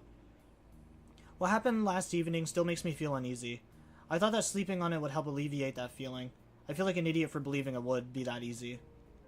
I think about whether or not Misha might feel the same way. If so, she probably won't show up for school today. I consider doing the same, but it would be pretty suspicious, and staying inside all day in fear doesn't appeal to me. It never has. Like I thought, Misha isn't in class this morning. Shizune is, but today is a busier day than most, so she gives all of her concentrating on her classwork, and that means there's little idle time for her to start up a conversation with me. This is all the same dialogue, by the way. I've grown so used to seeing Shizune and Misha together that I haven't realized until yesterday how much that it's been the case recently. It is a shame because the empty seat next to her reminds me that they are a pair, so yesterday is something I'll take to my grave. If I feel this way about it, I wonder how Misha must feel. Just as regretful? When she came onto me, she was more depressed than sexy to start with. I can only imagine how much worse it would be now. Thinking about it like that, I want to see her again, but half-heartedly. The other half of me is still terrified, even though I hate to use that word. It makes me feel ashamed, but I'm sure it's the only way to describe myself right now. I spend the next couple of periods in the library, not in the mood to sit in classes for the rest of the day, but unwilling to walk back to the dorms. While I'm lazily flipping through the pages of an uninteresting historical fiction novel, Shizune drops herself in a chair across from me, pouting. I think it's sort of pointless to come to school and then skip every class. Sorry.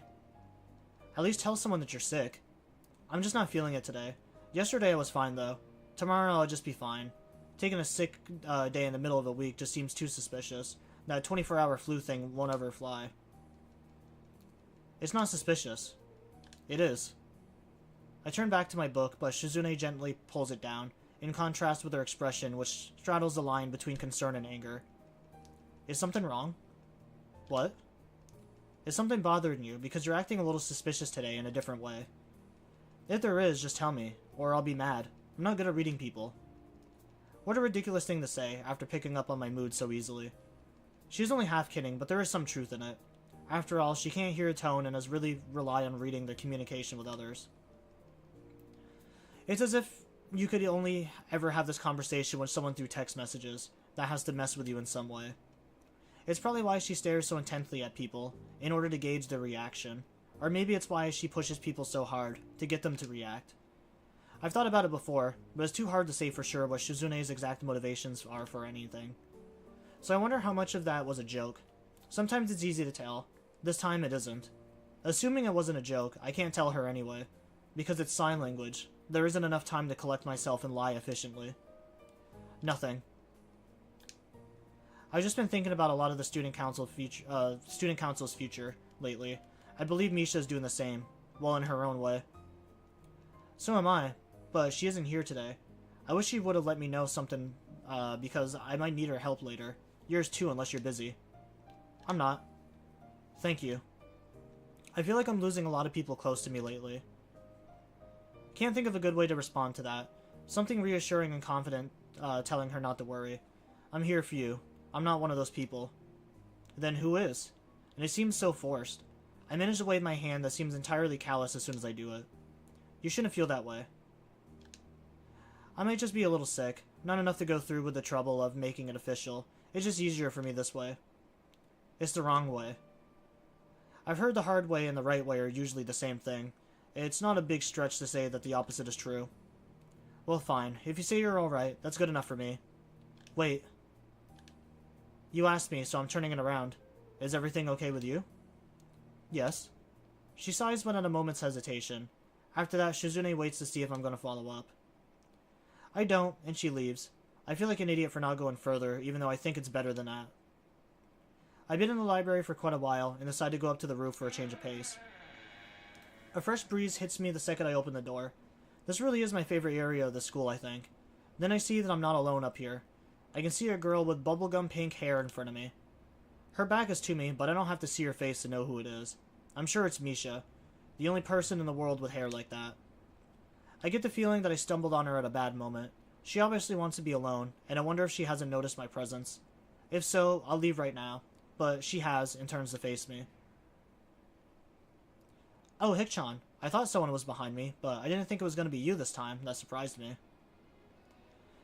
If she's referring to her habit of sneaking behind me and asking to guess who it is, I've never been surprised by that. I'm surprised too, but this is good. I had something I wanted to talk with you about anyways. Not that. What's going on between you and Shizune? You won't tell me, so I'm asking you. Because you're easier to get an answer out of, since the same sign language that gives me the leeway to lie to her gives her a cushion against my questions, so that she can more easily brush them off. When she hesitates, I push harder. Give me an honest answer, please. It's complicated, Hikchan. It's because of something that happened a long time ago. I thought I could just forget about it, but it's really hard. So, that and graduation coming up made me want to spend more time with Shikchan. But Shikchan is always busy now, so we've been fighting, but I'm tired of it now. Because I like Shikchan. So do I. No, I know you like her, Hikchan. I mean that I like Shikchan in the same way. I want her to be my girlfriend. Misha closes her eyes, like a condemned criminal confessing the last of their sins in front of the executioner. It only makes it harder for me to think of a response, and I know I have to give one. I see. I never knew. I didn't really want to come to the school, Hikchan, but it sounded interesting, and even if everyone hated me, at least it felt like they would leave me alone. I was learning sign language, but wasn't very good at it. Shikchan was trying to get people to join a student council because it was her and Lily. Then she came up to me. I couldn't understand her at all. But Shikchan wouldn't use her pen and paper. She knew that I was taking sign language classes. I was exposed quickly. I didn't know any. That only made her try harder, and I hated Shikchan and thought she was making fun of me. That wasn't the reason, though. So I slowly fell in love with Shikchan and told her that I loved her. It was a student council room, you know, when it was just the two of us. I had these fantasies of Shikchan staying alone in the office, trying to put everything together all by herself. It seemed so lonely to me and so sad. I think I wanted it to be that way. That way I could be there for Shikchan and maybe Shikchan would like me. Even though there was no reason for her to believe it. I did anyways. I wanted it to be true, so I was okay with letting myself believe it, even though I think I knew. That day was really, really beautiful too, Hikchan. We were done with everything and I was looking out through the window. Even through the window, the light was so warm. I wanted to stay like that forever next to Shik-chan. But then I looked at Shik-chan, and she had her back to the window, and was still working on something, blocking out the rest of the world. The light was on her shoulders, like when you put a blanket on my shoulders as a little kid. Misha stops for a second as if trying to hold on to the image of Shizune in her mind. It was like Shik-chan looked in a way that made me want to be with her, but it felt like it would be hard for that to happen. That was a really long time ago. My hair was different back then too, a little messy. I cut it because Shik-chan was always talking about it. Anyway, I told her right there and then, I confessed. I was rejected. So I thought that was it, Hik-chan. But Shik-chan was always trying to find me, and I hated Shik-chan again for it. And when I asked her why she was doing it, it was because I was her friend. Her cheeks have a hint of red in them. I wonder how much experience she has with crying, that she can just keep herself from doing it so well. If she didn't pause to wipe her eyes, I might never have noticed. Having Shik-chan say that made me happy, but also sad, and even though she never meant to hurt me, it still hurts even now. Shik-chan has a way of manipulating people, Hik-chan. Sometimes she wants to, and sometimes she doesn't really, but it happens anyways, and sometimes I'm not just sure exactly which one is which, and I feel doubt. I just wish that Shik-chan liked me instead of you. It made me wonder if I was starting to hate you and Shik-chan just a little. I didn't like that. So you were thinking maybe it would be better if I weren't here at all? She looks confused. The thought had never crossed her mind. It's not that, Hik-chan. I thought about it a lot these past few days, and I don't want to hate anyone. You or Shik-chan. It's so stupid that I ever felt like that, isn't it, Hik-chan? I don't want to think about that kind of stuff ever again. And missing people and being apart from them, I'm tired of it, and I don't want to think about it anymore. I already did though, so I'm still really the worst kind of person. I wasn't thinking that it would be better if Hik-chan had never come to school. I was thinking, wouldn't it be better if I just died? Misha presses herself harder against the fence at her back, as if hoping to slip right through it. Without really thinking about it, I grab her hand. My reflexes are terrible and manage to only grasp onto her for a few fingers, but it's unimportant. Sorry, it's just that you said something pretty weird just now. Yeah, I guess that's right, Hik-chan. Yeah. Do you want to know what I think? Shizune is the type of person who won't let anyone close to her except on her terms. It's frustrating sometimes. It's even infuriating. That probably would have bothered me when I was in the hospital and anyone who shut me out was dead to me. I've forgotten all about it recently. I got a letter, and it was all about that. I was mad. I thought, how can you accuse me of closing myself off? Or how can you accuse me of closing myself off from everyone and giving up? Isn't that what everyone else did to me? What else am I supposed to do? What can I do? Yeah, even now, I know it's how it happened, but she was right too. I did close myself off. So I made up my mind that I'm not going to let that be the case ever again. The hospital? Hik-chan, is that what the pills are for? Just listen, please. Shizune is the opposite of how I was. She has always wanted to draw people closer to her. That's the only reason Shik-chan... it doesn't even say Shik-chan anymore and I still do it. But yes, this is all new dialogue at least. Because he definitely didn't grab her hand last time.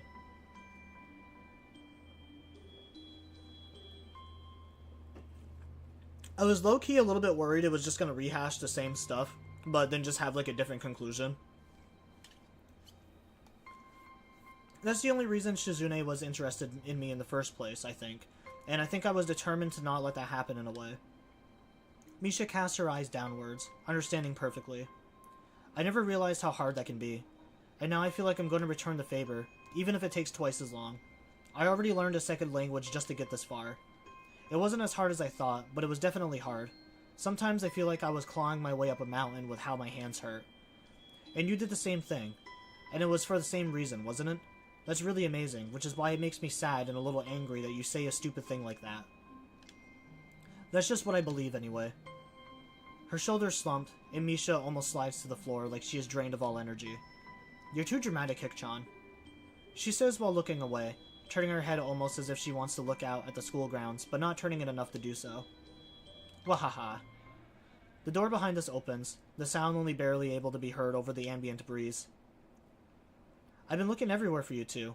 Is this some secret meeting?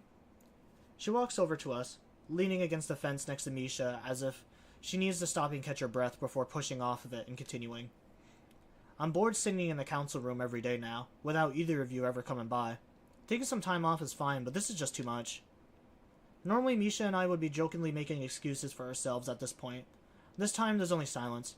Shizune, always expecting resistance, is thrown off balance by the lack of it. A few seconds pass in uneasy silence, which Shizune breaks into an ear-shattering snap of her fingers, smiling as if to say, Eureka. Let's go do something fun together. Like what? Anything. We should go to the student council room first, and then figure it out from there. That seems like a trick to get us to do work instead. Very funny. Misha laughs, managing to get out a restrained wahaha that Shizune can't see. Makes me feel better. It means that it wasn't only for her benefit. I was thinking that you both actually could help me with something. What else is there? We can't go out to eat. We already ordered in yesterday, and that was already breaking policy. 3 days in a row would be unforgivable. But that was ordering in Shikchan. Going out to eat is different. Yeah, totally different. You're both kidding yourselves. So far, this feels like a similar path to Sector's No Gross feeling of regret. Some of the dialogue has changed slightly, like Misha is definitely more positive this time around. That whole speech that Hisao gave there was actually, like, completely different and far more acceptable than what he said before. And I don't know if you can tell, but even I am feeling better at this outcome because I'm actually able to read more I can actually read more, like, fluently. It's like a weight has been lifted off my shoulders. I'm not even the one at fault, but even I was feeling a little bit out of it. Before I can reply, Shizune grabs my hand, limiting my ability to do so. My option cuts down so drastically. I have no choice but to settle for making a face at her instead. She makes one back before extending her hand to Misha as well. When Misha is reluctant to take it, I walk forward as far as holding on to Shizune at the same time will allow me, and take her hand myself. Ha ha ha. She only has a second to smile before Shizune starts pulling us impatiently towards the door, binding us together like a human chain. Although it's dangerous, none of us seems to think of letting it go of any step of the way through the school, out the doors and across the grounds. Is that Lily behind us? Oh no, it must be someone else. Because I don't know why Lily would have an umbrella. Or why she would be outside. Or wait, maybe that's Lily's cane. I don't know. I don't think it's Lily. It could just be some other blonde. This feels familiar as we've walked like this before. The three of us hand in hand, of course. The mood was a lot happier then. There must be another foreigner. Yeah, because, like, this is a school that's, like, it is designed specifically for, like, handicapped students or people with, like, special needs and stuff. Like, realistically, how many of those schools are even around in the world? So, it must be, like, a fairly common school for, like, people to, like, move to attend. And also, who wouldn't want to live in Japan? Like, let's be honest. Once my daughter turns 18, that's my goal, is, I'm moving to Japan. Nothing's holding me back from my dream. I can see the lingering sadness on their faces, and it makes me wonder if anything has really changed. If this is all just a distraction or not, but I think it's just me slipping back into being cynical because of the moment. It's a start.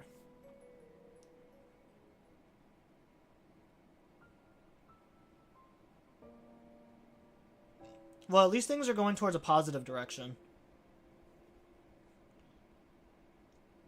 Oh, is that a little Shizune? No.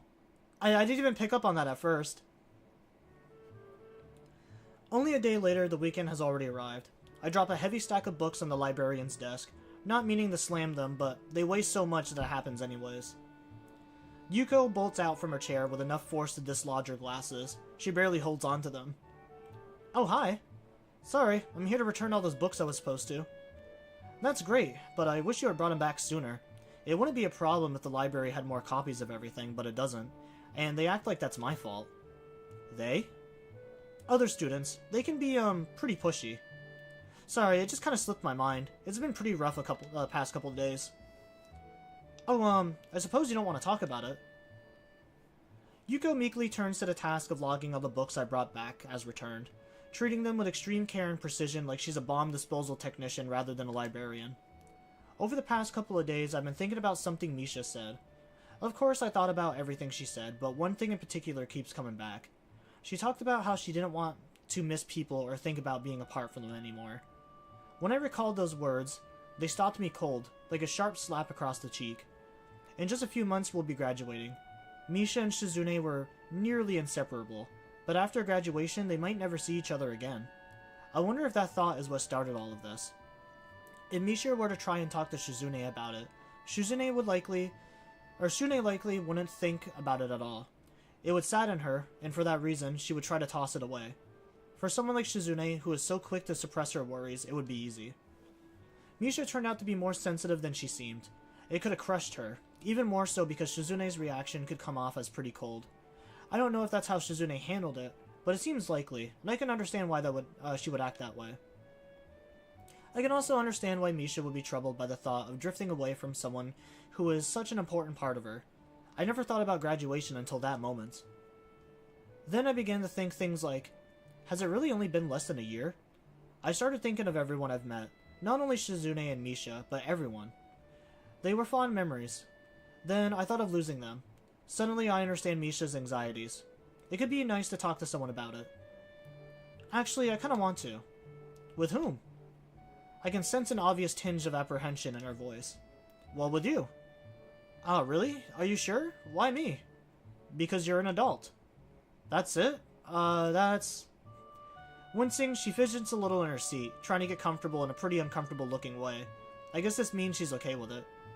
Is it hard being an adult? Yes. I don't think that I'm that old, though. It's surprising that students now like Shizune and you wear stuff like perfumes or cologne. I never did. I still don't use them. By the way, you're not wearing your grape cologne today. Yeah, it wasn't working out for me. Oh, that's good. I thought the same thing. Sorry. Yuko looks genuinely sorry, and I feel a pang of guilt. I smile despite myself. A tiny lie like that can come back to bite me in the butt. For Misha, trying to conceal how she felt in order to put on a happy face for Shizune for so long must have been crushing. Someone I knew brought up that we're going to be graduating, and I realized that I've never thought about it before. I feel stupid that I could go on so long and never think about these things. I met a lot of great people, and I've never thought about what's it going to be like to graduate and maybe never see them again. There are still ways to keep in touch. Yeah, I guess. I feel childish. I know everyone is going through the same thing, probably. I bet you hear this kind of problem a lot. No, I haven't been working here that long. I worry about the same thing when I graduated from high school. I didn't go to school here, though. I also miss my friends, and I wish I had kept in touch with them better. I should have tried harder. Yuko isn't really helping me feel better, and she clams up quickly when I see it on her face. Honestly, the only people that I keep up from high school is, well, I guess I would have to have my ex on there since we started dating in high school. So yeah, there's my ex, my brother Sammy, and I think that's about it. I think those are the only two people I actually keep in touch with from high school. Because, like, a lot of the other people that I talked to in high school, we either had falling outs, or we just kind of, like, we were kind of acquaintances. Like, we had similar interests, but not really people that I would consider friends. People that I could talk to, but not people that, like, I would bend over backwards to help if they ever needed anything, I guess. And it was kind of the same way with me. If I ever needed them to, like, help me out, they would just kind of be like, yeah, whatever, man, go fuck off. Like, my brother is kind of the only person that I can think of that I still keep in touch with, but even me and him have, like, long moments of just, like, silence where we don't talk for a couple of weeks, and then we'll just pick it up, like, out of the blue if something interesting happens. Most of the people that I associate now with, and it's kind of sad, are either online friends, like how I used to when I was a teenager, or just, like, coworkers. I don't really have any people that I consider friends that I, like, hang out with. It's all just people online or just coworkers. Which is kind of a sad thought to think about, that I don't have any real friends or people to do stuff with. I wish I did. Like, I wish that wasn't the case. I do want to be more active and do more things outside of just being on the internet and working. But, you know, you gotta work to live. Yuko isn't really helping me feel better, and she clams up quickly when she sees it on my face. I don't want to look back and have those same regrets. I wonder if Shizune even thinks about that kind of stuff, because she goes on sometimes about how she doesn't want to live with any regrets. Wow, that sounds impossible to me. I nod, only halfway wanting to agree. Even so, I think that is kind of admirable too. Kind of brave, don't you think? Brave is a new way to put it. Yuko shakes her head insistently. It's true though. It's also kind of intimidating. Geez, you shouldn't be intimidated by high schoolers. I'll try. She turns away to start folding a sticky note over and over. Pretty idle behavior for a university student, but more importantly, I wonder if I said the wrong thing to her. Being around Shizune for so long, I can't stop reading people as much as I can into every moment of silence. If Yuko were the type of person who didn't get intimidated by high schoolers, it wouldn't be so easy to talk to her. It's all too easy to want to shed some negative qualities of yourself. When I think of everyone I know, those qualities that I like the best. I don't think I really regret it. I thought as long as I could remember the good times that was enough. I don't know. Sorry. I noticed a couple of students started to trickle into the library and decide that my time is up. Nah, that was helpful. I feel like 2 of my friends are fighting because one of them is taking the fact that they might not see each other again after graduation really hard. The other is probably being stoic about it, which only makes it worse. I don't get how I'm supposed to handle this kind of situation. It doesn't seem like the kind of problem where I'll have to end up taking a side, but it could turn that way. And then I have no idea what I'm gonna do. You should tell them they shouldn't fight. I know, fighting is bad. It's not Shizune and Misha, by the way. Okay, I wasn't really thinking that, though. How embarrassing. Even though I knew it would be, I feel my cheeks redden, and even so, I still said something so transparent and blatantly a lie. But it could be something that is the right way, or sometimes is the right way. Do you have any books about people who have to make hard decisions? We have a lot of self-help books. It's funny that I can find that surprising, because I wouldn't have only a few months ago. I meant about not 4. There aren't many, right? Yes, not that many, I mean. Though I feel a bit apprehensive about it, I want to talk to Shizune. I don't understand why I feel nervous about it, and that disgusts me a little. It also motivates me to look for her, right then and there. Although I don't have to look very hard, she's in the student council room as always. Worryingly, Misha isn't here either. Misha isn't here. Oh, sorry. Thought I felt an air bubble coming up. I need another drink, though.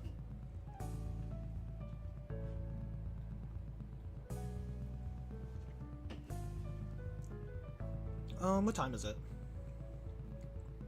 Oh, it's only noon. Worryingly, Misha isn't here. When Shizune notices me and looks up from her paperwork, the first thing I ask is where she is. I don't know. There's so much uncertainty in her answer that I can't let it go just like that. She's missing a lot of school. Are you the attendance police? That's really strange, coming from the student council president. Shizune hides a laugh behind her cupped hand. I start to think that it might be more worrying for nothing, but then her laughter slowly fades away to a more serious and pensive expression. You're right. Yesterday, I catch a hint of knowing smile on her face when she sees my poorly hidden panic at her words.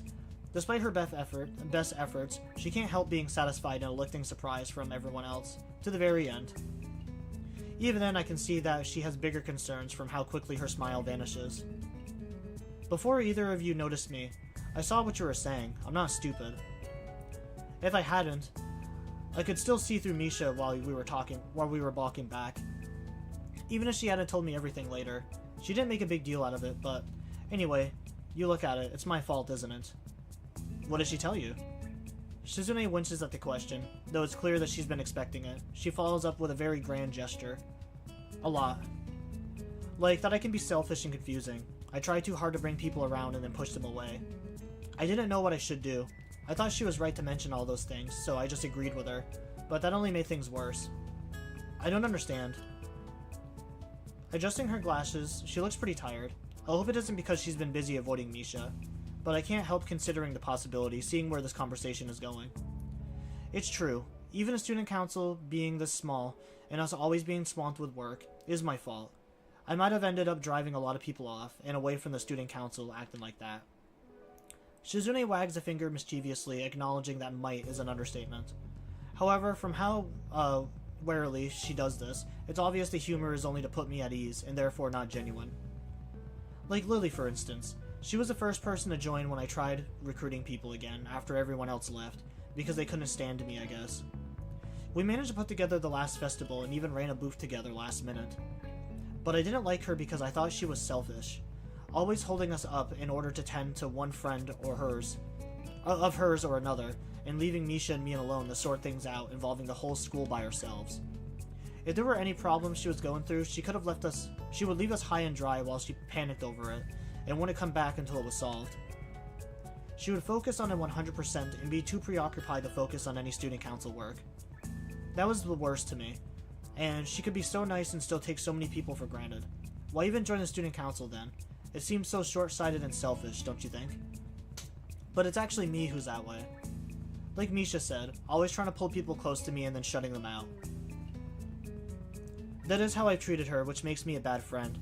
And it feels like I did the same thing to you, then. So I guess I'm a bad girlfriend, too. Even if Misha says you might as well replace her.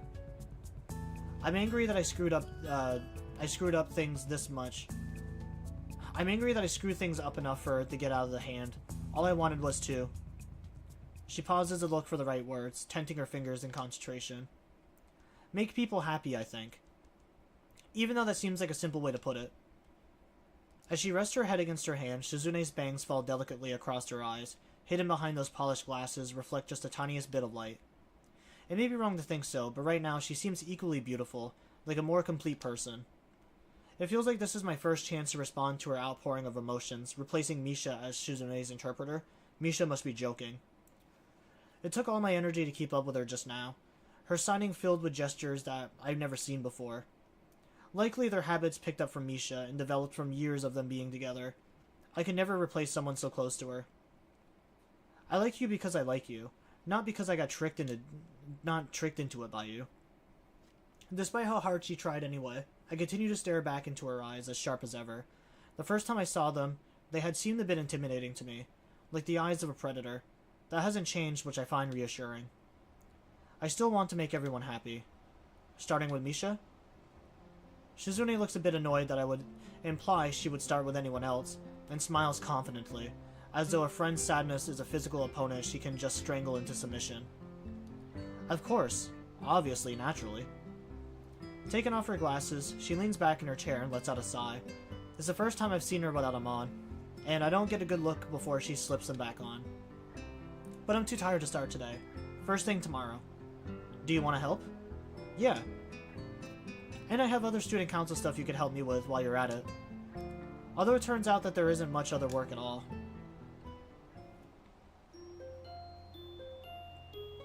Even though it's saying the same things, like, yeah, the tone does feel a little bit different. And I think it's just because we don't have that nagging feeling in the back of our head that something is wrong. That Hisao did something wrong. Because now it's just specifically focused on Misha and Shizune. But I do wonder if he is ever going to bring up the fact that Misha tried to kiss him and, like, he just pushed her away. I don't think he's going to, but I feel like... I know that, like, he's not going to bring it up for the sake of their friendship. Because, like, obviously he doesn't want them to, like, start fighting. And that would be, like, a very big thing. But I feel like as an understanding and, very open boyfriend, or at least, like, that's how I would be. I would be like, hey, so, like, you know, this thing with Misha happened, but don't worry, like, I shut it down, like, instantly. Because, like, communication really is key in a relationship, and that's what I hate about Hisao in almost, like, every one of these stories. I mean, I know the game wouldn't be interesting if, like, they just solved their issues all in one sitting, but it just seems like Hisao, no matter what story it is, just has such a severe lack of communication with everybody.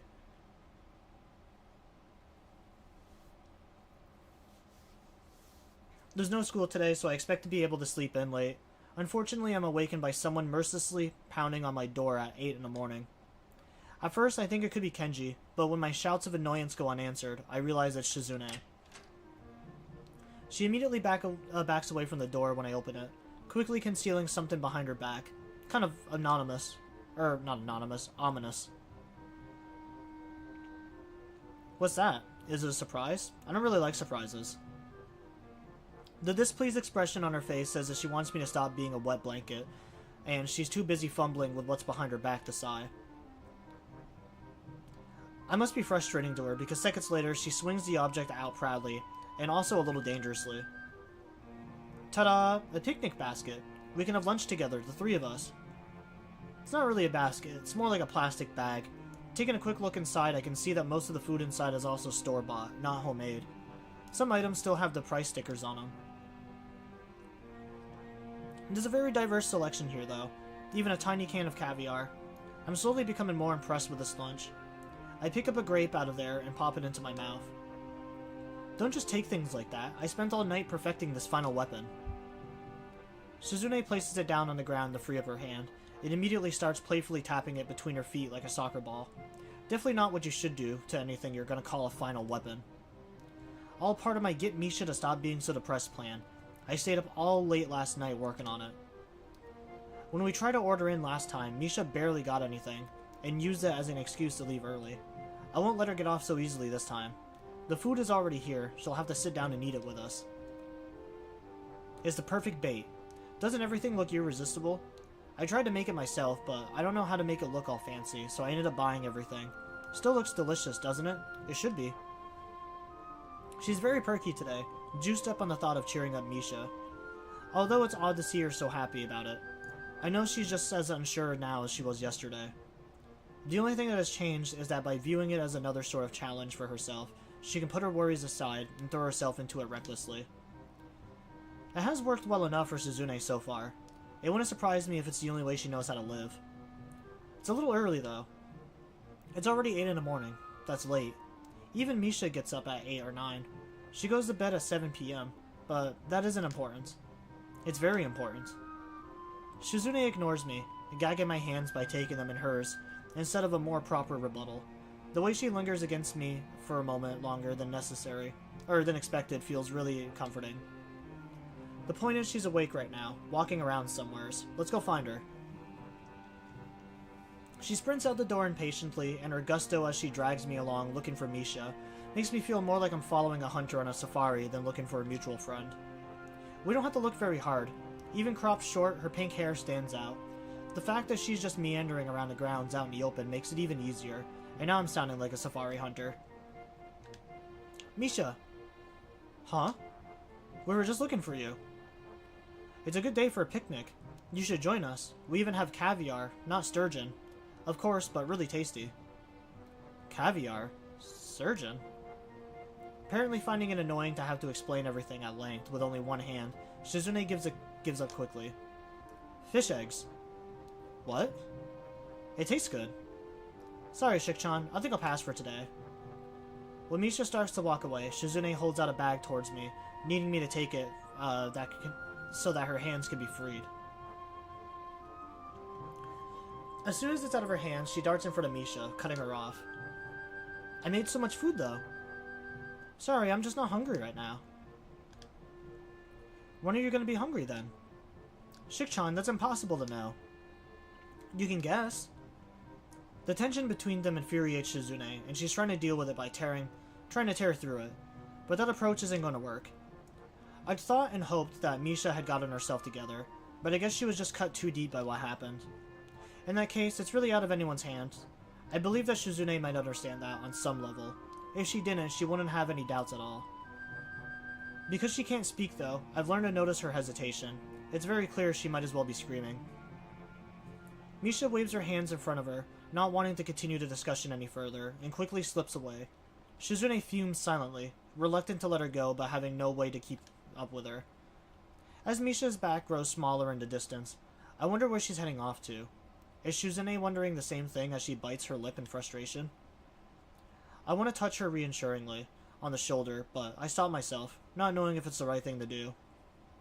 Not because she looks fragile or vulnerable or sad. It's the opposite. After a while, her expression belays no emotion at all, only contemplation. Suddenly, she whirls around. I mean, I'm sure you could put your shoulder on, or like put your hand on her shoulder, dude. She's your girlfriend. Like, you don't need to be scared of your girlfriend.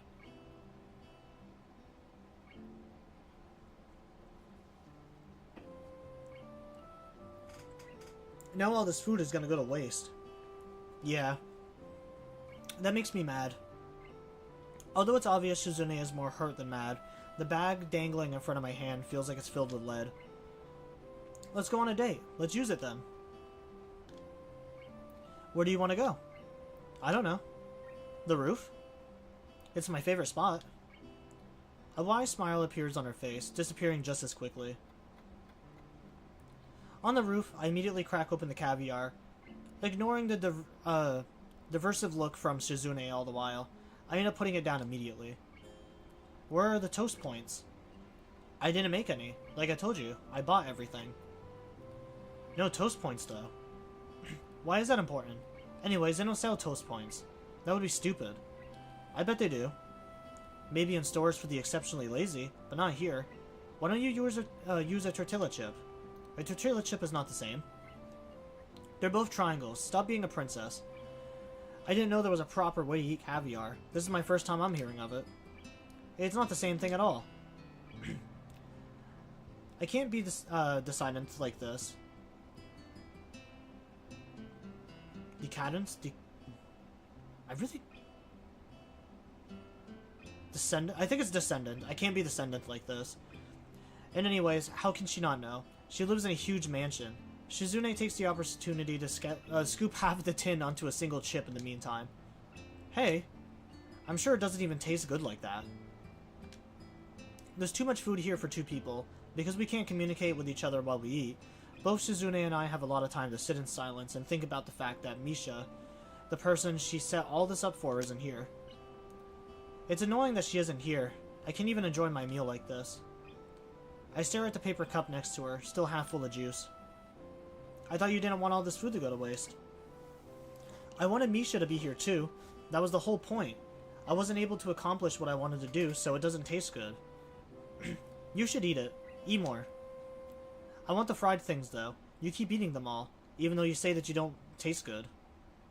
Fried things are always delicious. There is always an exception for them. You'll get fat. I think you're being too aggressive. It's like I told you yesterday. I'm only trying to cheer her up. Yeah, but it seems like you're planning a military campaign. I'm only trying to take it seriously. And this is the only way I know how to do it seriously. I feel so powerless. I hate it. I can't even yell at her too, even though I want to. Yelling is for serious occasions, right? Yeah.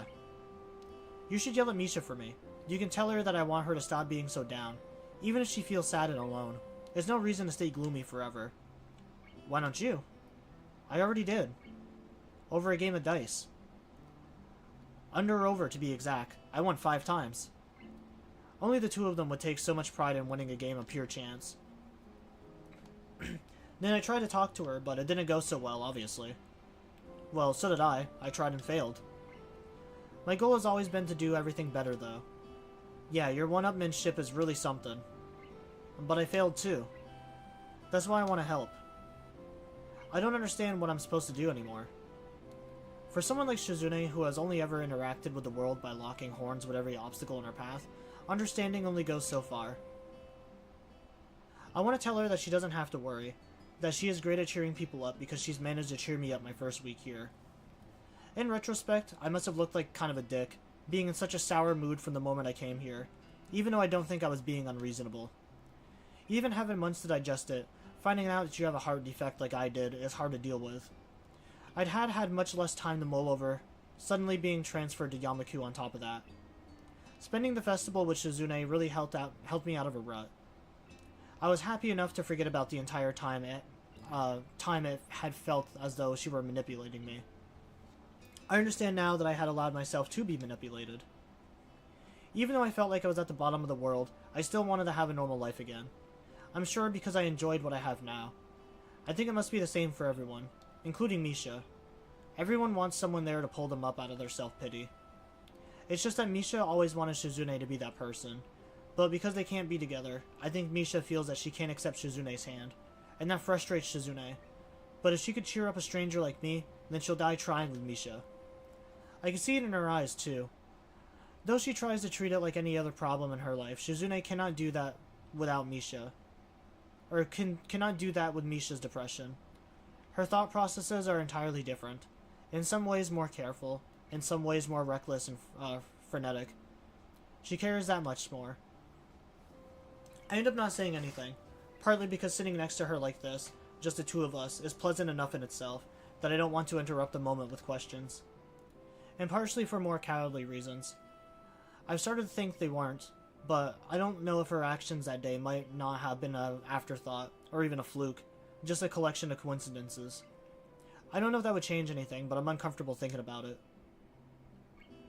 The fence behind me trembles slightly, and I turn to see that it's because Shizune has fallen asleep leaning against it. Considering she was up all night, it's not too surprising. Where does all that motivation come from? Not just in regards to Misha. I'm cynical, so it's hard for me to just accept that anyone can simply be that strong. My first thought was that maybe it's because she hates herself. It's very plausible. Leaning against her, I feel sad knowing that might be the case. But it could be that we're similar in that we both want to be a better people.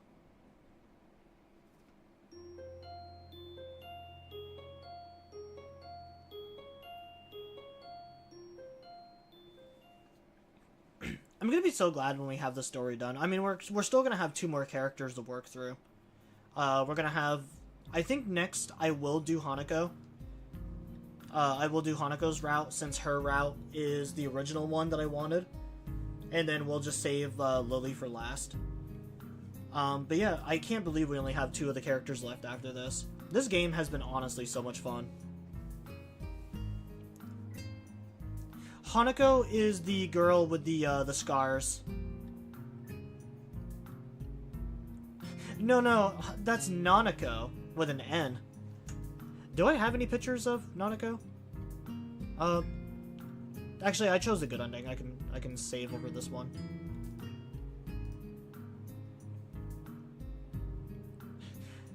Almost sounded like Nanako. Yeah, but Nanako is on her. She's on her own level. Gallery. Let's find a picture that doesn't have tits or anything in it. So yeah, that's Emmy, the girl with no legs. Don't look at those bottom ones. Oh, I only have 1 picture of Hanako. But yeah, if you ever played Doki Doki Literature Club, she kind of looks like a watered-down version of Yuri.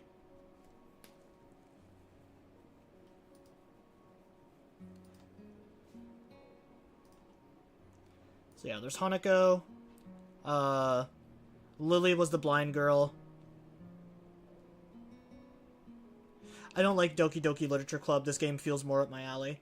I didn't know what to expect when I went into Doki Doki, but I didn't mind the game. I do hate games that have 4th wall breaks.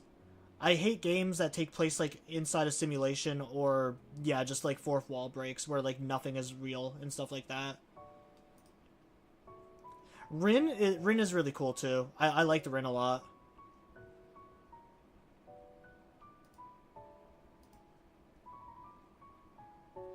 Her story was so depressing, though. It's the only story in this game where, like, I was thinking about it 2 weeks after because of, like, how depressed it made me. But yeah, then there's Shizune and Misha. Oh yeah, that's right. I finally saw the scene where Kenji takes his glasses off and he doesn't look like a weirdo. Don't look at those ones. That's Misha. Actually, I think that's all of them. Yeah, I think that's all of them.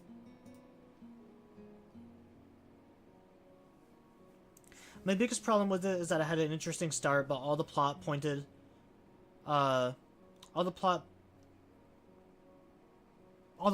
it introduces just get thrown out the window in favor of meta stuff.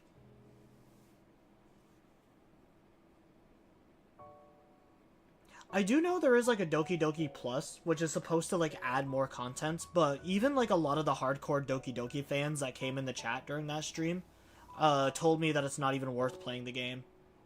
Unless you just really want to experience the like, extra content.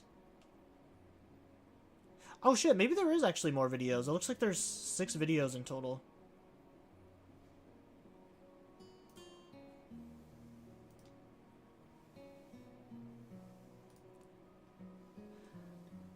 Oh, I mean, like, seeing the images aren't gonna get you in trouble. I don't even know I can collect the music either.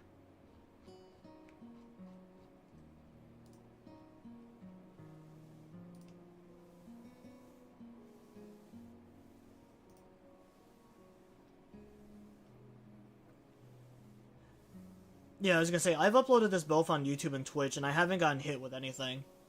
I mean, obviously on YouTube, I play it safe, and anytime like adult content shows up, I put like the 18 plus on it.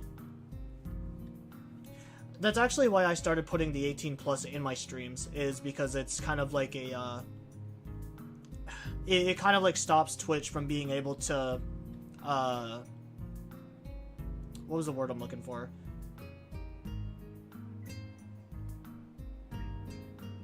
Legislate? Maybe that's what I was looking for.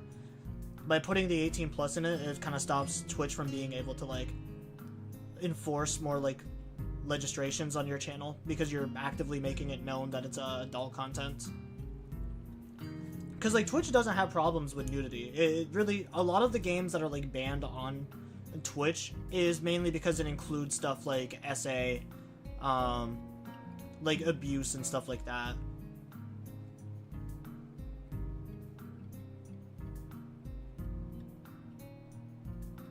And then obviously you can't have games that have like PDF themes and like stuff like that, which this game doesn't, because the characters are all 18.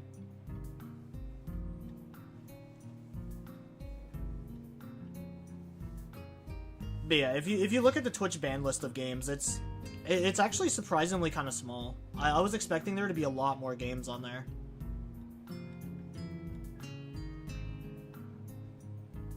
Because like otherwise, if games that had sex scenes or like stuff like that were enforceable, like games like Baldur's Gate, Witcher, Dragon Age, like all those games would not be playable on stream. I think the context of it like matters. Like obviously if I'm playing GTA 5, or if I'm playing those games only just to like stream those scenes over and over again, then yeah, I think Twitch might have a problem with that. But if it just like shows up briefly and it's like over as quickly as it starts, I don't think Twitch has a problem with it.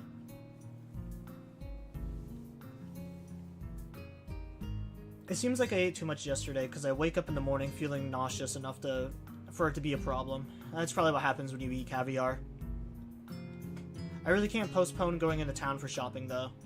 So despite wanting to roll over and sleep it away, I force myself to get up and dress instead. Somewhere between buying toothpaste and a few other groceries, I end up walking it off. Then I feel hungry. After stopping for breakfast, it hits me how much time has gone by. I hadn't expected to be out this long at all, and I'm not sure if I bothered to lock my door. I really should get back. When I get back to the dorm, I see Hayaki standing in front of my room from the entrance. I can't think of a few things more unexpected, and I can't help thinking that I might have a heart attack just from the surprise. Fortunately, it doesn't happen. As soon as he sees me, he says hello in his usual detached way. I'm a little slow to reply to him, and so he repeats the greeting without missing a beat. Hello. Is something wrong? I'm just surprised to see you here. Not as surprised as I could have been, since it's impossible to mistake him for anyone else. I'd recognize those weird clothes anywhere. Come to think of it, I've really surrounded myself with distinctive-looking people lately. Hidaki's head lolls slightly to one side, a little too easily. Why? Is it unusual for someone's family to come see them? Well, yeah, actually. So Hayaki isn't a robot after all. In fact, it's almost as if he's caught more off guard by the fact that he can be caught off guard. But he recovers quickly. Nevertheless, that brief moment, he looks his age. That uncomfortable side of his seems like the more honest, and I wouldn't mind seeing it more. Not so much though that I'd go out of the way to pry. Only Shizune would be that zealous. That my thoughts get so far is proof that she's rubbing off on me. I think I'd have a reason, that's all. There is one. See? Anyway, we can talk while we're looking for her. That's why you're here, right? Shizune is in the student council room. I was looking for you. We might take a trip soon. A family trip. Do you think she would want to come with us? Yeah, I don't know. She's been kind of on a warpath lately with stuff, I guess. And once she's focused on something, she just doesn't drop it. I guess you would know that for sure, though. Haraki looks much more at ease walking around than I did my first week. So this isn't your first time here? Just throwing it out there, of course, completely ignoring the surrounding environment. Could just run in the family. To explain why Hayaki seems so distant from Shizune, I get the feeling there's more to it than just her deafness. No, but this is the first time I could walk around so much. It was kind of weird here. I bumped into a person who told me women are not allowed in the dorms. After I told him I was not a woman, he told me I was misleading, and then accused me of being an assassin. I was warned that he was not only invincible, but strong enough to probably destroy the building with one punch, or at least knock over the painting hanging from the hallway. By the way, that painting is actually screwed into the wall. Yeah, that guy lives across from me. He's okay. I see. Oh, you left your door open. It was unlocked when I came here. I'm a little annoyed that Hayaki knows that. The only way he could is if he had opened my door, but the feeling passes. It doesn't matter. I have nothing to hide or steal. Your soccer ball is really nice. That's one of the things that doesn't matter. If you're a soccer player, a soccer ball is very important. I guess it is. The thought makes me smile. I'm here because my father bought a new phone, and he wanted to update Shizune in case she needs to call him. I thought you should know too, since you're her boyfriend, aren't you? Yeah. Why? Just in case there's something wrong, or she needs anything. It isn't what I meant, but I'll go along. Even if she did, she probably wouldn't call. That is how she is. Well, if you know, coming all the way here for that though, you could have just updated her via email. He does not like using emails. That's so old-fashioned. Don't tell me he still does business through regular mail or something. Silence. Now it's my turn to feel awkward. Is Hayaki taking it literally, or did I hit the mark? Nah. I'm sure that what it really comes down to is that he does want to see his daughter and stay in contact with her. In the end, they are still family after all, even though they play at each other's throats. The door to the student council room is open, and Hayaki and I walk in on Jigoro in mid-rant. He sees us, but decides that it's not something worth stopping rambling at Shizune over. This has really shaken my faith in my previous assumption. When I was in the student council, our room was smaller, colder too, like working out of a meat locker. Not like you spoiled kids. What a waste, sitting here in your giant room doing nothing.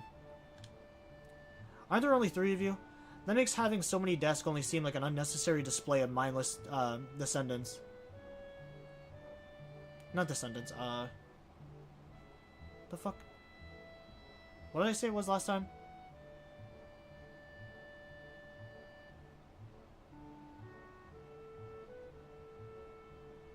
I have like fumbled this word every time I came across it. Descendants. There we go. Descendants. Maybe it was descendants. Like condescending. Appalling. You must use the desk you need, and not one more. It is part of my code. It may be odd of me to think so, but hearing only half of a conversation is pretty strange. Also, that's some code. Now that I arrived, he changed the subject and starts talking about the reason he's here. Descendants, like the band. Yeah, he's really a big fan of the Descendants.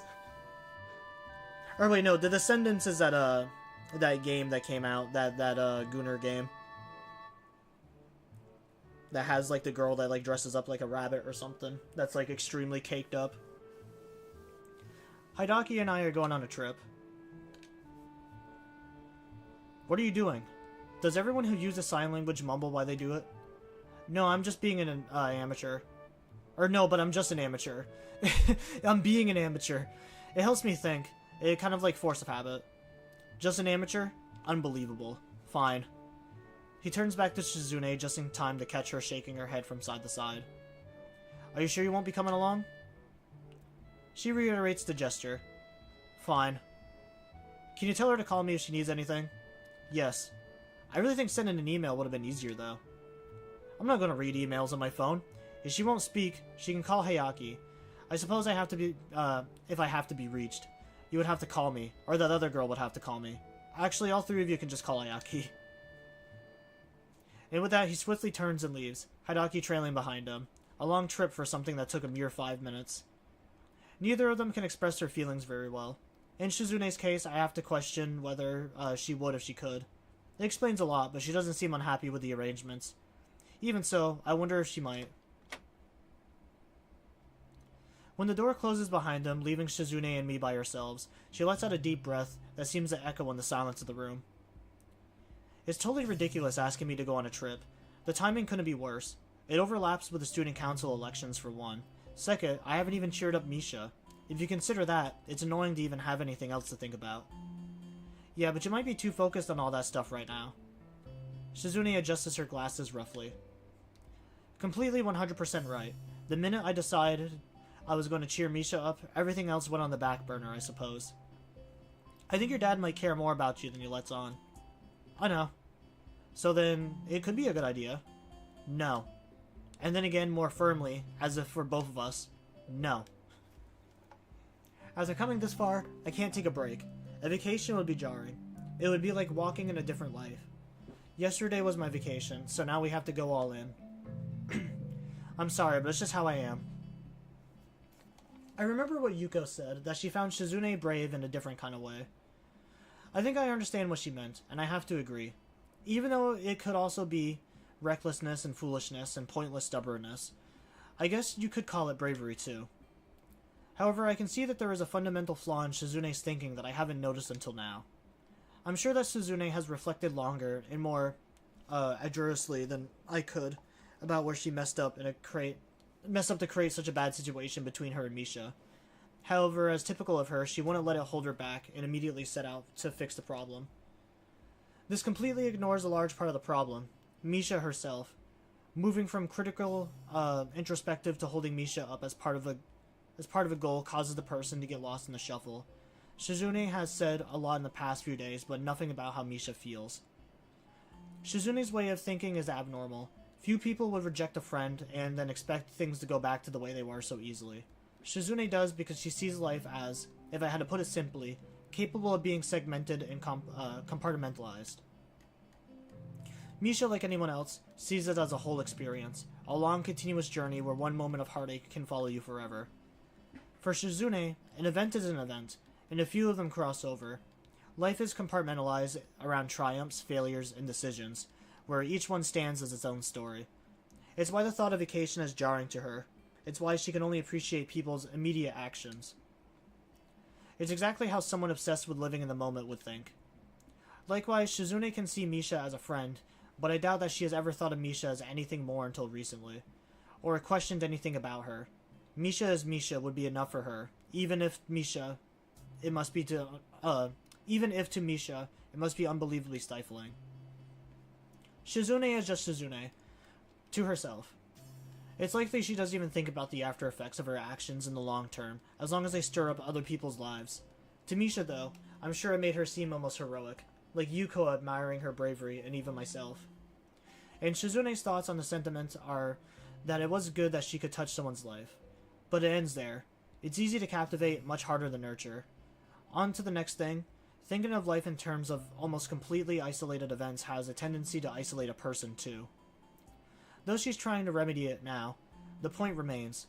There's simply no way Shizune could have avoided hurting Misha. Her emotional investment in Shizune was something Shizune couldn't have accounted for, so she didn't.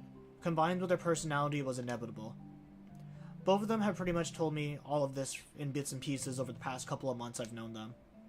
In the middle of considering their differences, an idea begins to take shape in my mind. Are you working on this plan right now? This second?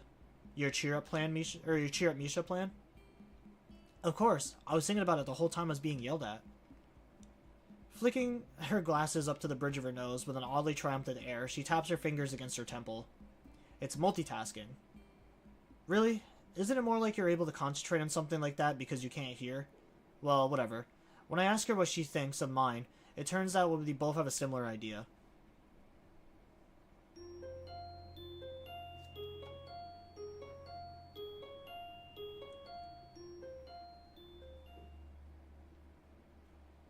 I forgot what... There was another visual novel we played not too long ago. I want to say it was one of the Paper Lily games. But in that game, you could skip the dialogue until it was dialogue that you haven't seen before. And I kind of wish I had that for this run. Like, I kind of wish this game had that. Because, like, now it's just... It really is just rehashing, like, a lot of the same stuff from, like, when we got the bad ending. But, I mean, I think the immediate action after we chose was, like, the only dialogue that really changed. Now everything is kind of following into, like, a similar pattern again.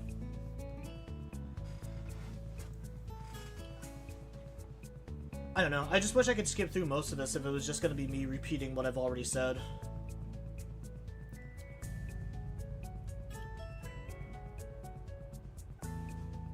I've been told to try out a Western visual novel called Blooming Panic. I'm gonna see if that's on Steam.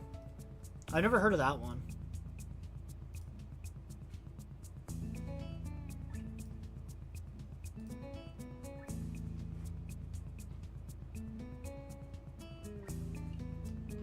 Oh, I got tagged in something on Discord? What did I get tagged for?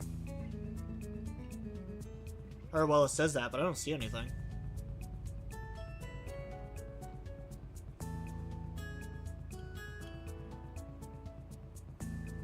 Where the fuck am I hearing music from? Oh, from my headphones.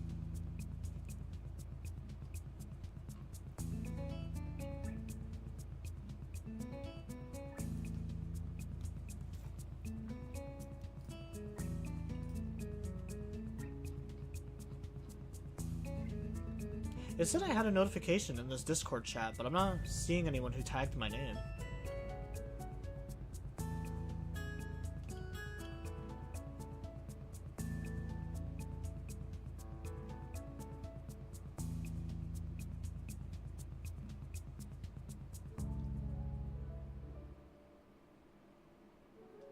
Is there a way for me to search when I get, like, tagged or something?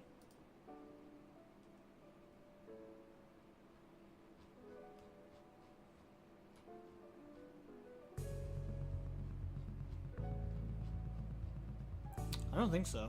I don't know.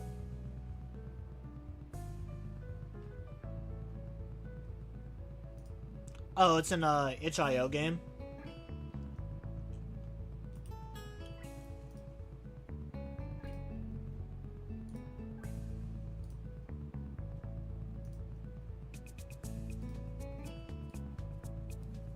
Well, Alan Wake is on sale today for $1.50.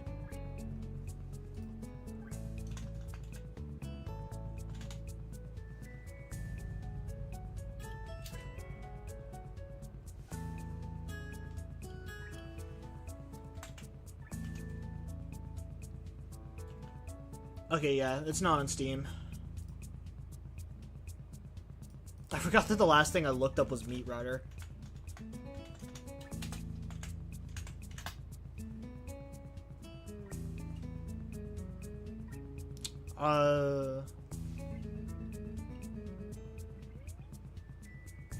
By Western, are you talking about the time period or where it was made? Because this doesn't look like a Western setting.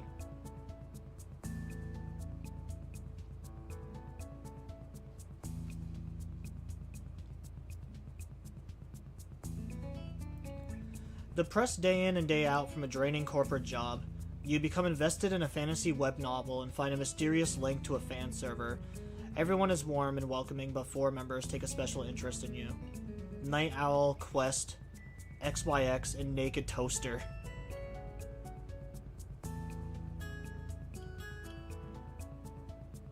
A harem about joining a Discord. Oh, okay. Yeah, no, I don't think I've seen this.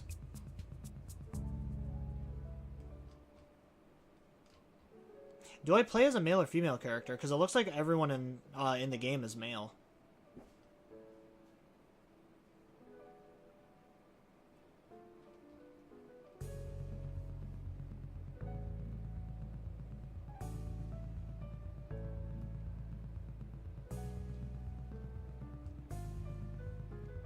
Night Owl. The grad student Night Owl is a big tease with an even bigger exam coming up, but he won't let that get in the way of him keeping up as late as possible.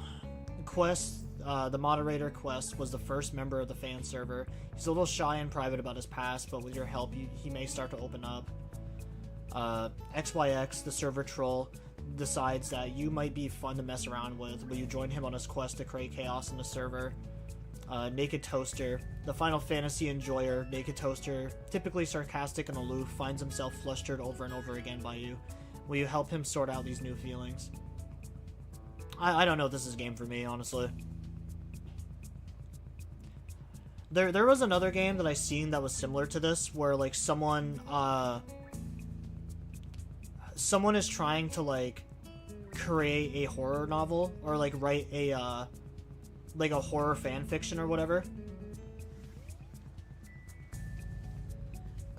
they're trying to like write a horror story, and so they basically join the dark web to like join a forum that's like meant for like serial killers and shit. And it's like the same thing basically, where you can choose which people to talk to and then fall in love with that like specific serial killer. It just kind of reminds me of that game. I have no problem with reverse harem games. It's just that I mean, because like I like guys and girls. It has a very similar style that I see like every other of those kind of games have now. And it just doesn't seem like that interesting of a premise to me. Dating on a fucking Discord.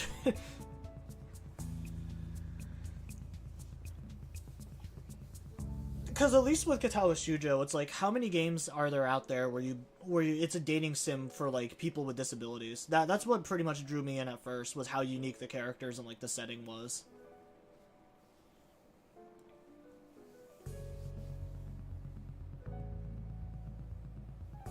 Would it be better if it was a Warframe dating sim? I mean, I haven't played Warframe, so I wouldn't really know.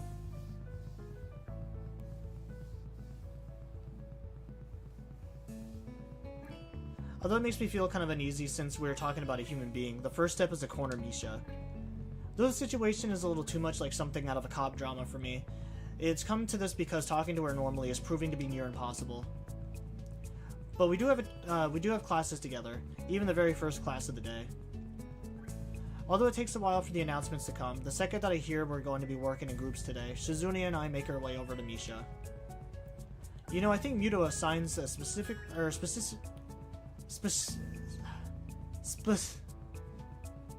suspiciously large amount of work. God damn. And self-study, don't you think? But it's easy, so it's okay, right? Yeah, there's other stuff that I've been thinking about lately that might not be okay, though. Misha nods after each sentence, then brushes it all aside. I'm gonna dip, bud. If you're streaming in 5 hours, I'll hit you up. And it's all good. I'm probably just gonna finish up this game today and then relax for the rest of it. I usually don't stream on Wednesdays. Wednesdays are my off days. But, because my daughter was very, loud yesterday, I just decided to hold off on this until after. I thought about it, and I don't do enough work when I work with you and Shik-chan, so I'm gonna try harder today. So don't distract me, Hik-chan. I have to stay focused. And Twitch just flagged my message because I said I'll hit you. I gotta take that moderation off. I didn't even realize my channel was moderated. That was an annoyingly transparent dodge. Shizune doesn't look too happy either, since Misha didn't bother to sign any of it. Opting to twirl a pen in her hands. Yeah, see you later. Definitely thank you for stopping by. I appreciate it. Hopefully, if you do stream today, I'll be early to it instead of a couple of hours late. Unless I decide to take a nap after stream or something. From the shaky way she was doing it, I'm sure she was doing it so she wouldn't sign everything inadvertently. From the way Misha looks distracted and uneasy, I doubt it's because she wants to keep Shizune out of the loop, for any malicious reasons. Although it's still obvious... Here I go again. I'm struggling to read again. Alright, another drink.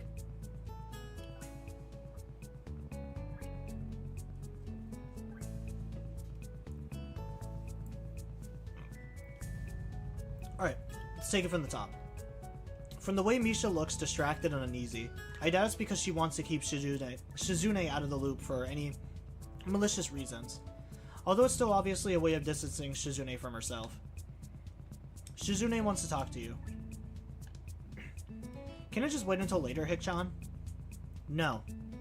Why not now? We're in the middle of class. Now she's spinning a pen in each hand. I'm beginning to think her signing has turned into a kind of nervous tic for her. This isn't a good replacement. Although, the sight of her dual wielding is pretty impressive. After class, then? After class, I don't waste a second bringing it back. As everyone else files out of the classroom, leaving the three of us alone, Misha takes increasingly longer glances in every direction except forward. Do you want to get something to eat? Why do you and Shik-chan keep asking me if I want to eat something, Hik-chan? Because we're all headed to the cafeteria, and we haven't eaten together in a long time, so why not? Is this about the student council? Taking Shizune's lack of reply as a mission, Misha sighs. Shik-chan, is that all you ever think about? Before Shizune can reply, she leaves. I have to say I'm not feeling very confident after what just happened. Neither of us were expecting it to go smoothly, but it would have been nice. Reading my mind, Shizune curls a finger around her glasses. Reading my mind, Shizune curls a finger around her glasses for a while before signing. I know what you're thinking, but no. It's not that I think we should give up, and give her space now. I told you I wouldn't give up so easily. Yeah, well, now I'm starting to wonder if it's not too soon. Cold feet? Well, I'm not going to. That would be giving up on her. There's a fine line between helping someone and smothering them, but I just want Misha to pull herself together and stop acting so weird. I know she can do it, even if she wants to try. People don't change overnight. If they could, the world would be a much easier place. Okay, you win. Then I guess this is the part where we split up and look for her. Though I'm the only one who is really supposed to find her. If I run into her first, I'll call your cell phone. Smiling, Shizune takes out her cell phone, turning it on to prepare. I notice that she has an extremely high number of unread messages, and looking at her expression, she does, or so does she. Tooling it around by the strap a couple of times, she grimaces. I don't like using this thing. Why can't I just snap my fingers? And then what? I'm not a dog. It doesn't travel as far as a phone signal. You're having a lot of fun with this, aren't you? Shaking her head from side to side, she continues. It's obvious where she will go. You can't look for her on the school grounds. She would want to go as far as she can. Check the tea shop. It's usually empty this early. Misha loves to go there if she feels like skipping class, and she loves the parfaits they have there. You really know a lot about her, but she would overthink it and turn it into something that would seem a little more backhanded than it actually is. So I choose to just nod and leave instead, until I feel her holding onto my sleeve. What? I say instinctively, forgetting that she can't hear me. It feels nice that I don't have to do it all by myself anymore, because I can trust you. I'm really happy. It makes me happy to hear it. I can't think of a way to respond and end up only nodding. Heading outside, I catch a glimpse of pink hair behind some of the girls' heads, and as I head that way, I realize that this isn't the way to go to the school. It's weird that she says that, but then at the same time also, like, basically rejects you and just, like, distance herself from everyone else. Literally, like, just a couple days later. It really makes me wonder if, like, Shizune does figure out somehow about, Hisao and Misha if you do go down the bad route. That's the only thing that I can really think of. Heading outside, I catch a glimpse of pink hair behind some other girl's head. As I head that way, I realize this isn't the way to go if you want to leave the school. It's the way to the student council room. If I wanted to avoid Shizune, I want to head there. It's strange that Misha would be going in that direction then. Maybe she wants to talk things over with Shizune. In which case, I have to wonder if letting things play out naturally would be such a bad idea after all. Especially if it seems to be going in a good direction. Suddenly, Misha stops and spins around, catching me by surprise. Surprise, Hik-chan. Were you looking for me? I had a feeling. I was gonna say, hey, I was looking for you, but I suppose that's no good now. She hasn't even finished with her sentence before she blows past me, heading for the exit. I have to admit that Misha is infuriatingly sharper than I expected. Almost surprisingly fast. Although it's more physical activity than I should be getting, I managed to catch up to her halfway to the gate. You're really being the rudest woman in the earth right now. Can you just stop trying to run away for 1 second? I want to talk to you. Misha turns on her heels, looking mildly amused, and raises her hand as if to tell me to go on. Now that I got her attention, though, it's hard to think of the right thing to say. Where are you going now? To Shanghai. Can I go with you then? Waiting for her to answer feels like an eternity. It's almost as if I can hear my wristwatch ticking off the individual seconds. Okay then, Hik-chan. I get a sense that she had only agreed because she doesn't want to argue with me anymore today. When we get there, a couple comes in after us, causing Misha to jump slightly. Okay, do you guys, are you fine if I just skip through all this stuff?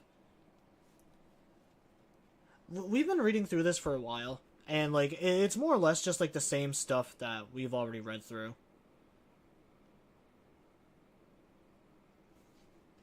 I don't think anyone's even in chat to begin with. Well,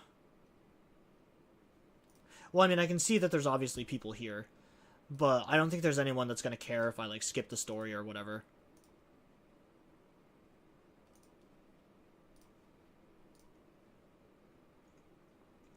Because I am almost tempted to just skip past, like, all the dialogue that we've already read.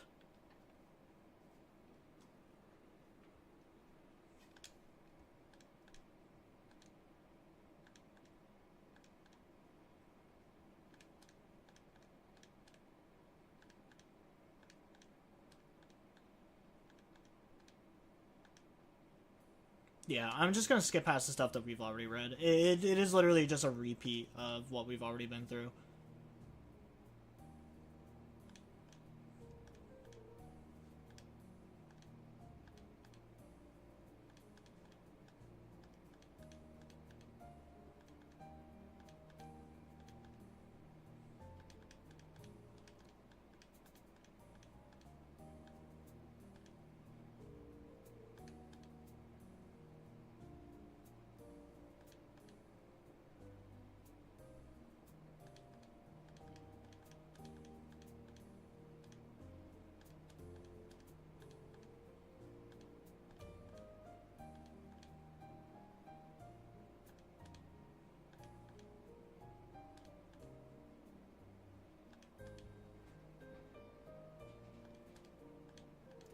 Yeah, I'm just like, I'm quickly reading through to make sure that it's not new. But yeah, I'm just like skipping past the stuff that we've already seen. Because that would be a nice button to just skip past dialogue that you've already read. I do think that was in Paper Lily, where we found that. I can't remember. It was some visual novel that we played. Oh, maybe it was Rival Hearts. It might have been Rival Hearts now that I think about it.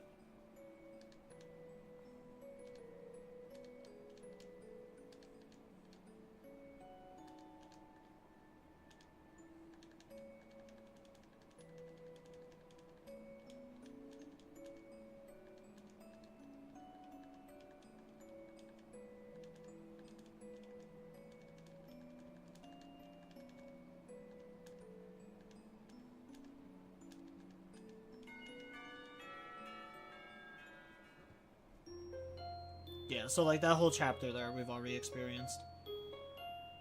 I just don't really feel like wasting more time. It probably would be just way faster if I just started doing this. Like just skipping through dialogue that we've already read before.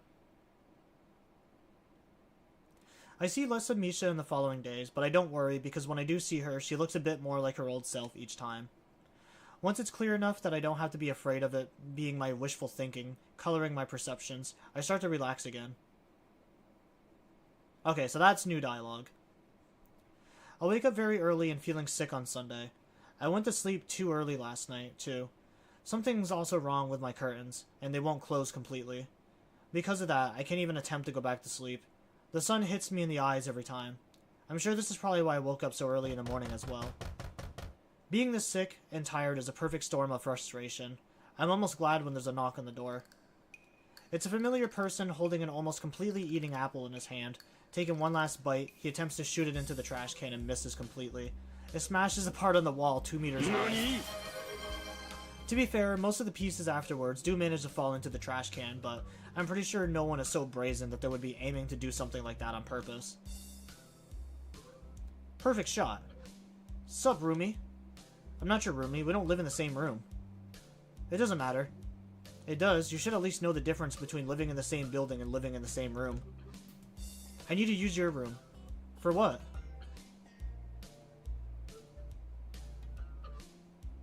Oh, now my fucking my two browser alerts are now overlapping.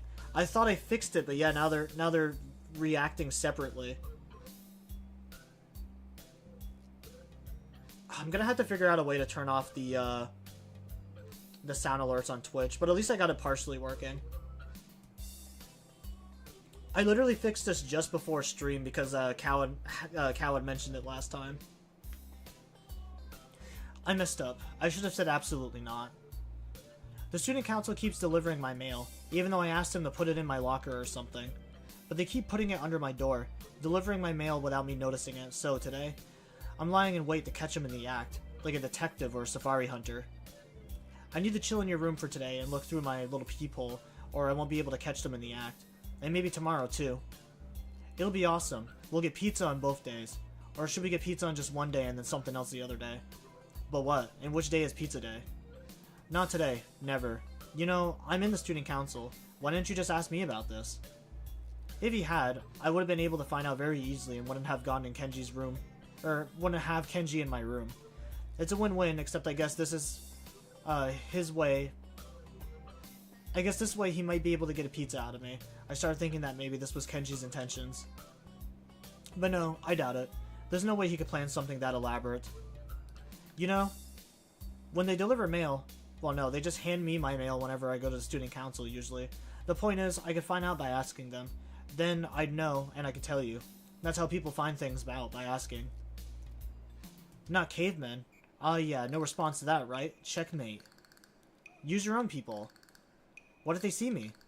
They can't. That's how peepholes work. It's like a one-way glass. For real? Well, no way. They'll be expecting me to be in my room. Anyways, they'll sense my presence and know that I'm there. They never expect it to actually be in the room across the hall. I'm gonna go to the student council room and go get your mail for you right now. Then I guess I can't leave you. That's dumb. What if I have to use the toilet? Your games won't work on me. I sit down at my desk and start doing my homework for the weekend. You know, you're gonna have to leave eventually, so you can't stay here forever. Or keep me here forever. I mean, this is my room to start with. Yeah, I don't think I can. What time does the mail usually come? Now. Why are women so slow? Why do you care so much about the mail, anyways? Are you expecting something? I'm always expecting something. Not today, though. Do you want them to send something? Do you even send mail? Nope, that's how they get you. I haven't used the mail since I was 8. Sent a letter to Lego asking them to make a Dragon Ball Legos. You would be surprised, brother. I'm pretty sure they do now. The fucking Lego owns... Well, not they don't own, but Lego has like pretty much every IP under the sun at this point, I feel like.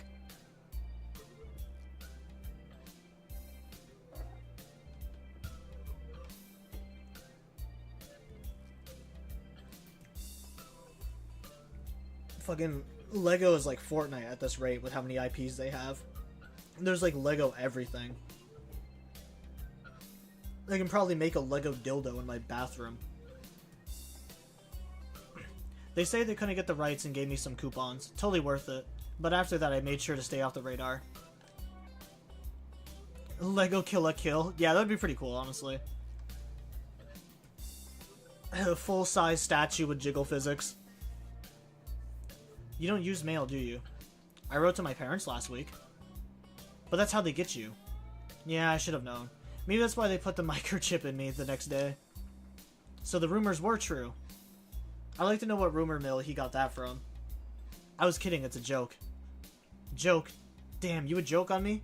I guess this is how it feels. To have jokes cracked on. I never thought it happened to me. This is a serious issue, man.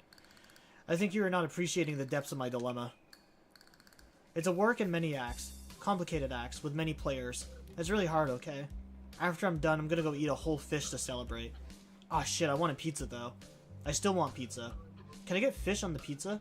Do they do that now? Yeah, brother, it's called anchovies.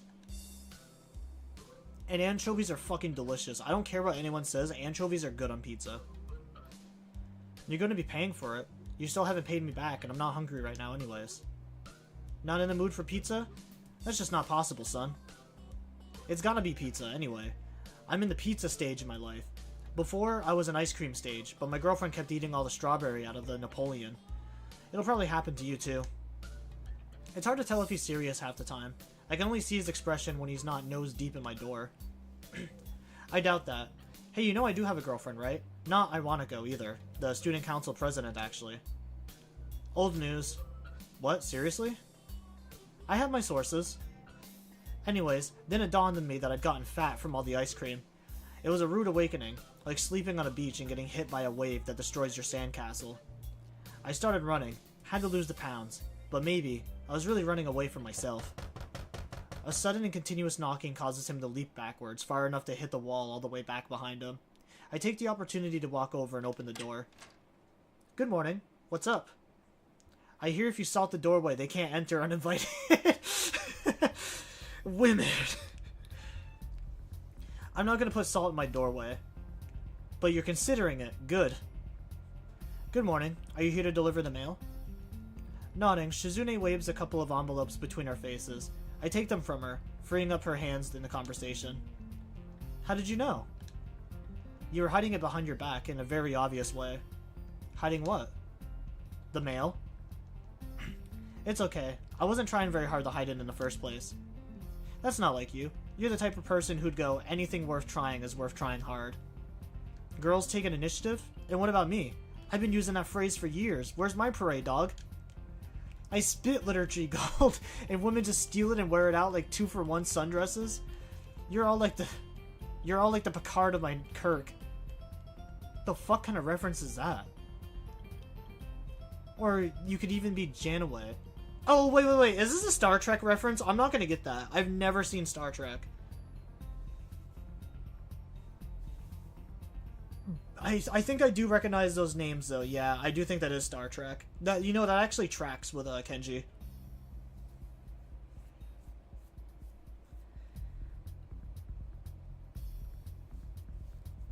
You're all like the Picard to my Kirk.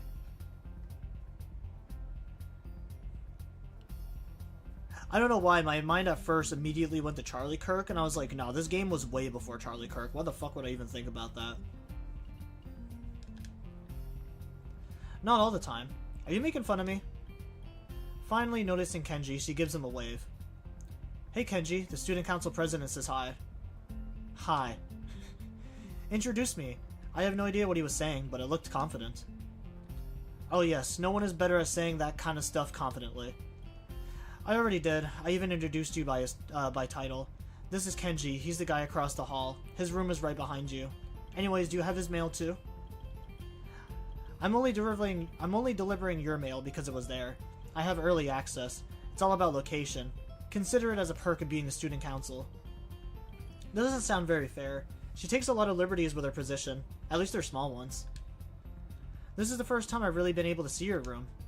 It's a blatant lie. Or she'd have signed it much faster. I'm sure Shizune remembers that it's not the first time. Why does he get to see your room and I can't? Is it a guy thing? It's not a secret club being a guy.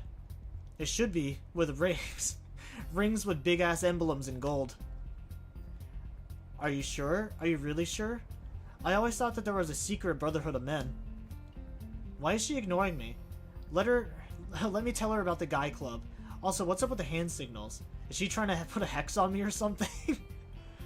No, stay out of this. I'll have to translate anything you say to her, and I'm not sure if I could even handle it. And she'll probably misunderstand it, and then you'll probably misunderstand the reply, and I have to translate your rebuttal. Rebuttal? Why would I rebut? I like my butt. What is he saying? He says he has no rebuttal. Rebuttal to what? I haven't even begun to challenge him yet. I don't like the way she put that. So it appears that she wants to, but about what? It doesn't matter since it wouldn't end well. Don't pick fights where there are none. I've never met your friends. Why can't I? It looks like he's being passionate. I suppose with the way he's flailing around, it would be stupid to expect Shizune to think otherwise. Anyways, I better change the subject. Not that it would be likely to work on her, but I'm sure that she has come for some other reason than just to drop off my mail. If it was something that tiny, she wouldn't have even bothered knocking. You didn't come here just to give me my mail or chat with my friends, did you? Shizune snaps her finger in mock frustration. It's a cringe-inducingly loud as ever. You're right. Let's go somewhere again. Do you have somewhere in mind already? You're right again. Let's go to the usual place. She whips out a bag of neatly wrapped containers from just outside of the doorframe. I'm guessing they're filled with food, and this time it doesn't look like store-bought. Sitting it down between her feet, she continues. Is that for me? This was the real surprise, see? I have to have something over everyone at the very end. I agree, and the way people normally do when someone makes a statement in front of them that tells more than what they're meant to tell. Well, fine. If you're both going to ignore me, I'm out of here. So cruel. You'll regret this. Not long afterwards, we find ourselves on the school roof. It is normally deserted at this time. On a nice day like this, on the weekend. No, of course not. I can only think that because of Shizune. Not that clearing out a roof would require anything more than posting a sign on the door. The empty plastic container Suzune had packed our meal in lie next to me. It was another quiet meal, since holding chopsticks prevent us from saying much to each other. While it's not blowing hard enough to be a problem, the wind is a little strong today. It blows the plastic bags loose from under the empty containers, so it whips around for a bit before rolling over my leg and getting caught at the tip of Shizune's shoe. Immediately she grabs it and starts signing, not looking very happy that I'm laughing at her, even though she's trying not to let out a laugh herself. With the bag in the way, however, she has to eventually sit on it to continue. Very funny. How was it? The food? It tasted familiar. That means it was bad. No, I remember eating this exact meal before, when you made it. Not exactly the same. The fried shrimp was new. It's the only thing I know how to make, but I should have improved. How many times have you made it before? This is the second time. Making this particular meal? Cooking. Next time it's your turn to try it. The way she keeps tugging on the corner of her bag is bothering me. I think I know why she's doing it. Is it really bugging you that much? I want to pack them up properly. It's okay, I'll get them. As I'm picking them up, I realize she must have brought a lot of food to be able to fill all these containers. I didn't even eat much. Shizune must have some metabolism in order to pack all that away. Even though I've only been for a few seconds, it's long enough to stupidly trip over my own feet. Barely managing to break my fall, I end up landing on my elbows and knees right in Shizune's lap. As I pull myself back up, hands gingerly held to my chest, all I can think about is how my knees hurt, and how this fall could have killed me. I feel nauseous. Shizune gives a helpful push on my shoulder to help me upright, though I notice her eyeing me oddly. Unfortunately, even a light shove is enough to take me by surprise. Are you okay? I nod, but we don't return to sitting beside each other. Naturally, being alone with Shizune is going to involve a lot of silence, but I only start to notice it now. The typical sign of awkwardness. Again, she's the one to break the ice. I was expecting you to try something dirty. And now the mood is back to awkward. How's Misha? Misha seems happier now, back to her old self. I thought this would be a good way to celebrate, and thank you for helping her. Her hand stumbles for a bit on the last word. You think too much like a businesswoman. I can't help it. It's how I was taught to do things. It makes me happy that you're asking about Misha. It would be more accurate to say back to her real self. She would only be back to herself to you. The Misha you know is completely different from the one I can think of. When I think of the first time we met, even though I think she looks better, cheerful and smiling, that isn't how she typically is. I wonder if it's true for you too. I don't answer. Well, if Misha is happy, then it doesn't matter. If it worked out in the end, your plan worked. You knew her just as well as you said. You knew everything she would say. If your idea was just that, I'd speak for you, though. Doesn't that just make me your puppet? I didn't do anything then. Not true. It was your idea first. I was wrong. I have a way of seeing things that are very flawed. Now that I've thought about it, I'm sure you know. Sometimes I treat everything like a competition between myself and everyone else. Even when it doesn't make sense to. Sometimes. I know very well how easy it is to ignore someone if they can only communicate with you through sign. I should have asked for help, but I was so sure I could do it on my own. It was actually a brave thing you did, even if you won't take credit for it. Aside from that, you're really becoming kind of admirable lately. It's strange having her compliment me while her facial expression hasn't changed in the slightest. But people don't change so easily, according to you. Am I right? She winks, clearly enjoying herself very much. Does Misha tell you everything? Almost everything. I guess you're going to tell me that I'm wrong about that, aren't you? Yes and no. I'm the one who told Misha that before anyone else, but she took it too far and changed the meeting. It's not easy, but she acts like that makes it impossible. It's possible if you go little by little. I'm considering trying to be less competitive. I thought you enjoyed that, though. Maybe just a little.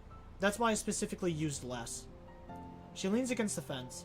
I have things I want to say to her, but it doesn't seem like the right time for now. Somehow, it's a feeling I have. I can tell she isn't done just yet.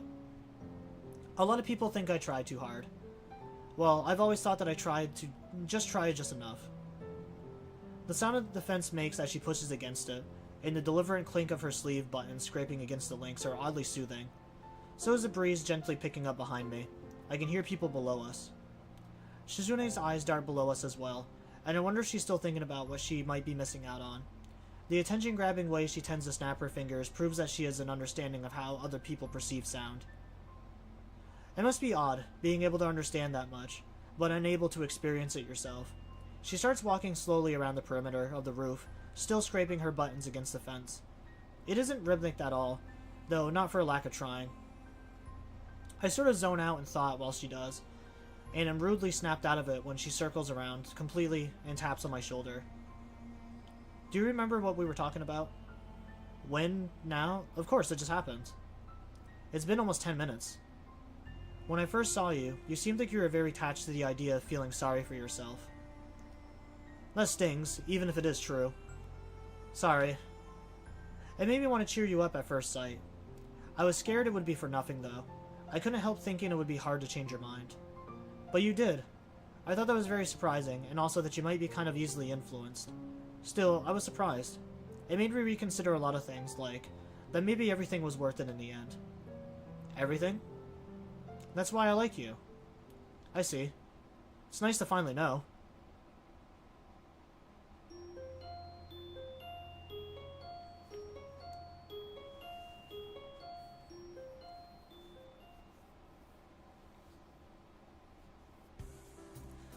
And remember, you have to take this job seriously. Too many people think you can just slack off, and that isn't important. It is a very dangerous way of thinking. Definitely. You can't take it too seriously. If you aren't always thinking big, thinking positive, and if you show any signs of weakness, people will just start to think you're incompetent, you know. And soon, you won't be able to do anything because your power is going to be delegated off to other pieces, or to others piece by piece. And you'll be left with nothing. That's what happened last time. So remember, it may seem like an easy job, but a lot of carnage can happen in this room. And out of it, dealing with school staff too, even trying to get a budget report from a class rep can be a fight to the death sometimes. Yeah, it's kill or be killed. There are no friends in the pits, and you take no prisoners. Are you sure about this? Is this right? You don't seem excited enough. I have to make sure it's getting through properly once more with feeling. Shizune twists her hands like a maestro for emphasis, visibly intimidating the two girls standing at attention in front of the room. In front of us. To think this all started because of them. Asked if she wasn't taking her job too seriously. Do you understand? Do you understand? Pretend I'm shouting it. Okay, the student council is so weird. Yes, sir. Sir, who are you guys talking to anyway? It's not weird. You have to think of it as a job. If you want, think of it like they are paying you with the right to use this great office. You want another lecture? No. You can go now. Just like that, the hour-long student council orientation is over. Personally, I thought it was about 50 minutes too long, and also found it funny that it incorporated a tour of the school that we have all been going to for a while now. But I guess it didn't hurt. I expect Shizune to fall back into her chair since she has been on edge all day. But she doesn't. She continues pacing the room restlessly. They still have a long way to go. Right now, they're a joke. What? They think they can be new student council. They're so unfocused.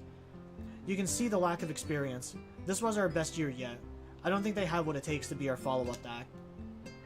And I know there are a lot more than those two. Where are they?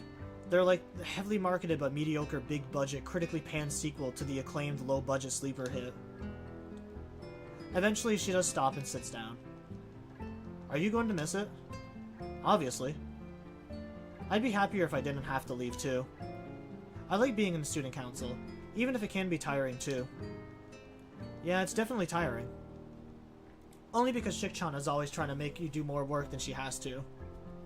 You're forgetting that if I did the bare minimum, we wouldn't do anything all year except hand out flyers, collect surveys, and plan the next student council election. So the next student council could sit around for another year of doing nothing. Asking me to let that happen? Don't be ridiculous. In a student council like that, there wouldn't be any power to play around with. I'm just happy that even though I clearly need to ride them harder, those two aren't bad. Not there yet, but the new student council should be in good hands. How can you tell? After the festival, they asked me if we could organize a Halloween event, like a haunted house or something along those lines. They had a bunch of other ideas as well. Of course, my response was no. I had Misha tell them to do it themselves if they wanted it so badly. They were angry for some reason. Ahaha. Of course they'd be angry if you said that. And Misha delivering the message wouldn't help. I was angry too. All of a sudden, they wanted so much. If they wanted a haunted house or a traditional style cafe or a trip to the beach or whatever other cliche thing, why didn't they try organizing it before? It was like they weren't taking advantage of me. I worked hard to organize those festivals, and in return they came to me with, "That was nice, but can you do this now? How about doing this? It's what I really want." Shik-chan was wrong though. Right, they wanted to join a student council so they could make it happen. I made them feel jealous and riled them up. That can be kind of motivation too. The desire to do something great spreads even if it's to show me up. They decided to take me up on the challenge nonetheless. I'm impressed. Well, for now, I will have to see how it plays out a little longer in order to know for sure. She snaps her fingers suddenly, which sends Misha almost bolting out of her seat. Interesting. I guess it's impossible to get used to. That's right. We're gonna have a party to celebrate the passing of the reins to the new student council, weren't we? Why not have that now? Or at least plan it now, or have it tomorrow. But they're not even in charge yet. In fact, that's the first thing you told them, you're not in charge yet. It seems premature. Misha, what do you think? I agree, it's too early. Plus, I don't think I could go away anyway. Or I could go anyway. Sorry, in fact, I was gonna leave right now. Why not? No comment. Come on, tell me. Well, okay. Way to not crack under pressure, Misha. I thought about it, and even if I didn't want to go, I would say yes. Usually. It's the kind of person I am. I really should stop doing that, and this is a good place to start, I think. If it's a celebration to say goodbye, I don't want it. It would be too sad. I want to do something else instead. And after all, Hik-chan, you, and Shik-chan will still be here tomorrow. It doesn't seem right. Besides, I have other school things I have to do today. I can't just drop them like that. We can postpone it. No early goodbyes. She looks very firm as she says this. Aren't you gonna go now, though? Oh, that's right. Okay. Besides now, no too early goodbyes, okay? I get it. Okay, later. With that, it's just Shizune and me left alone in the student council room. Sunset slowly changes to night as we sit in silence, both searching for something to say. Would it really be that bad? Yeah, I didn't think about it like that, but Misha's right. Parties set a mood, and it would be a sad one. A sad party doesn't sound like a whole lot of fun. Why would it be sad? Is it a trick question? I'm sure of it. Shizune's eyes pierce into mine, waiting for my answer with a detached, analytical stare that I haven't seen in a while, but feels familiar anyways. I consider my answer carefully, but also what it means for her to ask me. It could be that Shizune finds it depressing as well, or it could be that she doesn't understand why anyone would find it depressing. Both are equally plausible. I had a thought that when we graduate, that's it. It's going to be the end of the student council. I was wondering if you had the same idea. Don't be stupid. I look forward to it. I won't be a student anymore, so the expectations are going to be completely different. People's expectations of me and my expectations about everything else. It seems exciting. As for the student council, it should be in good enough hands.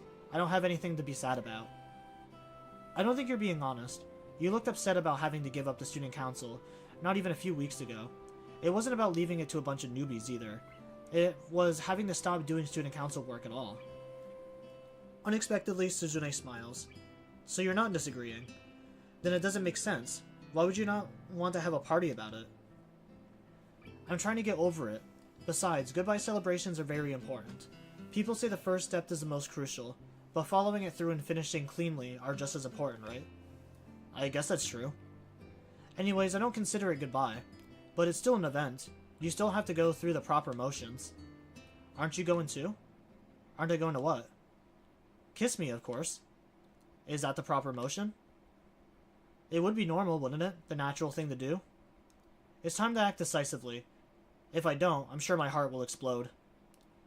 I kiss her immediately, so quickly that I don't even have time to enjoy it.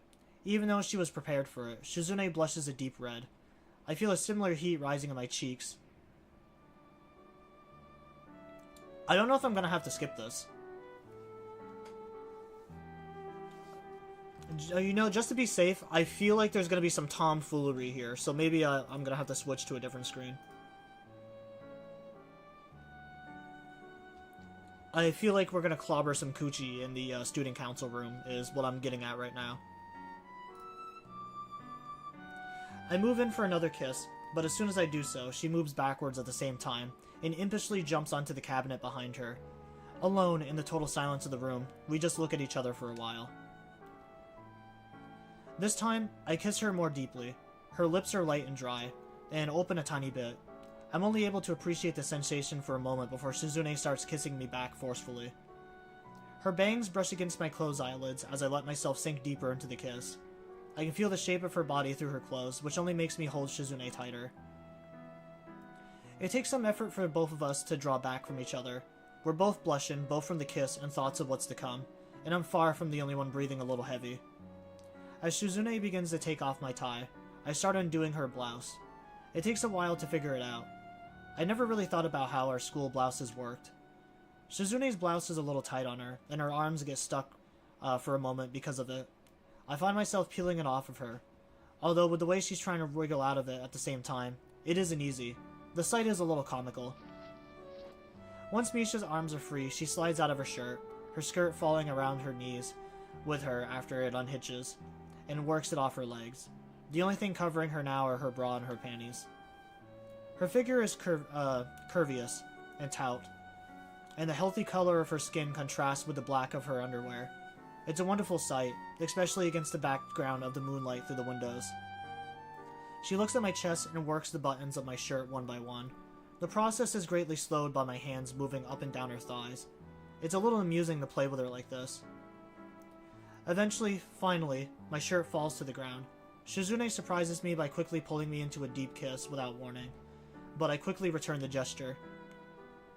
Why are you bolder today than on the roof? Or in your room? I try to think of a good answer, but it isn't easy. How would I be able to respond to that even if I could? There's no way to unless I were to say the bureaucracy really puts me at ease. My shirt having been disposed of, Shizune moves to my belt, and I decide to help undo it instead of answering her question. I don't think it would do much good at this point. Wait, so is she not going to question the scar on his chest? I do remember some people saying that this is like one of the only routes in the game where Hisao doesn't really like tell the person about his ailments. Cause yeah, she would obviously notice the scar. I'm pretty sure it's like a massive scar. It's not hard to get off, and falls to the ground with a metallic clunk. I move in for another kiss and begin to slide my hand up her side, but she suddenly lurches forwards, making me stumble backwards. The stiff edge of the table behind me was the furthest thing from my mind, until I feel it stabbing in my lower back. I haven't even noticed it was there. It makes me grab Shizune a little tighter as we fall back onto the surface of the table. I hold back a sigh as Shizune victoriously holds herself above me. She's won again. I'm distracted until Shizune's bra falls onto me, seemingly like it dropped out of the sky. I end up laughing despite how hard I try not to, and it's contagious enough that she starts as well. Freed from her bra, her breasts are larger than I thought. Even though they were noticeably large through her shirt already, she picks up her bra with her fingers and flicks it off as my hands move up her body. Straddling me with her knees on the table, Shizune slips her underwear off, with hands moving from her hips unconsciously to help herself. I catch a glimpse of my watch. It's only been a few minutes, but it felt like so much longer. She eases herself downwards, closer and closer until her bare chests are touching, her breast feeling strange against the scar over my heart.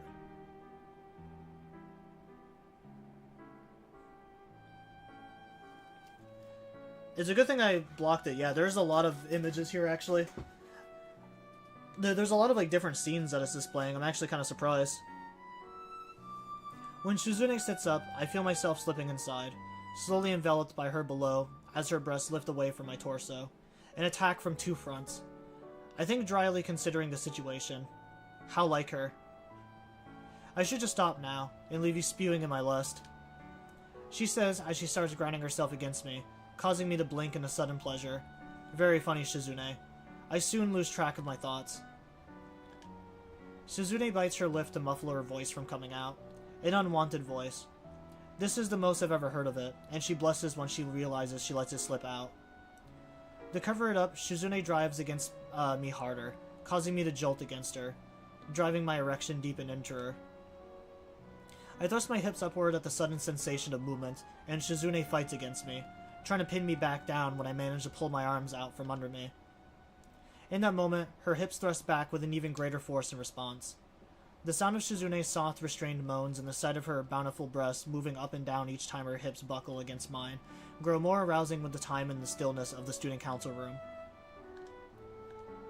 I almost can't take it anymore.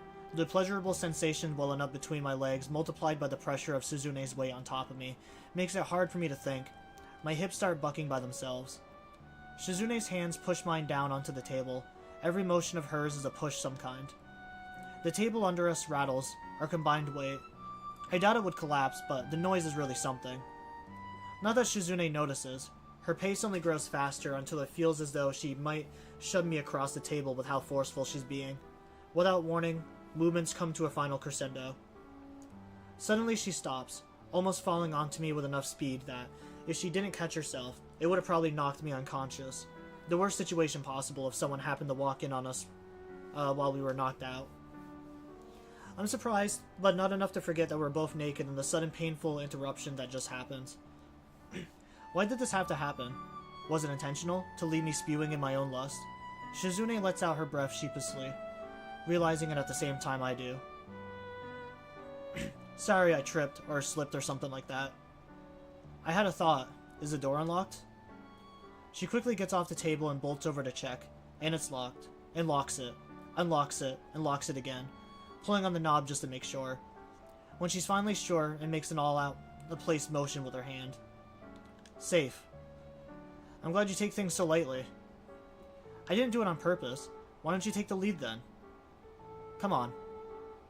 I grab Shizune by the shoulder and try to pull her onto the table instead.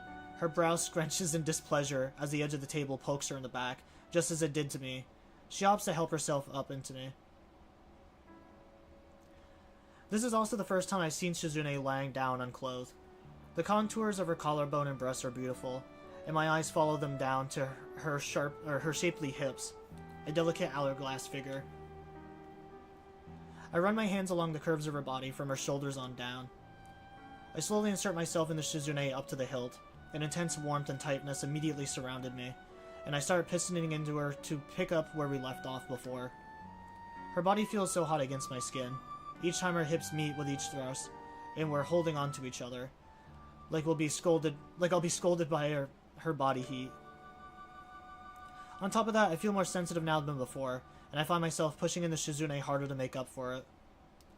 My hands glide across her curves, and I carefully tease her with my hands as well, almost losing balance when she reacts strongly, snapping upwards and back into my grind, and nearly pushing us both onto the floor again. Man, these guys suck. Just do it on the floor at that point. Moving my hands up, I grab her prominent breasts and fondle them, as I've always wanted to. They feel even larger than they appear, and overflow my hands, soft and perfectly shaped. She squirms under me as I flick my fingers over her nipples, which twist around her arms, and twist her arms around mine instead, gripping my fingers and drawing me closer. It feels like I'm wrestling her. The lock isn't escapable. For the first times, our hands met. I guess we were connected. Whether it's through her pulling me from one student council event to another, or holding hands as lovers, I think it's been the same. The confidence that comes across in the way she grasps my hands. Her hands writhe across the surface of the table and grabbing onto it. She hooks her legs around my back, pressing us closer together, continuing to connect us even more closely and entrapping me inside her. Her inner walls are so hot and tight, and with her pushing up against me, the friction only increases, sending me over the top. All too soon, the feeling ends. All I can do afterwards is stay inside of her with my hands holding the table, both for lack of energy and because her legs are still locking me in. For Shizune part, she smiles almost dreamily. The sight makes me smile as well, her legs slowly falling, allowing me to extract myself. Man, these two are not very safe. With in the story with Emmy, Or I guess it was the same in Rin too, because like in the story with Emmy makes the protagonist, I'm pretty sure, like wear a condom. But with like both Rin and Shizune, like this is twice we just dumped a load into Shizune. They're playing a very dangerous game here. I guess both of them aren't really known for known for their intelligence, I guess.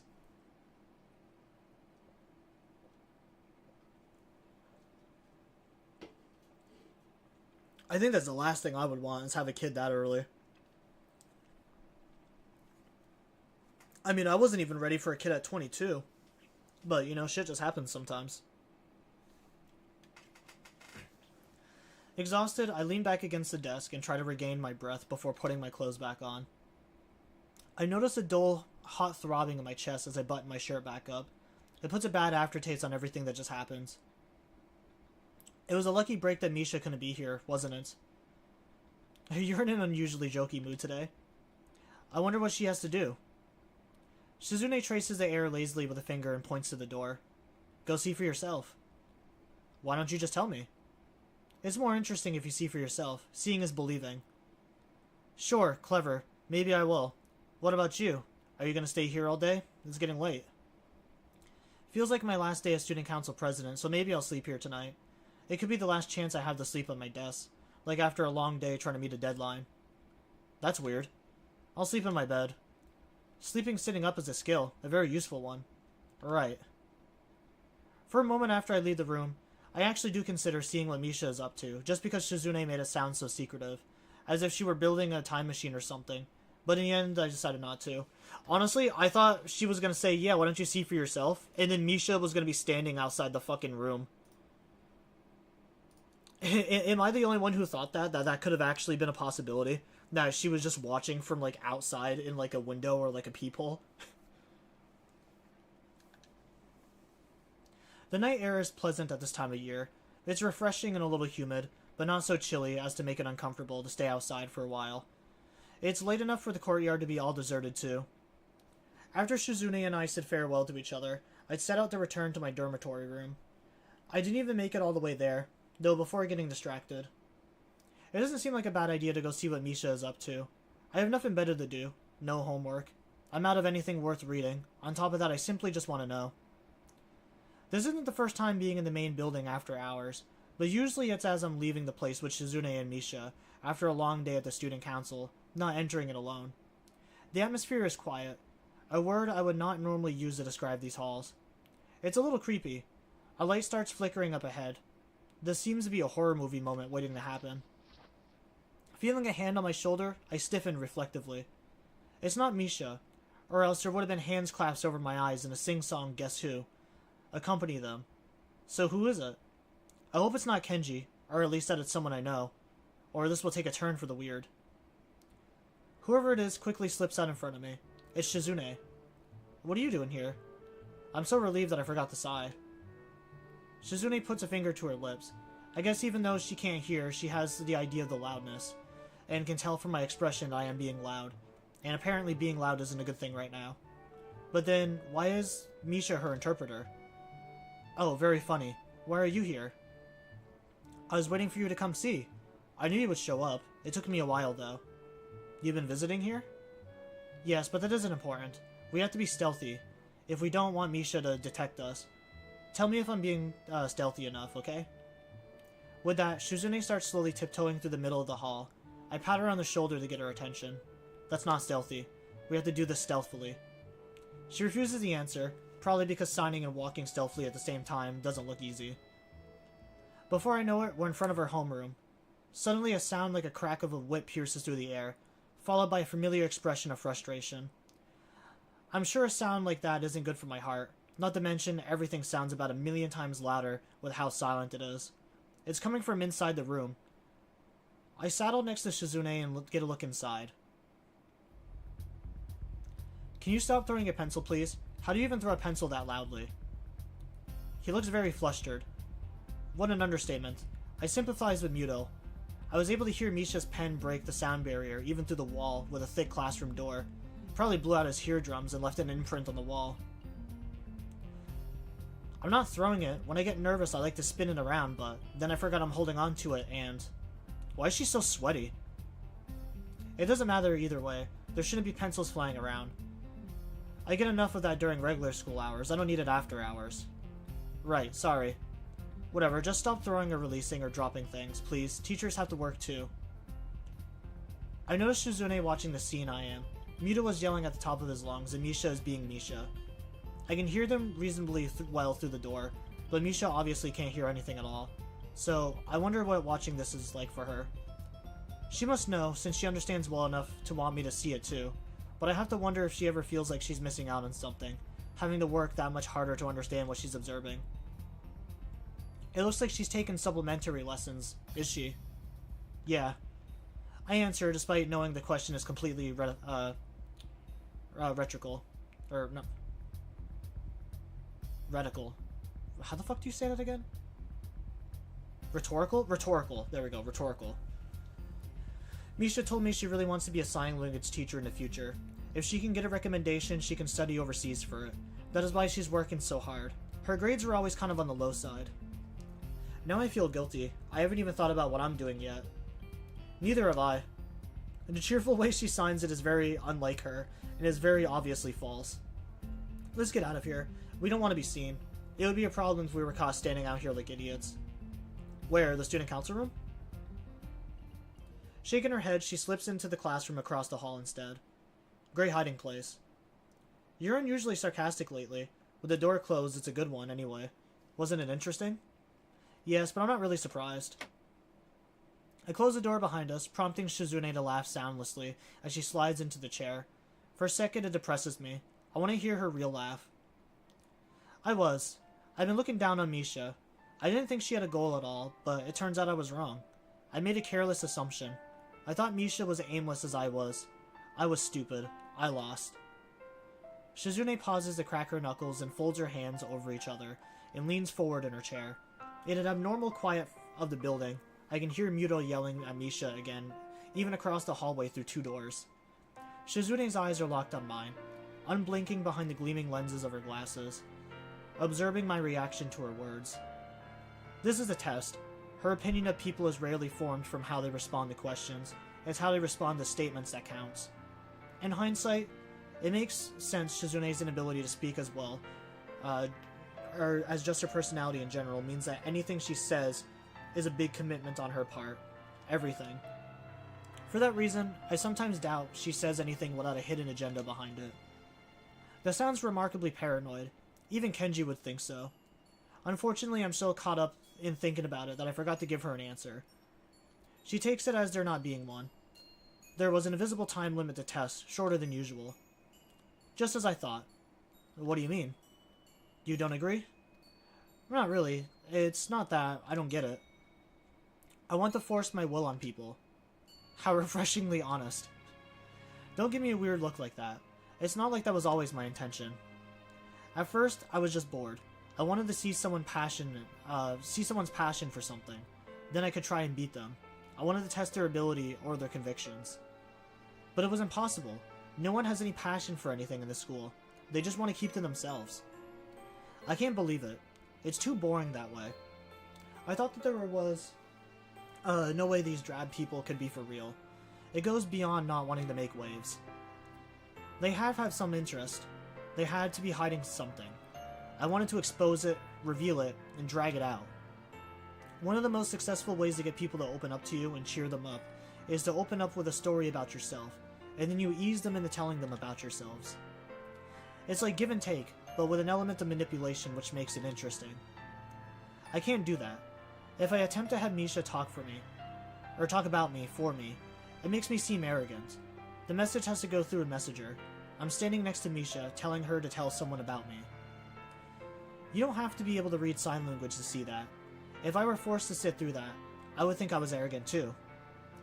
I was frustrated. I couldn't figure out a way to have a conversation with anyone but Misha.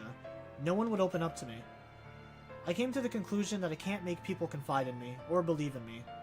I can only hope to create things and then show them to people, and hope that they make them happy. Or I could be more forceful, and hope it would eventually stick to someone.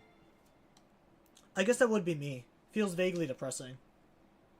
Somewhere along the line, I think I started to ignore Misha and see her as less of a person, or something like that. I took her for granted. I think would be the best way to put it. It was like she was just an extension of myself. I forgot the whole time Misha was there, opening up to me and giving me 100% every day. I missed what I was looking for, because it was in plain sight. How stupid of me. I really did become arrogant. That's why I've lost. I'm more short-sighted than I was back then. I went in reverse. She's pacing back and forth now, almost brooding, yet still filled with so much energy that she can't stand to stop moving. If you got her to hold 2 wires, I'm sure Shizune could power a light bulb. It's odd that I have such a lighthearted thought while she's being so serious. And in spite of that, Misha tells me that I'm her inspiration. Isn't it ridiculous? I'm not the kind of person who can inspire others. Even if a person who inspires you is flawed, it can be acceptable. I've thought about this. There is an even acceptable hypocrisy. For instance, if your hero was an athlete but unsportsmanlike, they could still be respected for their athletic ability, even if they had shortcomings as a person. However, she snaps her fingers briskly. It sounds like a thunderclap in the empty room, and Shizune takes a second to stretch her fingers. Come to think of it, this is the most she's ever had to sigh. If someone like me has no goals, it would be totally unacceptable. It'd be the worst kind of hypocrisy, and hypocrites don't deserve responsibility over anything. They can't even manage themselves. How incredibly pessimistic. Makes me angry to think about it. I would hate myself just a few months ago. This must be how I looked at others. And funny enough, it was Shizune and Misha who convinced me to stop. Without them, I'm sure things would be much different, and not for the better. Lately, I feel as though we pass around our miseries as much as we supported each other. But I think it just comes with the territory of having friends and being close to someone. You're the leader anyways. That is only because no one else wants to be. But that means you still are, since people are putting their trust in you anyways. In fact, doesn't that make it more important? Either way, you are the leader. You are the inspirational figure, or whatever you call it. You're responsible for what you tame. I read it in a book somewheres. That's clever. Shizune only seems to show what she's feeling on her face when she wants to, but I don't think she's being sarcastic. I don't want to tame anyone, though. Being the leader and being looked up to, then, same thing. I never wanted to be the leader, it just ended up that way. I don't believe that at all. All you do is try and grab more and more responsibility. Wait, I wasn't going to tell you that I don't enjoy it. I don't care about being the leader, but I don't mind. I don't care about being the best, but I don't mind. You're right, though, about me wanting responsibility. Of course I want more responsibilities. Having responsibility makes me feel alive. That's why I joined the student council. If there is no pressure, I just can't handle it. Even so, now that I'm the leader, I always thought being the leader meant to give orders, but it really is more. It's about having a goal. If I don't have a goal, then it's pointless. People would be following me for my own enjoyment. They would be selfish. It's a strangely moral viewpoint for a person who seems to love one-upping others so much. Resting her chin on her tented fingers, Shizune looks disarmingly childish as she thinks hard about her problems. The expression on her face is a little comical because it's too obvious and therefore very unlike her. It comes with a job. I think you'd be a good leader to have. You wouldn't be satisfied with anything else. You would just get bored. Shizune doesn't reply, but from her annoyed expression, I think I've guessed correctly. I've been thinking that I need a little direction too. Were you told that it's important to contribute to society? What an unusual response. It's so out of nowhere that I don't know how to respond, and it also bothers me, though I don't know why. Possibly because it doesn't seem like something that would come from her. So I start to think that it isn't Shizune's thought at all. I wonder who told her that. Well, it was probably her dad, but there was a chance that she came up with it on her own. If so, would it be because she can't hear? Why do you say that? Just because. I don't believe it. I guess that's right, though. I see. I don't know if it's the same for me. I hate it. I think everyone wants a purpose. Looking back, it makes sense that Shizune doesn't have one. All that energy would otherwise have been directed at something. Since she had nothing to channel it towards, Shizune lashed out in all directions. Reminds me of a downed power line flailing in a storm. Furious, inconscendent, but aimless and dangerous, just like Shizune. I want to say that this is the way she feels the need to turn everything into a competition, but that's probably just how she is. Having a goal to put that energy towards is just the next level. How about this? I could go into business. My family is well connected, so it shouldn't be too hard. That comes off sounding a little unethical and nepotistic, doesn't it? A little. I won't coast though. I'll work hard until I'm the very apex. When I have as much money as possible, so much that it'll be like I won't know what to do with it, I'll move on to the next step. After sitting on it for a while, of course, like a fairy tale dragon. You want to be a philanthropist. Tis tis, what were you thinking? That I want to be a misser? A miser? I don't know what that is. Well, it's true. It is part of the plan. Don't sell me short and stop there, though. Shizune looks uneasy. Of course, even if she did seem to resolve her problems quickly, no one can get over their anxieties that fast. No one can solve their problems that easily. The important thing is, it looks as though she had her heart set on trying. It's still hard to tell whether that drive of hers comes from a good or bad place. But she has something to hold on to now. I can genuinely believe she does. I'm happy for her. And at the same time, I feel a little cold. I'm the one who's behind now. I'm the only one without a goal.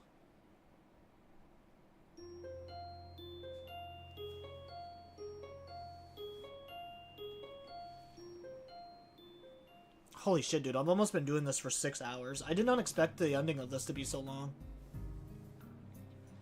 There haven't been any further disruptions since last week. Of course, that's what I thought the week before that, and Shizune and Misha's sudden newfound clarity had left me feeling a little lost and envious. I thought there was no way I could rest easy at that time. But fortunately, nothing came to my worries. Then before I knew it, there was enough to deal with in school that I managed to put them off my mind, and still everything was fine. I was wrong. I'd seen Shizune and Misha carefully hidden vulnerabilities, but they were still strong.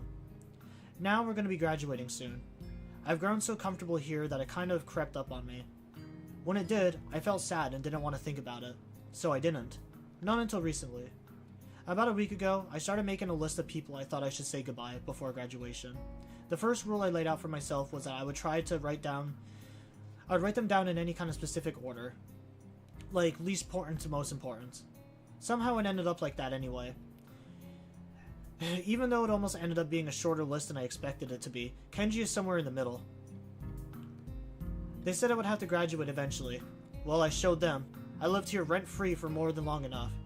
If you take into account the rising cost of land, I think you could say that I've won. No, you know what? I did win. History will acknowledge me as a victor. A victor of what? That I managed to stay out of sight and slip through the cracks. I beat the system. If you put it that way, it sounds like you just ran away from the system.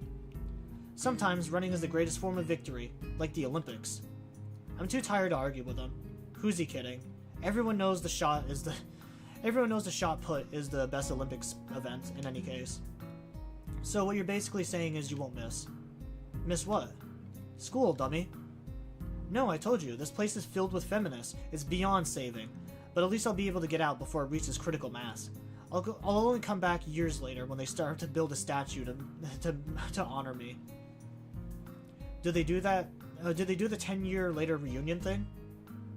How would I know that? Probably. Anyways, I have to start packing now. Take care of yourself, man. You should have packed like a week ago, like I did. Not that I had much to pack. That's not how it goes. You're supposed to do everything at last minute. Men are better at doing everything last minute. The last minute can have more productivity than, like, the entire week before it. It's just how we keep shit fair. You never understand our manly ways. You take care of yourself, too. With a salute, he shoots backwards through the door, slamming it shut behind him, hard enough that the entire dorm probably heard it. I've noticed that a lot of people slam doors here. Maybe it's a logical thing. Take care of myself. It's the first time I've heard him say it. Usually he ends our conversations with something like, see ya, I'll pay you back later, man. While he was a little annoying sometimes, I will miss him. I crossed him off my list mentally. The list is very short now, and once again discard the notion of going through it in any kind of order, like I said. I never had intended that. So I go out to look for Shizune and Misha. I can only think of one place they could be. The student council room, of course. Turning the corner, I almost bump into a small group of students. For a second, a bitter feeling flashes through me.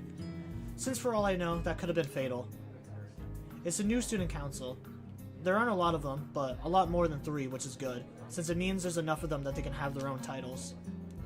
It would have been cool if I could have had a little desk plaque with my name and title on it. I don't think they would do that now, or ever did, unfortunately. The new student council surrounds me while I'm thinking. If anyone were looking this from afar, it would be a pretty sinister sight. Maybe they have to come finally get back on me for calling them the new student council all those times. I was just translating for Shizune, but I guess I should have been less lazy and more tactful. I regret nothing. I find myself being thanked for everything I've done. I'm being thanked. This should make me happy considering how often I think to myself that being on a student council was a completely thankless job.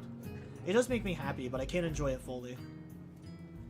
I wonder how things would have turned out if our student council had grown as large as the one that's set to replace us. Even though they've only got 2 or 3 other members, it's enough that they have to set roles. Not like us, where Shizune seemed to be the president, but that was it. The new student council thanking me gives me a strange feeling. It's like coming back home and seeing that tree that you nurtured years before has grown, but I feel like I didn't nurture the tree enough. I wonder what more I could have done. It would likely make Shizune furious that I would feel distant from what I did in the student council this way, or that I imply I didn't do enough. But it's true, I was only following her.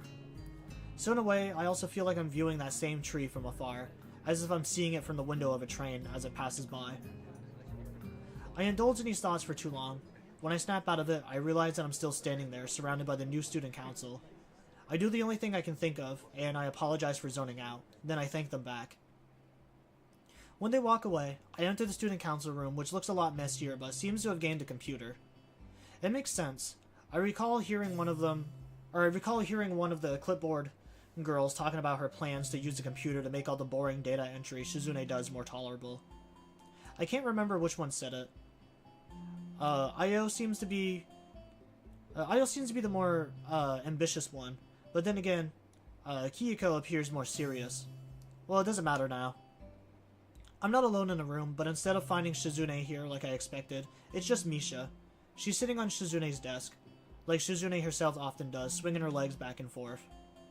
When our eyes meet, she hops off and inexplicably poses like a superhero. Hi, Hikchan, I'm surprised to see you here. What are you doing? You first. I was looking for Shizune. Me too. I thought she would be here, but I got Hikchan instead. Gee, thanks. Well, this is good. Really, I wanted to talk to you anyway. About what? I take the time to glance around the room a little more. I see a hot plate. Are they really living high? I wanted to say sorry, of course, for all the trouble I made for you and Shikchan. Don't call it trouble. Right. Don't apologize to Shizune. Right. But that isn't why I'm here, Hikchan. I wouldn't be apologizing to Shizune. To Shizune. Since you're here, I want to ask you a question. Hikchan, what do you think it would take to make Shikchan to be happy? World domination, obviously. Wahaha. Even though you're joking, Hikchan, no, even if she could, it wouldn't make Shikchan happy. Only for a little while. Hikchan, have you ever heard of artists who tear up their paintings as soon as they finish them? Such people really exist in this world, you know. I remembered it all of a sudden. It's just like Shikchan, now that I think about it. Whenever Shikchan sets up a challenge for herself and completes it, she acts like her skills have no meaning anymore. I wonder, is it because she can't create anything permanent? It's just like those artists and how they want to create a piece of art to leave behind. A really great one, but can't do it. It's really obvious when I look back at it, but I didn't see it there before. Now I'm scared. I wonder if Shikchan will ever be happy. No, I don't think so. Not about her ever being happy. I think you're wrong. Shizune is actually happy more often than I thought. I think it's actually kind of amazing. Usually people don't think about that kind of stuff until they're middle-aged or dying. Then they start thinking, I want to leave something behind or I want to be remembered. Like me. Only I skipped ahead a little. My life was shorter, and seemed even shorter after my heart attack. I didn't think about what I was leaving behind because I very quickly thought there was nothing I was leaving behind. So all that was left for me to do was stew in my own bitterness. Shizune already wants to leave her mark somewheres, but she wants to do it by helping people. That's why celebrations are so important to her. She even wants to be a philanthropist. I think it's the best way to live. living by what you give others. Even if it's for a selfish reason, that's okay too. Shizune is already happy because if something goes well, there will always be someone else to see it and remember it. That's what makes her happy. Misha sighs, arms stiff at her sides, hands tapping the air softly. Before, I still thought I might be able to make Shizune happy, and I was in a good place to do it before. Since I was her interpreter, I could always be with her, maybe. And I thought I would do it by becoming like Shizune's shadow. I kept trying even when she rejected me. It felt like I was stuck and I couldn't do anything but watch Shik-chan's back getting smaller while she kept going. I was scared even though I should have accepted it. It's hard. Maybe I could have at least understood Shik-chan. But it looks like I was completely wrong after all. I didn't even know that or think about it. Shik-chan would call it a complete loss. Okay, I'm done. That's it, Hik-chan. But, since you're the one who knows Shik-chan best of all, you can't make her cry, or I'll be angry. I'm gonna go overseas after this. I even have letters of recommendations, or I don't think I'd be able to normally. Maybe I'll study and become a sign language teacher over there. Who knows? That means you have to look after Shik-chan, okay? Misha's smile is as honest as ever, but she's obviously changed. The look in her eye is that much more a tentative girl. It seems to be true that hardship builds wisdom. It reminds me of the look in Shizune's eyes. I wonder what Shizune might have been through to have become who she is. I can take a guess, or maybe she has always been like that. I want to see her even more, and suggest to Misha that we should look for her together. Of course, it's just a pretext, and to spend more time with a friend. It's strange how it hasn't been long since we last hung out together. The three of us in the span of a routine student council day, yet it seems like it was forever ago. Thinking about the future can put that kind of lens over the past. Speaking of lenses, outside, Yuka was standing around, fiddling with a tiny modern-looking camera on her hands. It would be unnoticeable if it weren't metallic enough to reflect the sunlight. Misha calls out to her, though we were supposed to be looking for Shizune. Hi. What are you doing? I'm just taking photos of everyone. That's obvious. Awkward. Misha, I'll never forget how you taught me that someone can hold so many secrets and still have a massive lack attack. Where's my photo? You want a copy? I don't know, well, only if you promise to keep it secret, or else everyone will want one too. That happened to me in elementary school. It was only with candy. Okay, I'll take a photo of you now then. Oh wait, I'm not ready. I was just kidding. Hik-chan, make a peace sign. I'm not going to do that. The camera flash goes off, blinding me. Yuko shields herself behind it, letting out a moan of frustration. You're not supposed to turn the flash on outdoors. She starts apologizing unnecessarily, and then quietly slips away. Wait. Yes? Did you see Shik-chan around here? Yes, in front of the gate. Thanks. I can barely get out before I have to start following behind Misha. Fortunately, not very long. The gate is barely a minute's walk from where we were. Even that can be tiring for me sometimes. We see Shizune with the Students' Council. They're probably thanking her. As soon as he sees us, she shoos them away, which is very easy since I doubt any of them can understand sign language or use it, so they're not too sad about leaving. In which turns makes me wonder why they would even thank her without someone who can, but it's the thought that counts. Misha immediately hugs Shizune and then leans against the gate next to her. I, on the other hand, decide to hang back a little and let them talk. After all, Misha wanted to talk to Shizune this whole time. I can wait. I even turn away so I don't eavesdrop on their conversation. I end up losing track of time. When I look at my watch, it's already been 10 minutes. I wonder if they're done, and turn around to find them behind me. What are you thinking about? Boring, philosophical things that I don't want to talk about. Don't worry, I'm not thinking about it too hard. Good. Getting philosophical at a time like this would be the worst thing you could do. Yeah, I just want to stand here for a bit. It's relaxing. It was a busy week. Not really. Not for me. I know that they must have been busy, but I think I know what I want to do now, and when it hit me. I didn't feel particularly fired up or anxious. It is the opposite. I feel at peace for the first time in a long time, and I want to savor that feeling a little more. I think that I want to teach here. As soon as I thought this, a long, winding road appeared in my mind, an uncertain road that leads back here. I wonder if I'll be able to meet someone in the future like me, someone filled with bitterness. I want to talk to that person since I can't talk to myself. I want to tell them that life is too short, something that couldn't be told to me, only shown. I want to do it without pity. If I had been pitied, I'm sure that I would have only died a little more. When I think about that first week, I still think about how well it went. So well that it could only be called the result of kindness. I feel like I want to show others that same kindness. And I also want to keep chasing Shizune. What did the new student council want, Shik-chan? It's hard to daydream when you have to deal with Misha's voice. I didn't know that they had someone who knew sign language. They don't. I think it was mostly just goodbye, so I appreciate it, even though I couldn't tell them. How did you know I was here? Is it supposed to be a secret? Anyways, we just asked Yuko. Did she take a photo of you too? Yes, without asking me first. Since Yuko did anything at a spur of moments is rare, though. I'll let it go. She snaps her fingers, more because I think she likes it than out of realization of an idea. We should take a photo, the three of us. We haven't taken a student council photo yet. Now's the perfect chance. But I have to look at this picture a year from now. I don't want it staring back at me. What does that mean, Shik-chan? Pictures are supposed to capture the moment. Isn't that right? Without a doubt, there are no portraits just standing around. Would be so stiff. It wouldn't even capture how I feel. I feel like we'll meet again, so this isn't an occasion to take a serious photo. It should be a see you later type of photo. Not a big deal. It should be something more festive. Oh boy. Like this. Follow me. Shizune poses like a musketeer, so quickly that I'm sure even she knows it's silly. Ahaha. Do we really have to do this? Such a cheesy pose? I can think of no better pose. Misha, go find Yuko. I don't like this pose either, but I think it's kind of nice. That doesn't make sense. She's already gone and returns dragging Yuko behind her. The flash is off. A red LED light blinks 3 times above right after Yuko's finger presses the button. Shizune glances at both of us to make sure we have the timing down.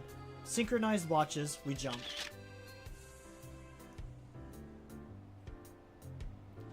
I bet that turned out excellent. Okay. Now let's go get one with Yuko too. No, please. That's not necessary. I want a copy of this photo too.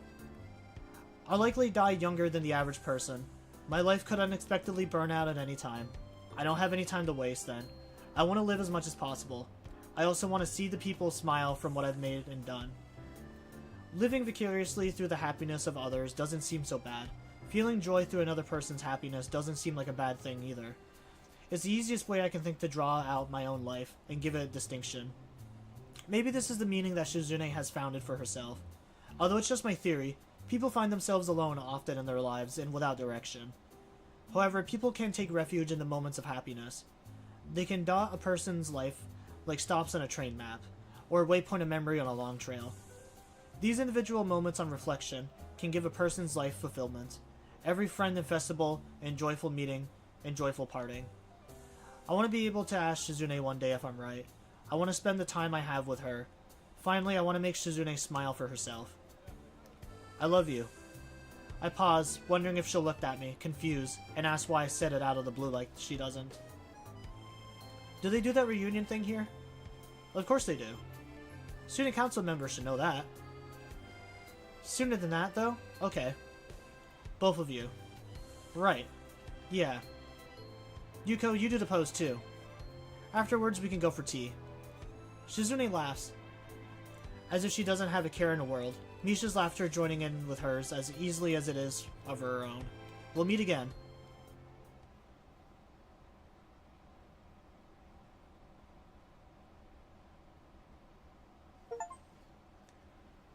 Reach Shizune's good ending.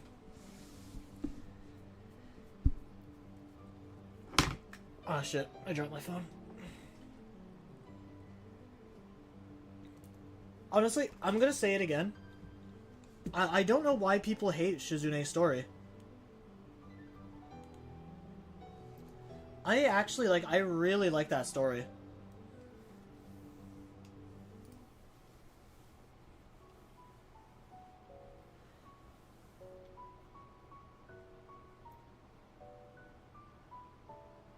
Like, that was actually, like, a really well done story. I think the only thing I might slightly disagree with is living through people vicariously instead of focusing on, like, your own happiness. But I guess there is a sense of satisfaction and, like, happiness that people can derive from like, making others happy.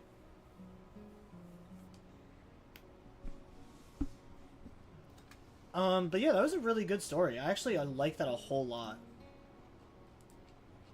I don't know, it's just so weird that people consider that the worst one. Because, like, honestly, out of all the stories that we played so far, I definitely thought hers was the best.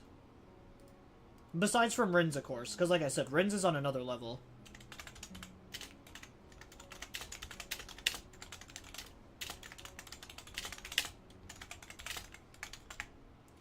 I do want to look this up now, what story people consider to be the worst.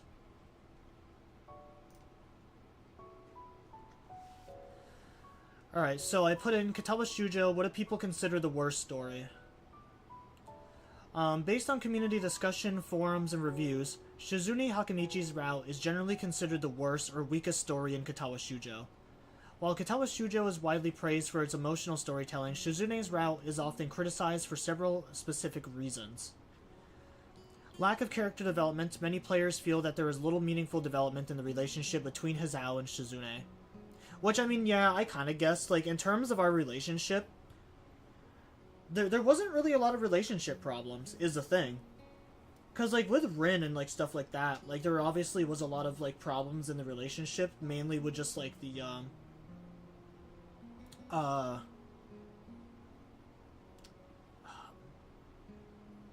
the fuck am I trying to say? In a lot of the other character stories, it usually evolves around breaking some sort of barrier. Like Rin not being able to express herself, Hisao not being able to understand Rin. In Emi's story, there's obviously the gap of Emi's afraid of being abandoned again with her father dying, and then with her like ex-boyfriend leaving her or whatever because of that gap that they have. And I guess in Shizune's story, it's more like the problem evolves more around Misha than it evolves around your relationship, but I don't necessarily think that makes it a bad story, though. Force feel. The romance is often described as feeling artificial or forced, with many stating they do not believe Hisao would fall for her. I don't believe that.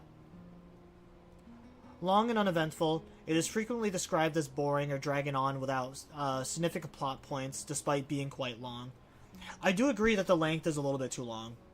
But the lack of character development and the forced feeling, I don't really believe that. I mean, yeah, like, Shizune doesn't necessarily change. Like, she does come to terms with how she is, and, like, she promises that she's gonna dial it back a little bit, so that she's less irritating as she was before.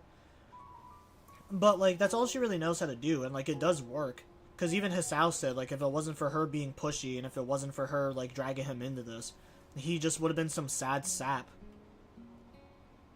So, I definitely think that the lack of character development is not correct. And then the forced feeling, I also disagree with that, too. Because, I mean, if we're gonna go on that end, like, yeah, it's feeling forced. Like, what about the shit with him and Emi, where they get together, and then immediately it's just nothing but, like, fucking banging? There's, like, literally quick succession. Like, after you finally do it with Emi, it's, like, back-to-back just, like, sexual encounters in that story. Is that really good writing? It just seems like people are criticizing this one way too harshly compared to, like, a lot of the other stories. I want to say it right now. I think Emi's story is probably going to be the weakest one in the game. I did not actually like that one as much as I thought I would. Especially after playing this route. I think people are generally just wrong about Shizune's being the worst. But I do agree that it was long. Focus on Misha. A common complaint is that the route focuses heavily on Shizune's friend Misha rather than Shizune herself. Which I already mentioned, but I don't think that's a bad thing. And in the minimal choices, it has the fewest decisions compared to the other routes.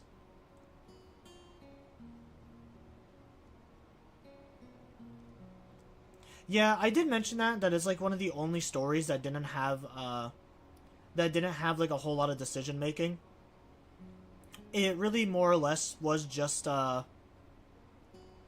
it really was just more or less like a visual novel. Like it really was. It was just watching basically like a movie play out with the only deciding factor being comfort Misha or don't comfort Misha. But no, I actually really like that story. I'm not saying that the people that don't like it are stupid. I definitely understand that people are allowed to have different opinions. But for me personally, like, I do. I think Shizune's story is far from the worst.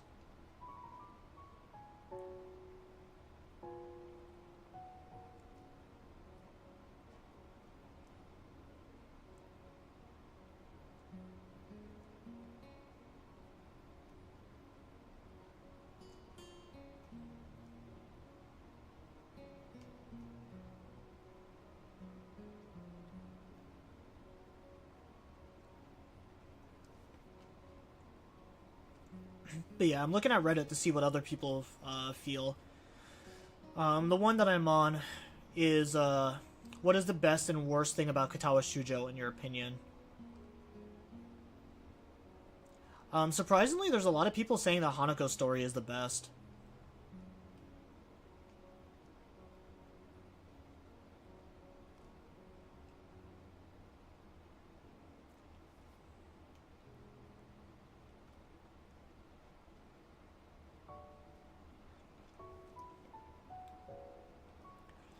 Yeah, this person says Shizune's route was probably the worst. But then they go to say that Emi's route is the best written. I don't believe that at all. Lily is best girl, though. I don't think that's a controversial take. I definitely have seen people say that Shizune's route feels more like slice of life than the others, which all have much better story progression and plot developments.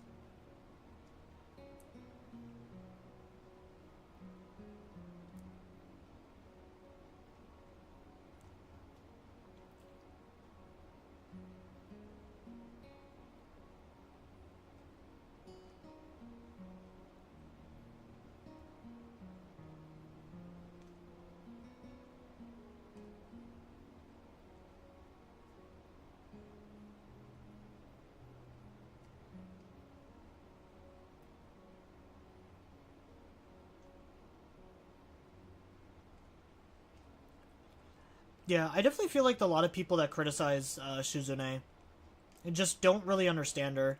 Because I know people are. It seems like most of the people on here are talking about like her competitiveness, which is exactly what makes her a character, or exactly what makes her a character like likable. Yeah, because this person said I've said it before in the sub, but I absolutely agree with you about Shizune's route. In everyone else's route, she's a cunt. In her own route, there's no sense of so that's why she's like that. She's still a bit of a cunt, because that's just who she is, and her treatment of Misha is reprehensible. I couldn't stand her.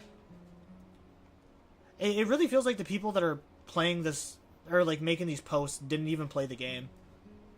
Because like she does apologize for Misha, and like she does actually genuinely care about Misha, even if she was dragging people along with her.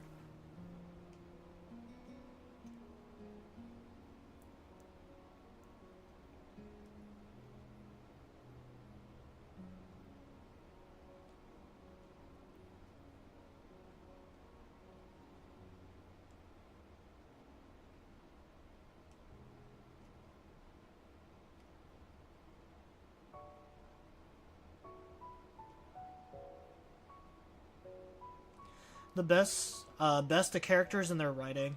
The worst unbalanced routes, and it's obvious that Lily's was the last one written as basically every character shows up in it, whereas the other routes, some of the girls just vanish completely. None of them were written last. They all have different writers. Yeah, exactly. Which is what I said before too. Is that they all had different writers.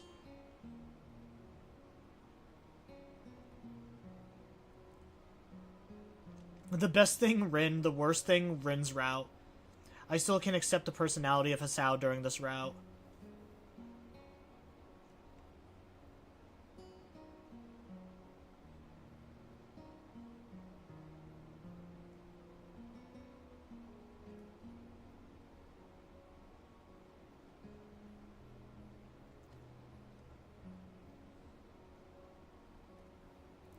I really didn't like how Misha tries to get you to cheat on Suzune with her.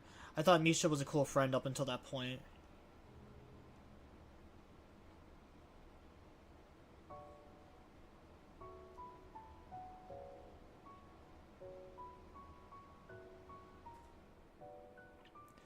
Best, the length of certain rounds, Rain and Lilies, and how much they get fleshed out through the story.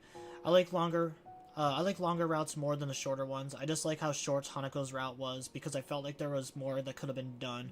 Worst route, no Misha route. While I understand that she wasn't part of the original inspiring image / concept, her being boiled down to Shizune foil really sucks.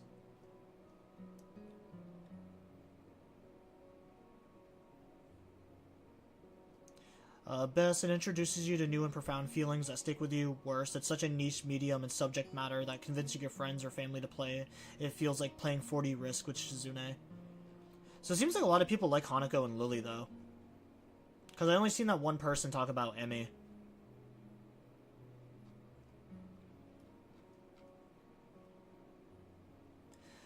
But yeah, it definitely seems like the hate for Shizune is not going to go away, which is unfortunate, because I actually do really like Shizune.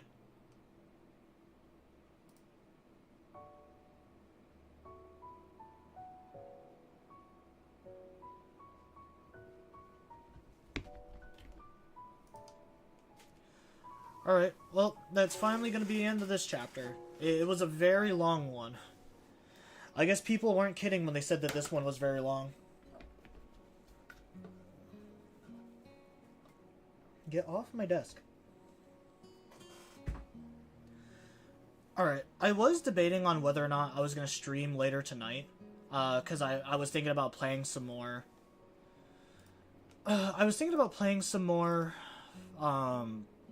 Arc Raiders later tonight, but honestly, I might not even do that now. I was not expecting this game to be long. I've been reading this for almost like 7 hours. So my voice is definitely going to be shot tomorrow.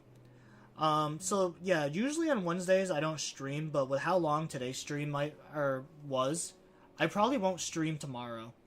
I'll probably take tomorrow to recover instead of today, just because of like how big this stream was.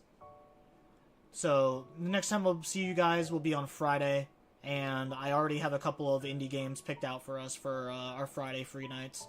So that should be a pretty easy day for us. Alright, as always, I want to thank everyone for stopping by and stream. I appreciate all of you. I am gonna do something I haven't done in a while. I'm gonna raid into another channel. Just because they deserve it. It's been a long time since I've actually, like, raided another channel. And while we have 3 other people here, I feel like now is probably the perfect time for it.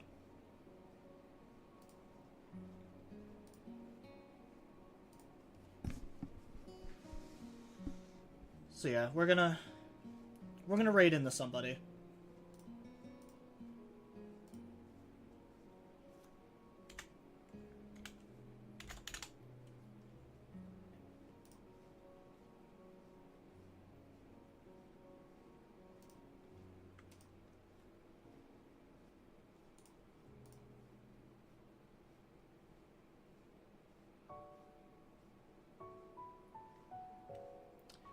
Alright, here we go. Have a good one, everyone.